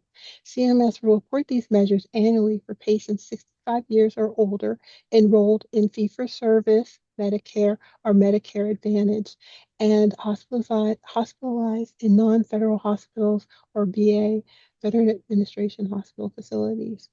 The final risk adjustment measure score is calculated as the difference between a hospital's predicted days and expected days per 100 discharges.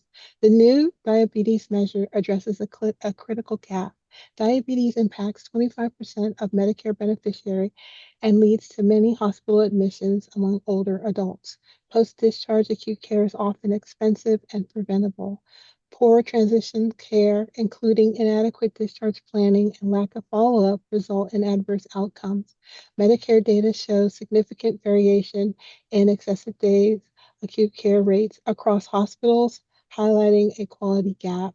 Evidence-based strategies like structured discharge plans, multidisciplinary teams, and timely follow-up reduce post-discharge acute care utilization, emphasizing the need for standardized quality measures to enhance care transitions for diabetic patients.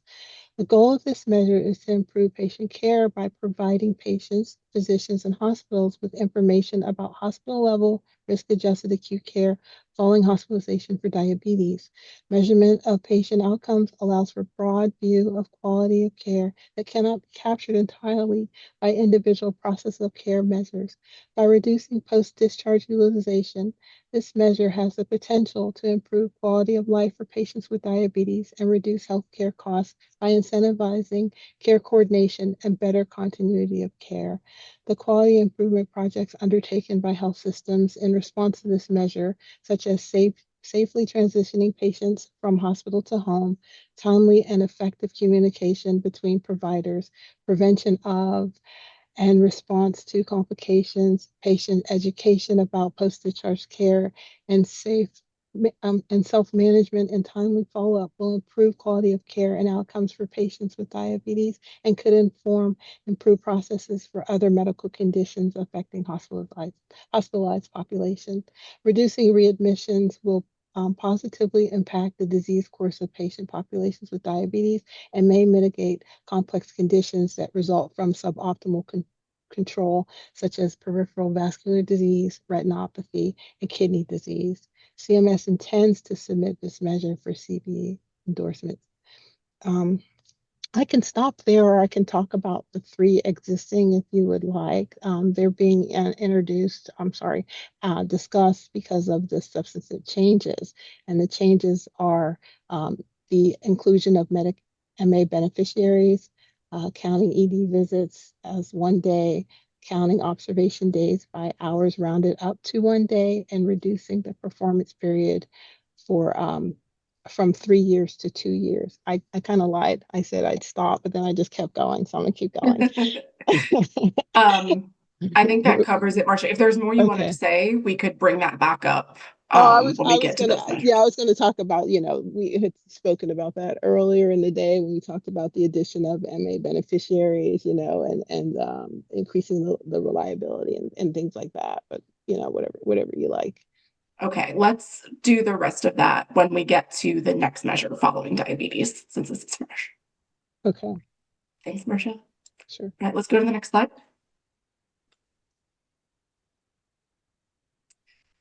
Okay, so just thinking through here some of the closing care gaps consideration. This measure is risk adjusted by age. Most hospitalized patients with diabetes are over the age of 65, frail, and have multiple comorbidities. There's also the consideration of geography, so whether patients are in urban versus rural areas. We know that rural patients are at increased risk for experiencing worse quality outcomes than their urban counterparts, even after adjustment for other contributing factors, and despite being part of the same integrated health system.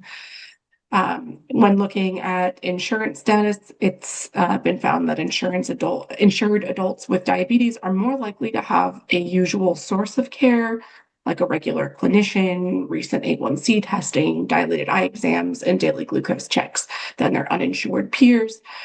And then in terms of language, when compared with English-speaking patients, those who speak neither English nor Spanish are less likely to meet targets for diabetes and cardiovascular risk factor control. Next slide.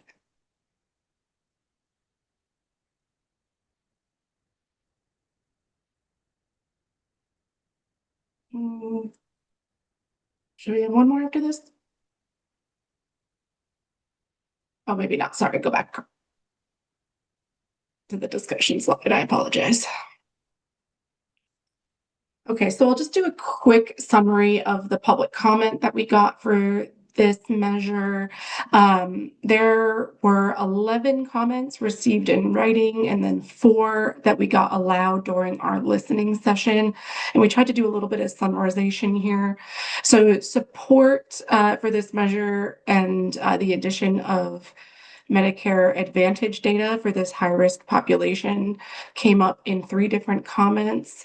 A lot of those folks felt that including MA data helps improve the accuracy of public reporting, highlights discrepancies in outcomes based on coverage, and holds Medicare Advantage plans accountable to ensure that patients receive necessary care.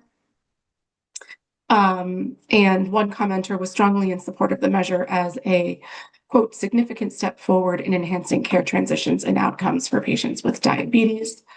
In terms of concerns, there were a few different themes. One comment brought up a 2024 summary of a TEP related to this, a similar measure about the reliability of diagnosis coding for diabetes. So the data element reliability of diabetes codes, the complexity of the risk adjustment methods, and then the feasibility of accurate data capture of diabetes encounters. We also heard some concern about overlap with existing measures. We heard from the AMA some concerns about potential unintended negative consequences. For example, increased mortality due to negative incentives related to readmissions-related measures. And they wanted to see additional analysis, including review of risk-adjusted versus unadjusted rates, the timing of readmissions, and the appropriateness of the length of the post-discharge period. This was raised by another health system as well. Let's see, there were some questions about the lack of sociodemographic factors in the risk adjustment model, specifically community level variables that affect readmission risk. And then there were others. So while we heard a lot of positive feedback about the inclusion of MA data, others raised some concerns that including Medicare Advantage data makes it hard for entities to determine their impact. So what's the effect of the expansion to MA beneficiaries as compared to the reduction in the number of years of data used to calculate the measure?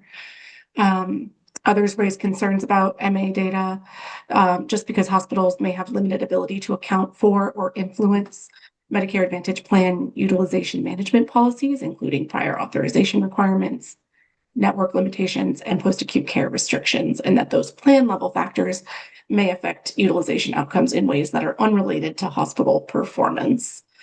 And then finally, there were some concerns about the inclusion and weighting of ED visits and observation stays. So counting ED visits as a full day and observation stays based on hours rounded up to 1 day, folks felt might overstate utilization and inadvertently penalize hospitals for clinically appropriate care delivered in lower acuity settings. And then finally, one person suggested that the measure may be better suited for an ACO environment since much of the performance on the measure may be driven by the availability of post-discharge resources like durable medical equipment or pharmacy availability. And then finally, there were some concerns that rural hospitals are at an unfair disadvantage due to lack of post-discharge community resources. Okay, with that, I want to just open the conversation to our advisory group measures to let us know where they'd like us to prioritize the discussion. Yeah, go ahead, Jen. Sorry, I actually was typing it, but I'll go ahead and ask. For this particular measure, as well as readmission measures, hospitals do not always receive the same payment for readmissions measures. It is very frequent and common practice for an MA to merge the index and the readmission measure, and the hospital eats, for lack of a better word, the secondary cost and admission. My lead for clinical data integrity informed me that this is also the readmissions from an MA are not reported in their HEDIS. So from the measure steward perspective, could you explain how you would be able to consistently document that there was a readmission in the MA program, and or could CMS maybe change the guidelines such that those MA programs and this issue with combining encounters into one, not paying the hospital for the second, especially when they were not preventable and not related readmission, and how that would work in this measure. And again, I'll ask the same question when we talk about the readmissions. Thank you. If we have a team from Yale on the line, they could answer that. Hi, yes. Hi, my name is Doris Peter. I'm representing Yale Core. So for the Medicare Advantage Doris, claims, could you speak up a little bit? You're just a little soft. Oh, I'm sorry. Here, hopefully No, my that's mic. okay. Thank you. Is that better? Can you hear me now? I'm going to move closer. Okay. All right. So for Medicare Advantage claims, there are two sources. There are claims from the hospital, and there are also claims from the MAO organization. So we have two sources of claims to use to count these events. So, and we've done some pretty extensive work on validating the data, and we've published this for the hospital-wide readmission measure, which has already been CBE endorsed with the addition of Medicare Advantage admissions, as has the AMI EDAC measure gone through CBE endorsement as well. So we have some plenty of background work done on this area, and also endorsement for those two existing measures. I hope that answers your question. So maybe then to my CMS colleagues, where you allow an MA plan to financially be harmful to a hospital because of the merged encounters, maybe that's something you could consider, because it is a very distinct and different than the Medicare fee-for-service plan for the hospitals as far as payment. And it feels somewhat like we get a double whammy on this one.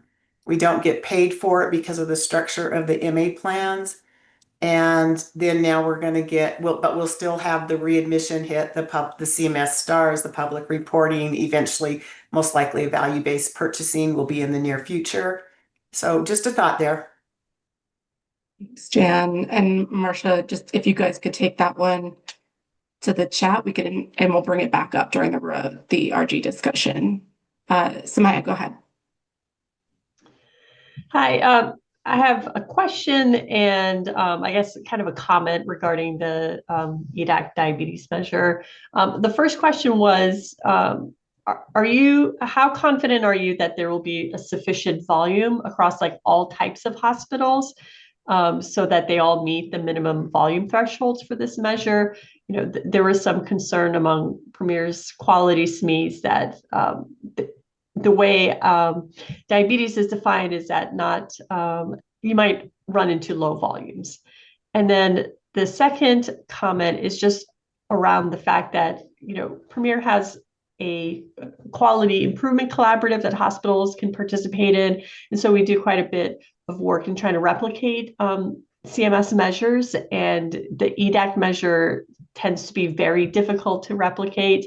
I think the feedback was that, you know, some of the changes that are being made will make that a little bit easier, but, you know, just to, it still is a somewhat difficult measure to replicate using available data sources.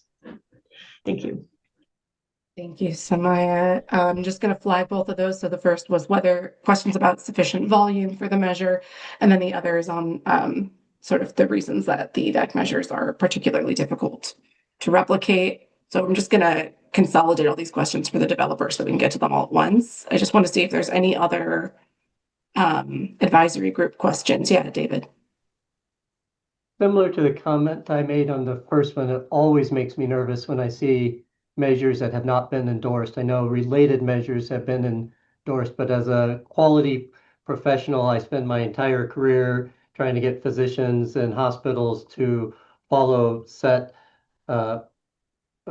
processes. And so we have a process here where a measure goes through endorsement and then gets a very in-depth technical evaluation at that endorsement process, which helps inform this process of the primer. And anytime we skip that process, as you know, and skipping a step of any process just goes against my background and quality. And so it always makes me nervous because we keep coming up on technical questions that, you know, if it gone through a robust endorsement process would help us answer during this process, and just feels like we're skipping steps here on many of these measures, and this is one of them.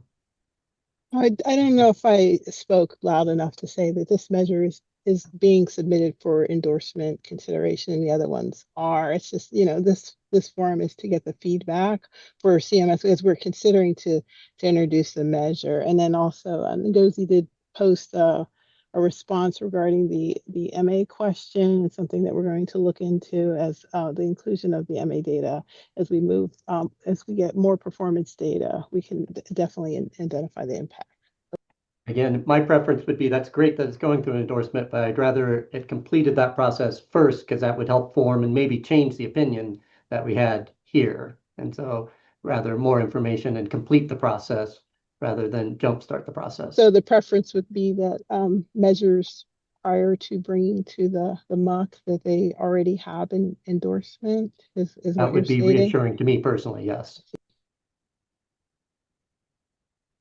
Thanks, David. Before I turn it over to our colleagues at Yale, just wanted to see if there were any other comments, priority topics, or questions from the AG. Yeah, this is Shusha from Yale. So I want to address the endorsement and whether we can use the endorsement or implementation of other measures using having similar change. We did do extensive analysis, exactly same thing that got us through the CBE for AMI and for hospital measures. So we think we have all the data supporting that. So there's a bottleneck, just like we cannot push it through PGM because federal funding and all the reduction. we think the quality of these measures is as good, if not better, than those how go through the process, either the rulemaking or the CBD endorsement. And I also want to add on the myth about the MA data. They are really good quality now. They are 50-50. And the CMS have put a lot of effort to make sure the MAO submitted the stuff, and we did extensive. We definitely can stand behind these measures in terms of quality and the amount of analysis we did to make sure they are good to be used in the program. Thank you, Shusha. And yeah, we will definitely, as we get into the depth of discussion, we can have some of those technical conversations. And David, thank you for raising, the desire to see a measure endorsed before it comes to primer. That certainly streamlines the process. I do want to just be clear for those that are voting, it's not a strict requirement that a measure undergo it. So it's not that these measures haven't undergone the correct process. There's flexibility in whether a measure can be endorsed before or after this process. So just a little context there, but Beth, go ahead. Oh, you're muted, Beth.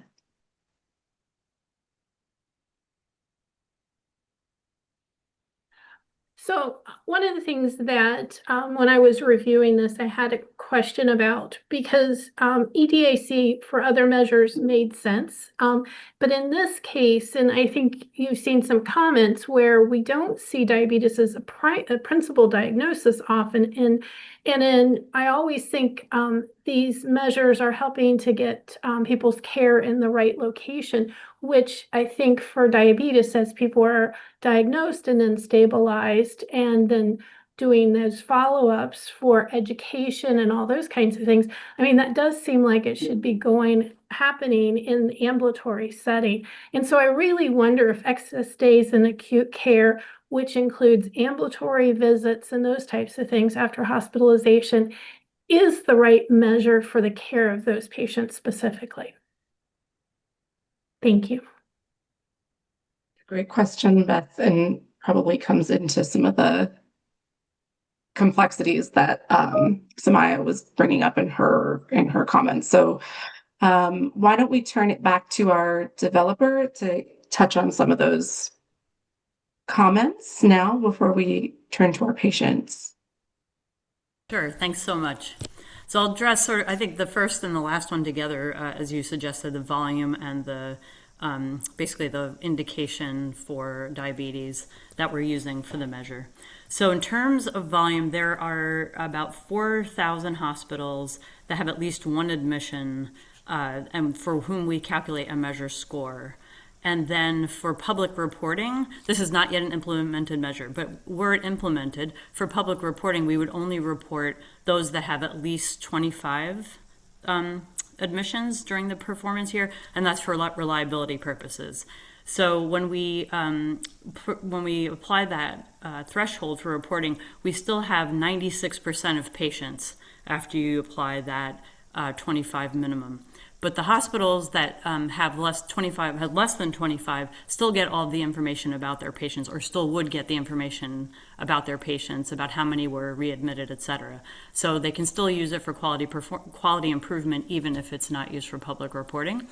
And that 25 cutoff is really for reliability, and there's always this trade-off between reliability and the number of hospitals for whom the data are publicly reported.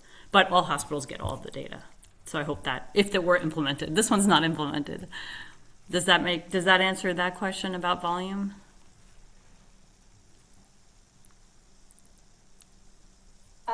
I was muted, sorry about that. Yeah, go ahead. Sorry, hi everyone. I'm Ladango Asana. I'm a nephrologist. I'm from Yale Core. I just wanted to address the question about the cohort definition and using a primary diagnosis for diabetes. I think it's a really good question. I think that, a lot of these are the patients who are either newly diagnosed with diabetes or just overwhelmed with their diabetes self-management. And so they come in with the DKA or the hypoglycemias or the hyperglycemic osmotic diuresis with severe volume depletion.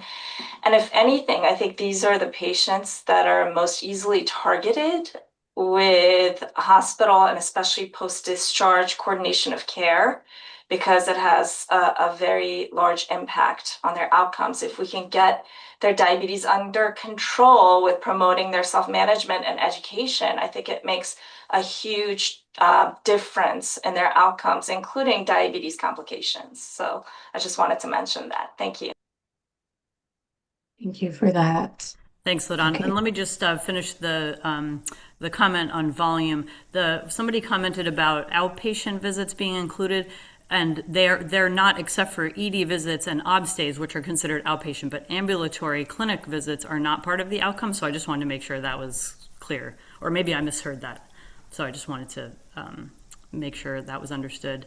And then regarding the difficulty of calculating the measure, previously we used a hurdle model, which was more complicated, and now we've switched to a binomial model where the computation time is much shorter, which makes it easier to calculate.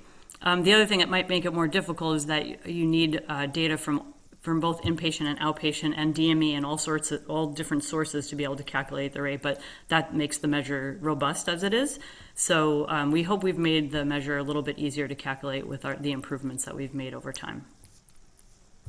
As far as CBE endorsement, we probably addressed that already, but the measure is going through CBE in the next cycle. Thank you very much. Okay, really quickly, I just wanted to turn it to my co-facilitators. I think I was seeing some movement in our internal chat about the last measures vote. Was there anything that we needed to get from the group? Hi, Brenda, this is Kate. Just one, sorry, this is for another measure, but Bridget, if you wouldn't mind emailing Meredith or messaging Meredith Eastman with your vote for 037 on HBBP, we appreciate it. Thank you. Okay, I do want to open it quickly before Nick, you jump in. I want to give our patient participants an opportunity to just chime in on this measure. If Kristen, Sarah, or Sherry have any thoughts that they'd like to raise. Yeah, go ahead, Kristen. Yeah, so coincidentally enough, I have a very close friend who is the caregiver for her father, and he has diabetes, and he has been dealing with complications with his diabetes and going in and out of the hospital. And he is in a rural area, so I can see where measures like this can help with accountability, mostly because they're actually having more issues with the rural hospitals, not keeping his blood sugar levels consistent. And so he seems to have more and more problems every time he's admitted to the hospital. And it's gotten to the point where she actually removed him from the rural hospital and drove him an hour and a half away to a different facility. So I think that these measures would be very wonderful. And that's just a patient story of somebody dealing with. Yeah, and he doesn't have any other comorbidities at this point aside from the diabetes. So, and he is on Medicare and he is a senior citizen. So it kind of fits almost all the criteria here. Thanks for sharing that. That's helpful context.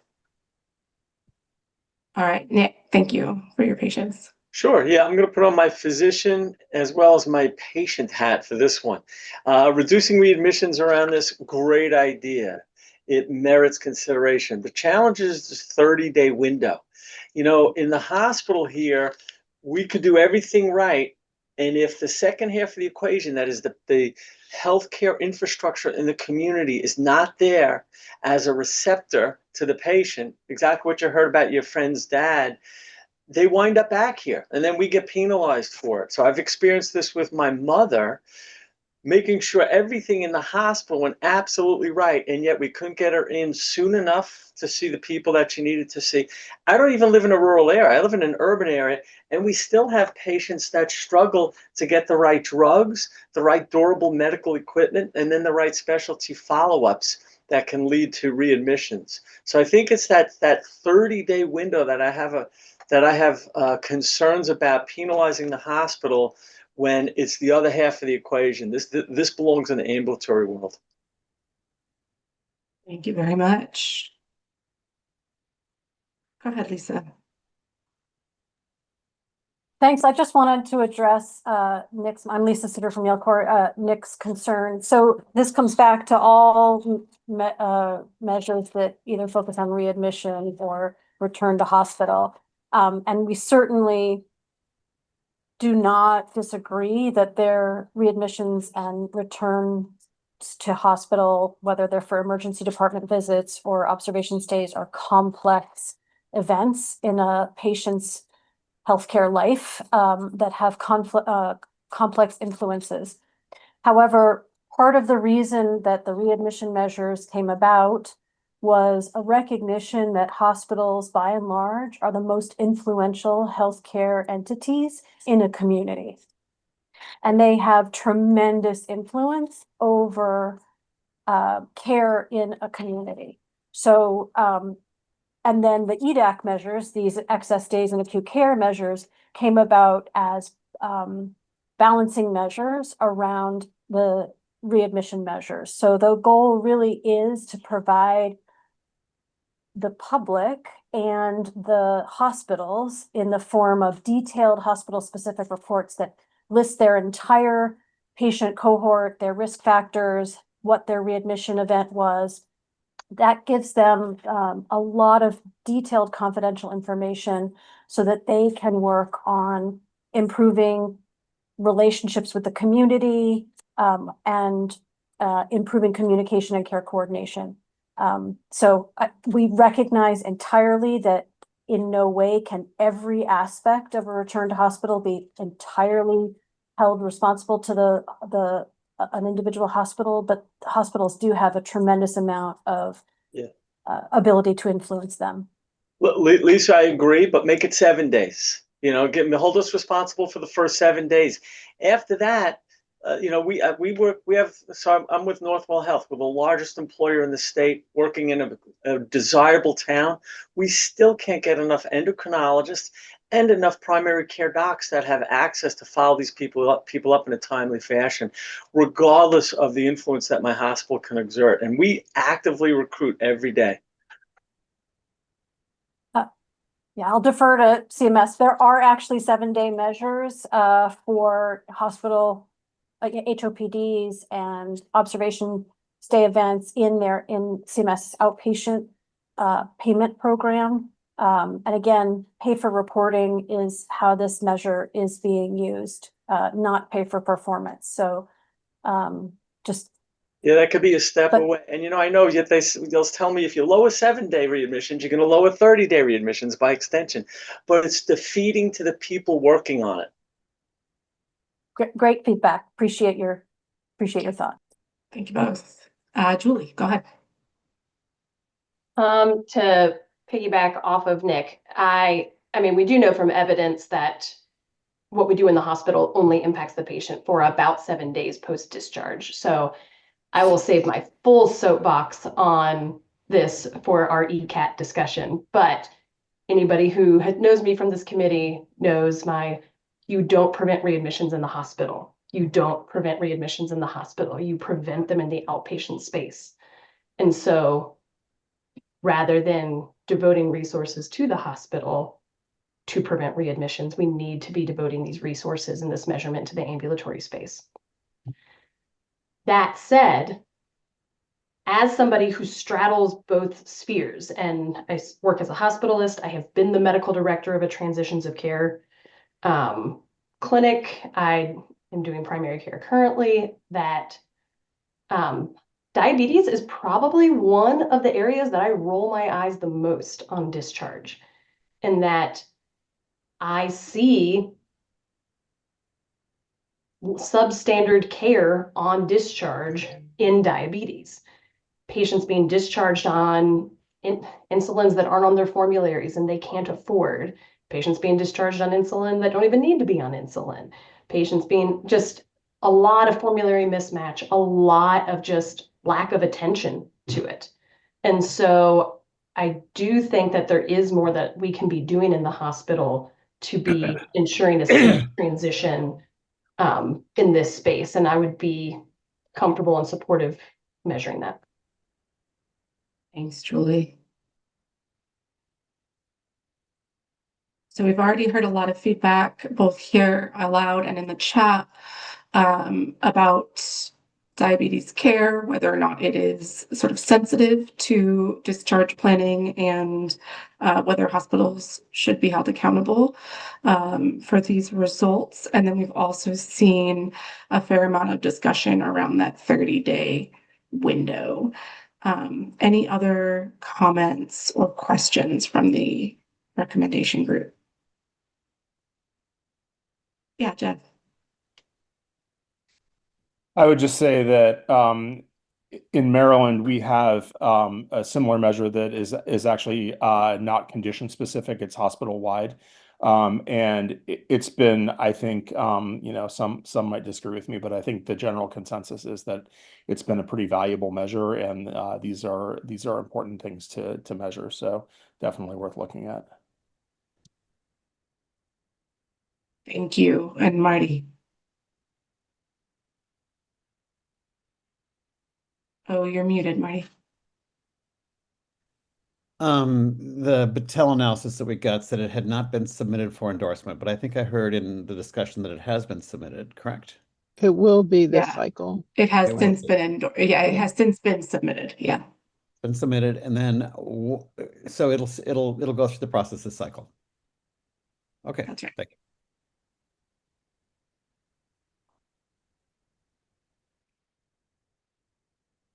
All right. I do want to draw attention to the chat that Don has put quite a few responses from the perspective of the developer related to the justification for the 30-day time frame.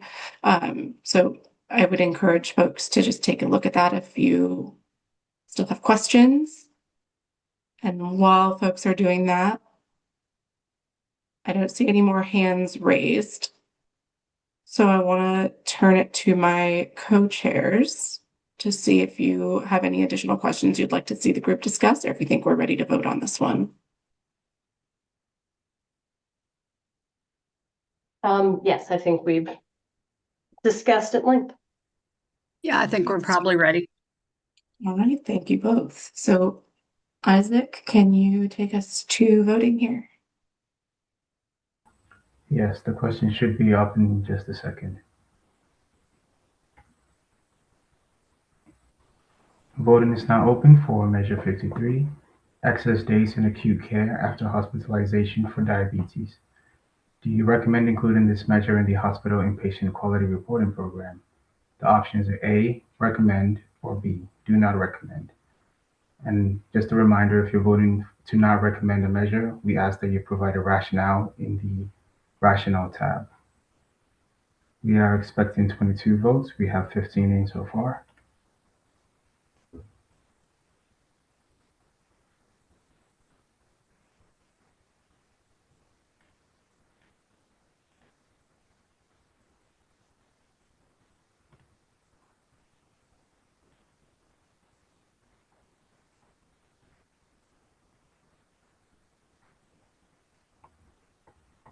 All right, we have 21 votes.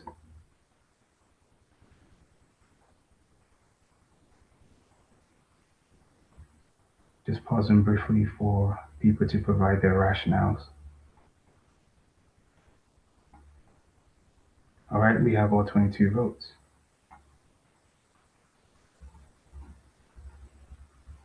And we can move on to the next question.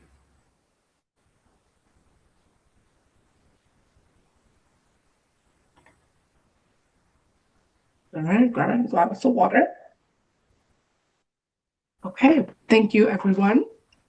So now we are going to go into the next EDAC measure. This is one of the, I believe, one of the handful that has already been used. So let's go to the next slide.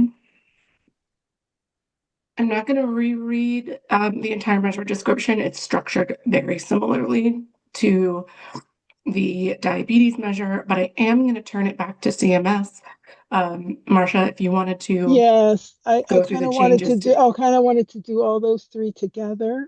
Yeah, please do. Yeah, okay, that would be great. Thank you. So, like I said previously, all three are currently in the program, and they have been for multiple years, and they are CB endorsed. These measures are submitted are included on the MUC list due to the substantive changes, which we did discuss during the diabetes measure, which is introduced with those changes already in place, which are including MA beneficiaries, counting the ED visits as 1 day, counting the observation stays rounded up to 1 day, and reducing the performance period from 3 to 2 years. Testing shows cohorts roughly doubled, increasing reliability by including more hospitals and beneficiaries. We also align methods across all measures using individual ICD-10 codes for risk adjustment and enhance the models for estimating acute care days.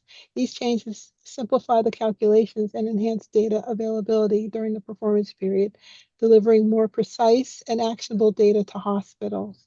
AMI received CB re-endorsement in spring of 2025.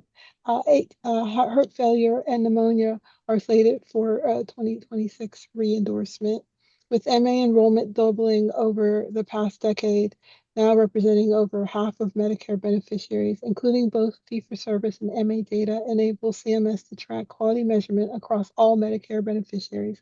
This enables CMS to link payment to hospital care quality and advance efforts to closing gaps in care. This supports CMS goals of improving quality of care, health outcomes, and creating a responsive, resilient healthcare system. That's all I have. Thank you very much. Okay, let's go back to the AMI. Thank you very much. Okay, so again, we received 11 written public comments on this measure, 4 verbally during our listening session.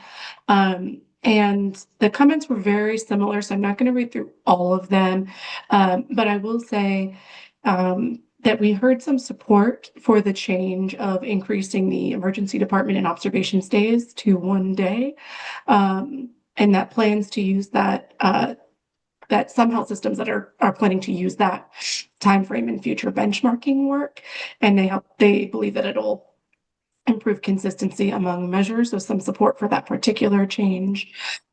Same concerns that you heard for diabetes around the challenges with using Medicare Advantage data alongside fee-for-service, and with some of the commenters asking for some additional steps or testing done to ensure that the MA data can be used reliably alongside the fee-for-service data. And then again, some questions about the risk adjustment methodology.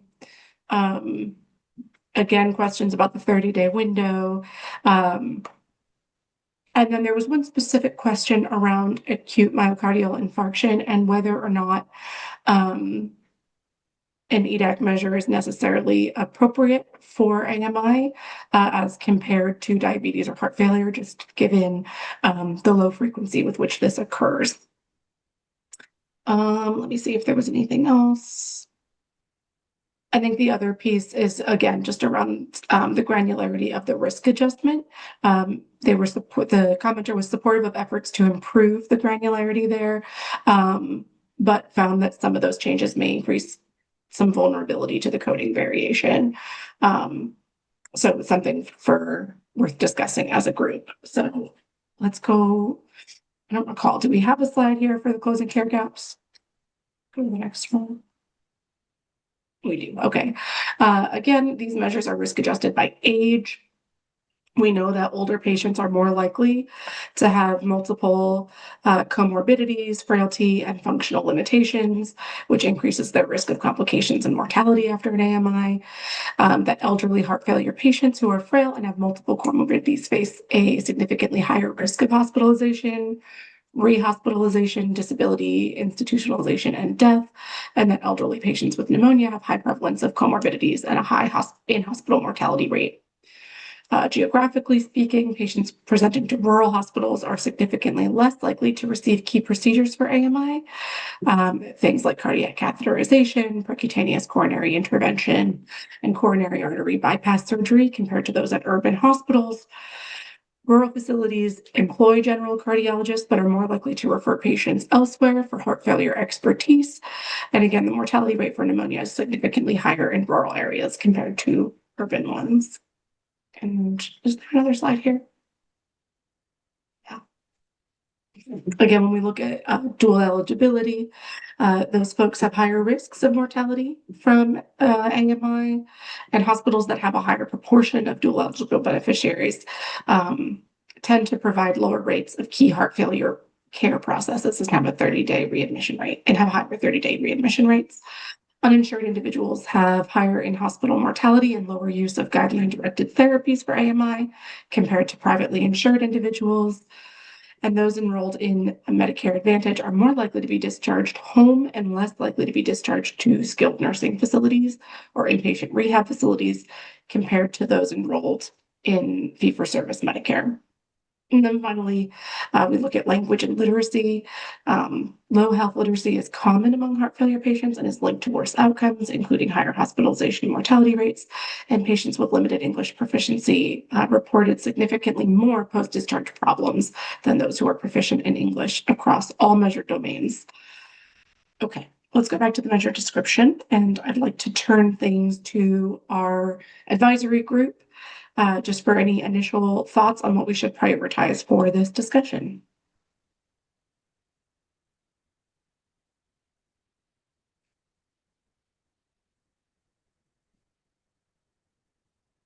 I'm not seeing any hands raised, and I know that we did discuss quite a few. Okay, Stephanie, go ahead.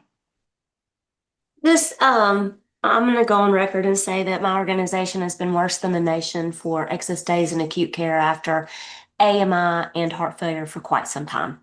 The 3-year requirement of the data just is extremely defeating. The more we work, the more we do, the data just never shows it. Even though we're making strides with our patients, we just cannot get out of that. I do think that adding the Medicare Advantage patients to the population, because there are the number of Medicare fee-for-service patients in my area has trended down and the number of Medicare Advantage patients has trended up. So I think that will be helpful actually to us, but it's not large volumes and one patient can make the difference. So it's these measures are very challenging, and they're, even when you're doing all the things that you can do, you can't see improvement in the public reported data, no matter what we're doing. So we keep trying, but it is very defeating. Thank you, Stephanie. Samaya, go ahead. So my questions are similar to the last time. I think with AMI, I'd like to, if you guys have more data to share about the low volume, that'd be greatly appreciated. And I was also, again, curious around the C statistic for this set of measures. Thank you. I'm logging that question. We'll turn it to the developer shortly. I just want to see if others on the AG also have any topics that they'd like prioritized or questions for the developer that we can get to before we jump into the rest of the discussion.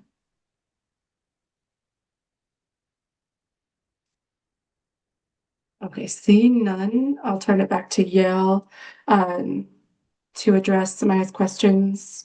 So any more data that you can share on the low volume issue and also the C statistic?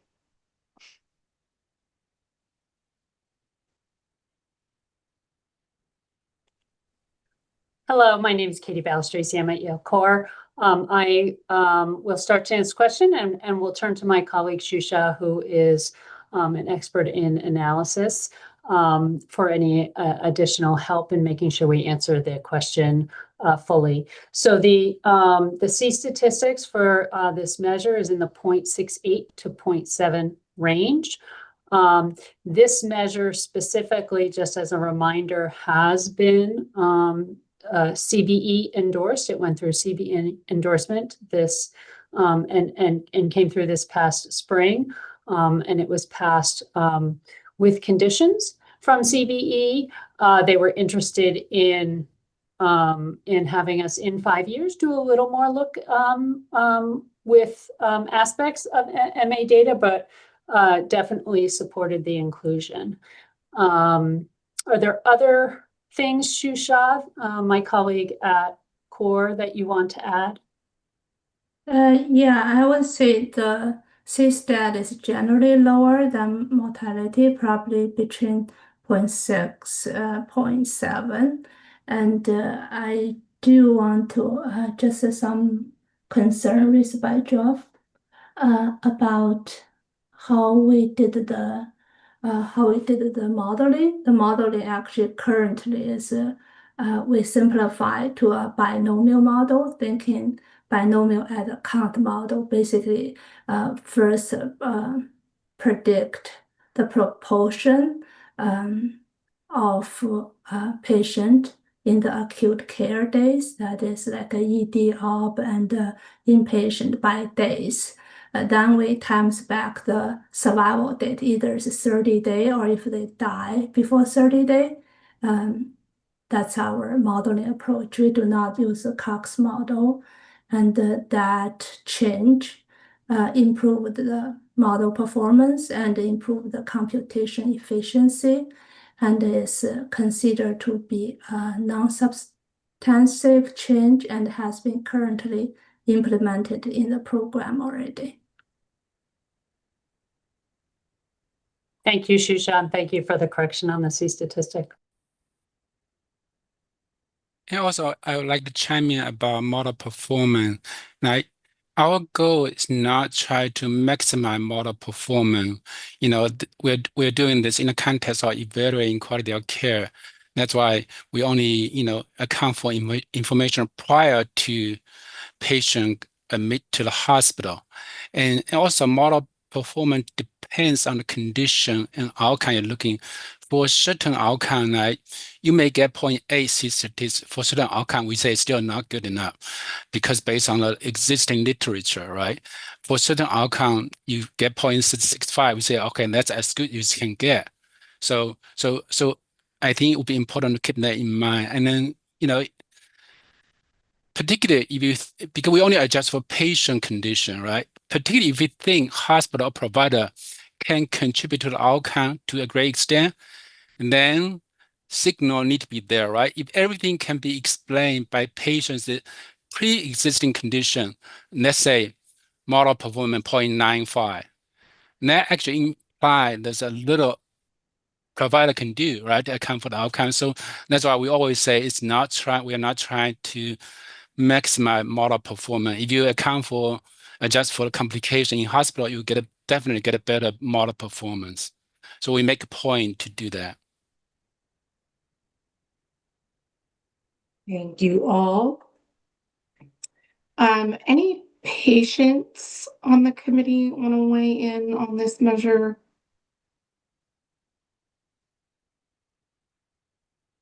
Yeah, Marty. You're muted again. Sorry about that. I'm thinking about your comment, Stephanie, about a hospital that's really trying to improve performance and just can't, you have a bad day, you have a difficult patient that doesn't have good outcomes. And I'm just trying to make sure I'm tracking. Do you think that the reduced reporting period and the addition of the Medicare Advantage data would improve your chances to get a better score when you're doing the work? I guess it's a question for you, Stephanie, but for anyone else who can help just clarify that. I would think it would, but I don't know. I think it will, and that's because it's going to increase the denominator. I hope it doesn't also increase the numerator. My hope is that we will see better performance. But if you think about if you have out of 9 patients or 10 patients or even out of 20, one patient that's a huge population. It's a very large percentage versus 1 out of 200. It makes a difference. And so when we've been digging down into the actual incidences, it's a very small number of patients in both the numerator and denominator. Thank you. Thank you. And I'm just noting Sarah's comment in the chat that it's harder to get advanced care for heart problems in a rural community. And that feedback is supported by the information that we gathered related to closing care gaps as well. Isis, go ahead. I was just going to agree with Stephanie to Marty's point. It's going to be helpful, especially to urban academic areas like in Miami, where we are one of the largest health systems. We have a very low number of Medicare fee-for-service and a very large MA population. So that and the shortening of the time where we're working very hard in our hospitals to improve readmissions, to improve a lot of the quality and safety measures, so that the old data coming off, so that truly consumers and purchasers of care can see the improvement that hospitals are really committed to doing. That's going to be helpful. Thank you. And thank you for asking the question. Both. All right. Recommendation group members, let's open the floor to you guys. Any additional thoughts? I'm seeing some commentary in the chat agreeing with Sarah's comments. We've seen a lot of discussion across the board here related to how Medicare Advantage data will impact scoring. Nick, go ahead. Yeah, hi, a quick question for the measure developer. Can you account for the situation where someone with an NSTEMI is diagnosed as a principal diagnosis, but they came in with competing disease? Coding out a primary diagnosis could be a tricky thing. So I'm thinking like the septic patient who makes troponins winds up in the cath lab, and now the cardiac course of their admission seems to dominate, and the coder indicates NSTEMI as the primary diagnosis when it was really sepsis. Does your risk adjustment account for that? Can your risk adjustment account for that? And I asked, I think maybe should we just make this a STEMI versus all AMIs?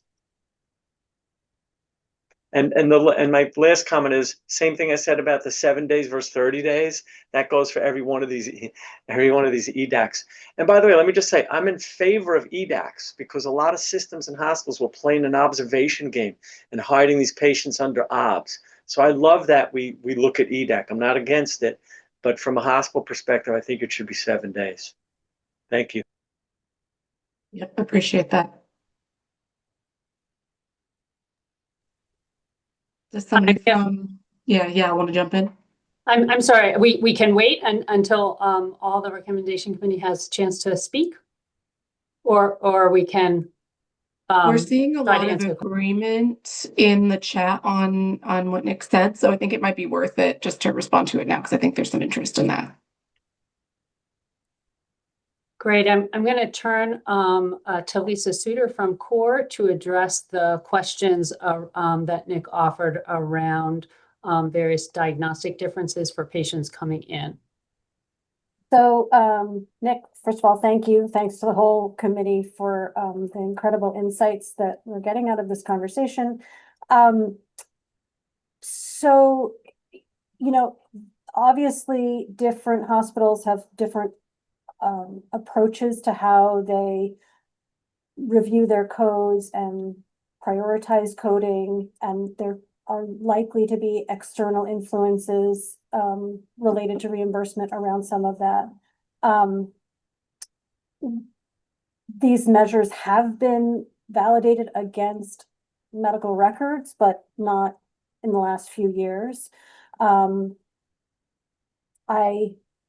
I think it is unlikely that this is a significant influence over this measure, but we can certainly investigate that. And I can't speak to it a lot more than that. I just, our experience is that it's not an issue, but we haven't looked at it recently, so we can certainly look into it.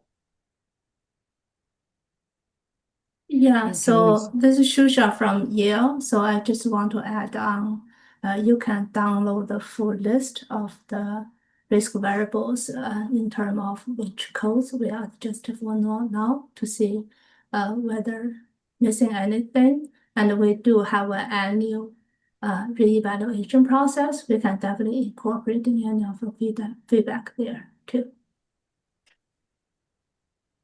Thank you.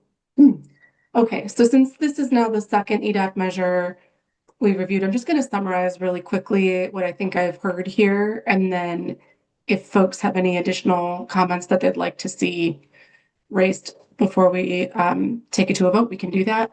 So first, acknowledging that unlike the diabetes measure, the AMI measure is already exists in use. We are now here evaluating these changes to the measure, which include the change to the ED and observation stay definitions, as well as the inclusion of MA data.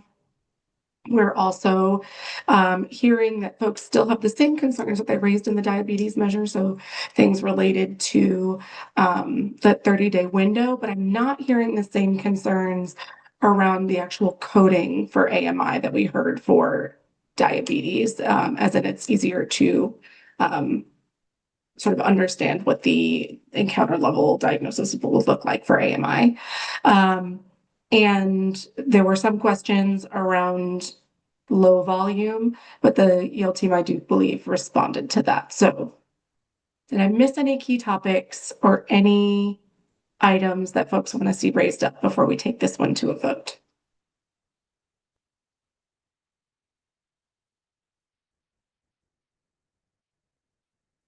I'm not seeing anything. I do want to just turn, I know we have a few patient participants that haven't had an opportunity to comment yet. Any folks, Darlene or others? Yeah, Rosie. I guess if we look at just what's been added to this measure, I think I support all of them, especially the Medicaid Advantage piece of it, and you've convinced me on the first measure today that 2 years is better than 3 for reporting collection, and so I really believe that's important too. So I even in rural areas it'll be a benefit. So I'm saying I didn't know something I knew that I was convinced of during this meeting. Thank you. Thanks, Rosie. Okay, Terry, I see your comment in the chat. Do you think the proposed changes will be helpful to the measure that's already endorsed and in use? Thank you. All right, turning to my co-chairs, any concerns about taking this one to a vote? No, I think we're ready. Okay. All right, Isaac, over to you. Voting is now open for Measure 30, excess days in acute care after hospitalization for acute myocardial infarction.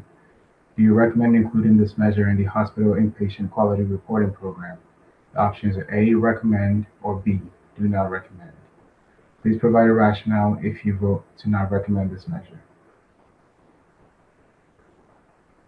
And we are expecting 21 votes. We have 17 in so far.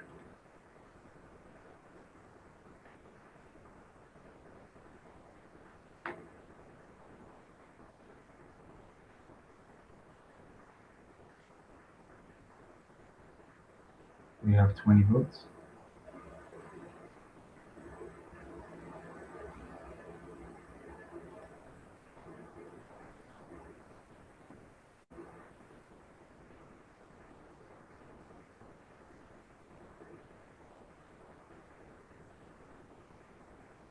We have 21 votes. Waiting just a few seconds for people to provide their rationales.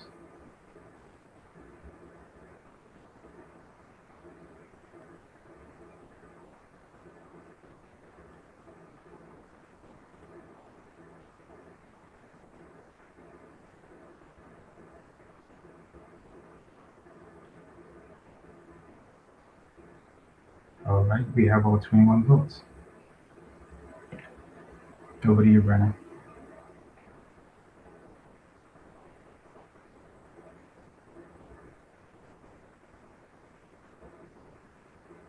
Brennan, I believe we have all 21 votes, so we can move on to the next measure.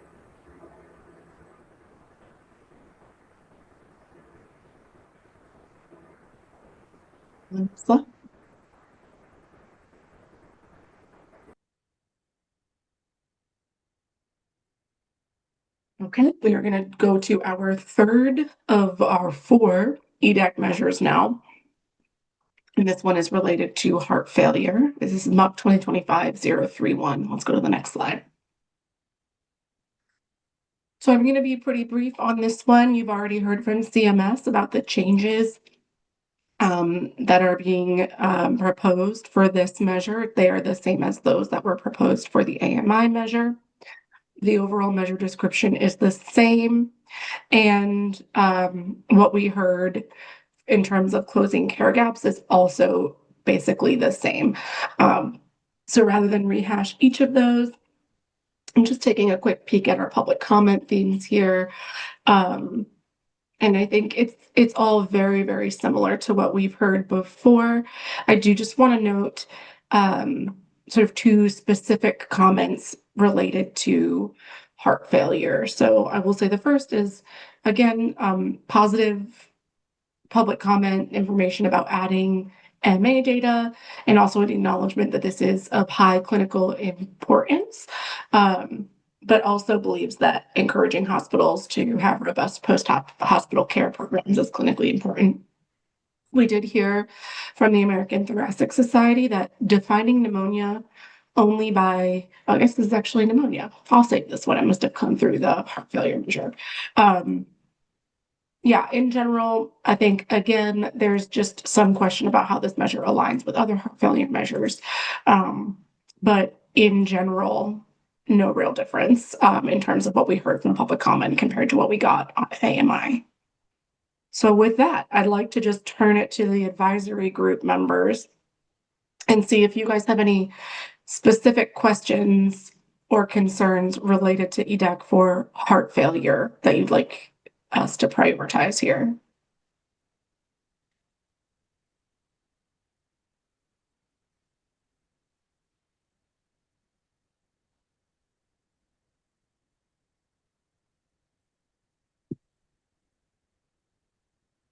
All right, I'm not seeing any patient commentary on the heart failure measure. Seeing a note from Rosie.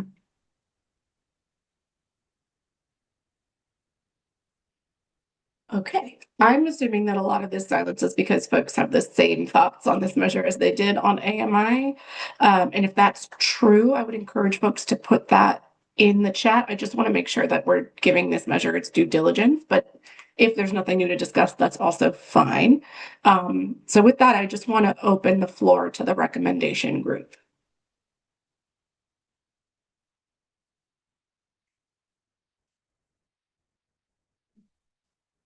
I'm seeing a few folks, Kristen, Samaya, Stephanie, thank you, all agreeing kind of same thoughts about the addition of MA data here. Okay, I'm seeing a groundswell of people saying the same thing. So with that, unless anybody from Yale has a comment that they'd like to make sure people are aware of before we take this to a vote, I'm happy for this one to go straight in. So I'm just going to let Yale. Yeah, go ahead, Nick. Sorry, one last thing. You know, in the public comments, there's something that I thought ambulatory. One of the commenters indicated how the ambulatory specialty models encourage observation visits. So that's something to consider in a community that may not have all the resources to follow these patients up after discharge. They're encouraged, go to the hospital for observation visit, get diaries, check enzymes, and go back home. So food for thought. And is that specific to heart failure patients? Yeah. Yeah, okay. Thanks for that, Nick. This is Lisa. I think the only thing we just want to make sure, because we did notice on the last group of measure votes that the cabbage measure was voted upon differently than the other measures. So we just want to make sure that everybody who has specific questions regarding the heart failure measure or the pneumonia measure have had their questions vocalized and addressed by either us or CMS, just so we're not missing anything before the vote.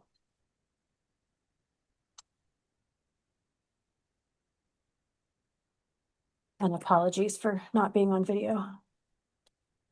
You're fine. Thank you.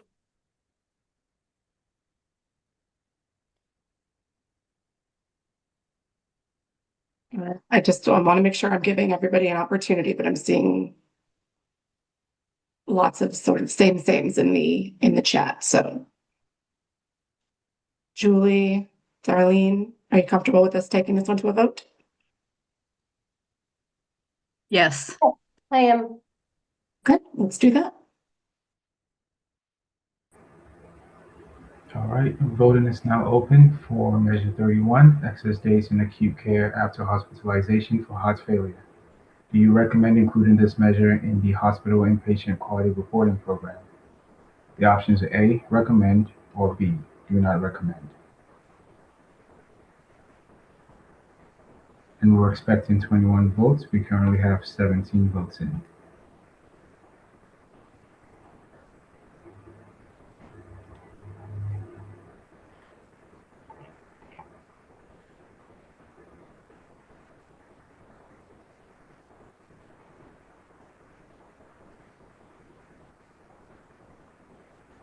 We have 20 votes in.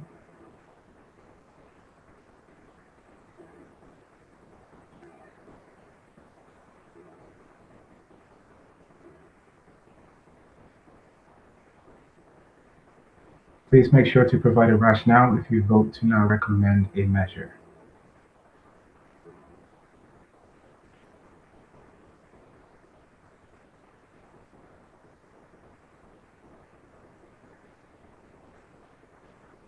All right, we have 20 votes. We can move on to the next measure.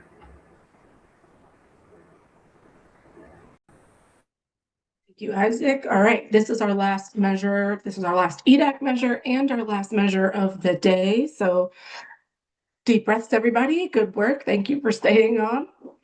This is MUC 2025-039, and this is the EDAC measure for pneumonia. We'll go to the next slide here.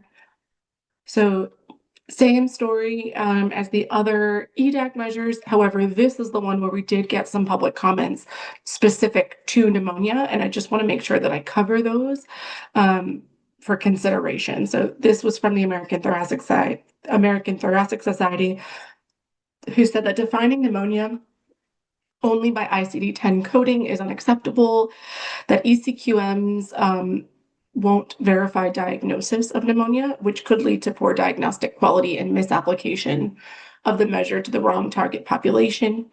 Chart review-based quality measures in pneumonia require review of a chest image.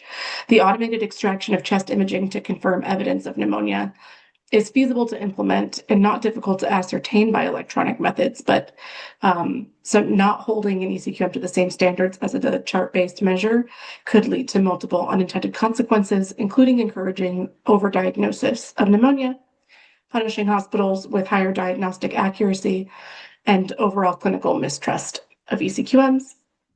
And then there was also a comment about how this measure will align with other new proposed pneumonia measures. Those are MUC 016 and 019, since they have different exclusion criteria. So with that, I just want to turn things back to start with the advisory group, see if you have any thoughts on those comments. This is Marcia. I just had a question on that comment, because it seemed to be around the diagnosis of pneumonia. This measure is already endorsed, and I thought that it is, the readmission would be for any cause after a hospitalization for pneumonia. I think maybe the measure developer should chime in on this. Well, I think it may be a comment on the wrong measure because it says it's an ECQM and this is not an ECQM measure. So I don't know, Patel, if I'm misinterpreting that comment, but yeah, it's possible. This is a direct pull from our public comment summary, but it's possible that the person that submitted it tagged the wrong measure when they pulled it down. So we can just disregard that. Let's factor that comment in tomorrow when we talk about those measures, and let's just give folks an opportunity if there are any questions related to this pneumonia specific measure. Okay, maybe because it's late in the afternoon, I'm getting silly, but did the AMA say they wanted any of these measures? Sorry.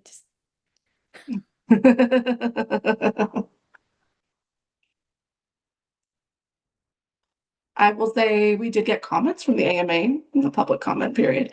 They just, I mean, in all seriousness, the AMA just raised a lot of the same concerns that others have raised around the 30-day window and the MA data.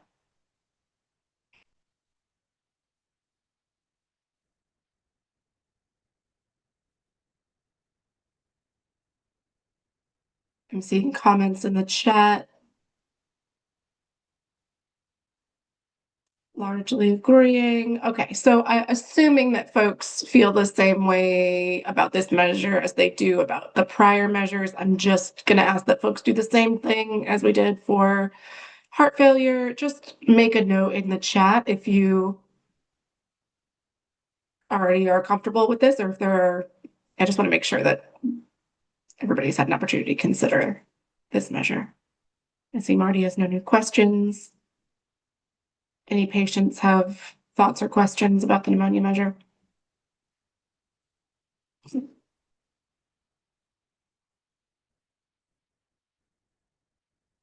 right. Everybody's saying that they are no new questions, that they're comfortable with this. Okay.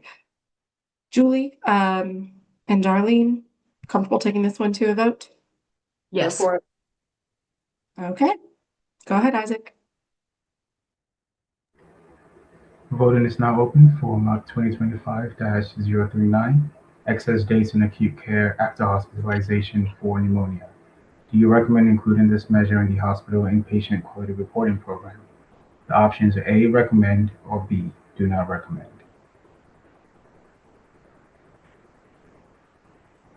We have 17 votes in so far.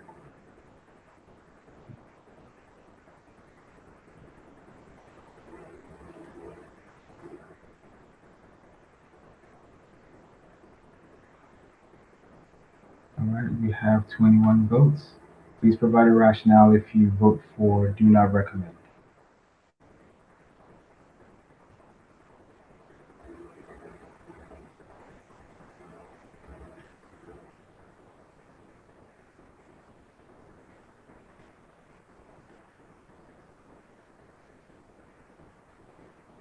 Just a few seconds for people to provide some rationales.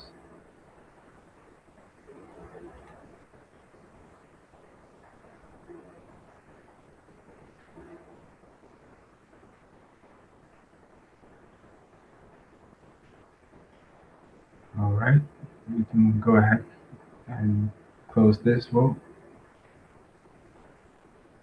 Over to you, Brenna. Awesome. All right, let's go to the next slide. Okay, so I'm going to turn things over to Meredith just to walk through next steps and also to report out on the vote counts for the measures that we voted on today. But just before I do that, I wanted to sincerely thank you all for your attention. I know these are long days. I know that they can get exhausting, and especially when we start to have repetitive conversations, but the level of engagement I think has been phenomenal. So I just wanted to thank our measure developers, our folks at CMS, and everybody on the committees who's been contributing. So with that, Meredith, take us through next steps. Great. So my next steps are going to be very brief.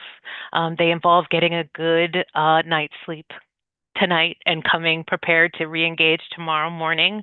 But before we sign off for the day, we did want to provide the results for most of the measures we discussed today. We need additional time to collate results for the EDAC measures that you all just voted on, but we can go to the next slide to look at the summary of what we have from this morning and earlier in the day. So the voting outcomes are bolded. So you'll see for the risk standardized mortality rate AMI measure, the committee reached consensus agreement to recommend the measure for HIQR and HBBP. For the hospital 30-day all-cause RSMR following heart failure hospitalization measure, the committee reached consensus agreement to recommend the measure for use in HIQR and in HBBP. And we can move to the next slide.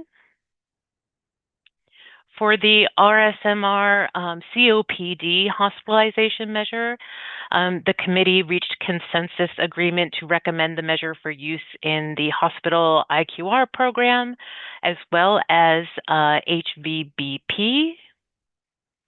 And looking at the RSMR following pneumonia hospitalization, again, we have consensus agreement to recommend the measure for use in hospital IQR and in HVBP. And we can move to the next slide. So these are for the CABG surgery measure, the RSMR following CABG surgery. The committee reached consensus agreement to recommend the measure for use in the HIQR program. A little bit of a difference for the HVBP program. Consensus was not reached, but the majority of the committee expressed some support for use of the measure in HVBP. So let's move to the next slide. These are the results for our pair of antibiotic measures today. For MUC 2025-016, excess antibiotic duration for adult hospitalized patients with uncomplicated community-acquired pneumonia. The committee did not reach agreement on use of the measure in hospital IQR. The committee also did not reach agreement on the use of this measure in the Promoting Interoperability program. Voting results for MUC 2025-019, inappropriately broad empiric antibiotic selection for adult hospitalized patients with uncomplicated community-acquired pneumonia. The committee did not reach agreement on use of the measure in the hospital IQR program. And again, the committee did not reach agreement on the use of the measure in the Promoting Interoperability program. So those are the results. They're also entered in the chat. Again, we need additional time to collate the EDAC results, so we'll be sharing those tomorrow morning. And I think we can go back to our other slide deck. In just a moment.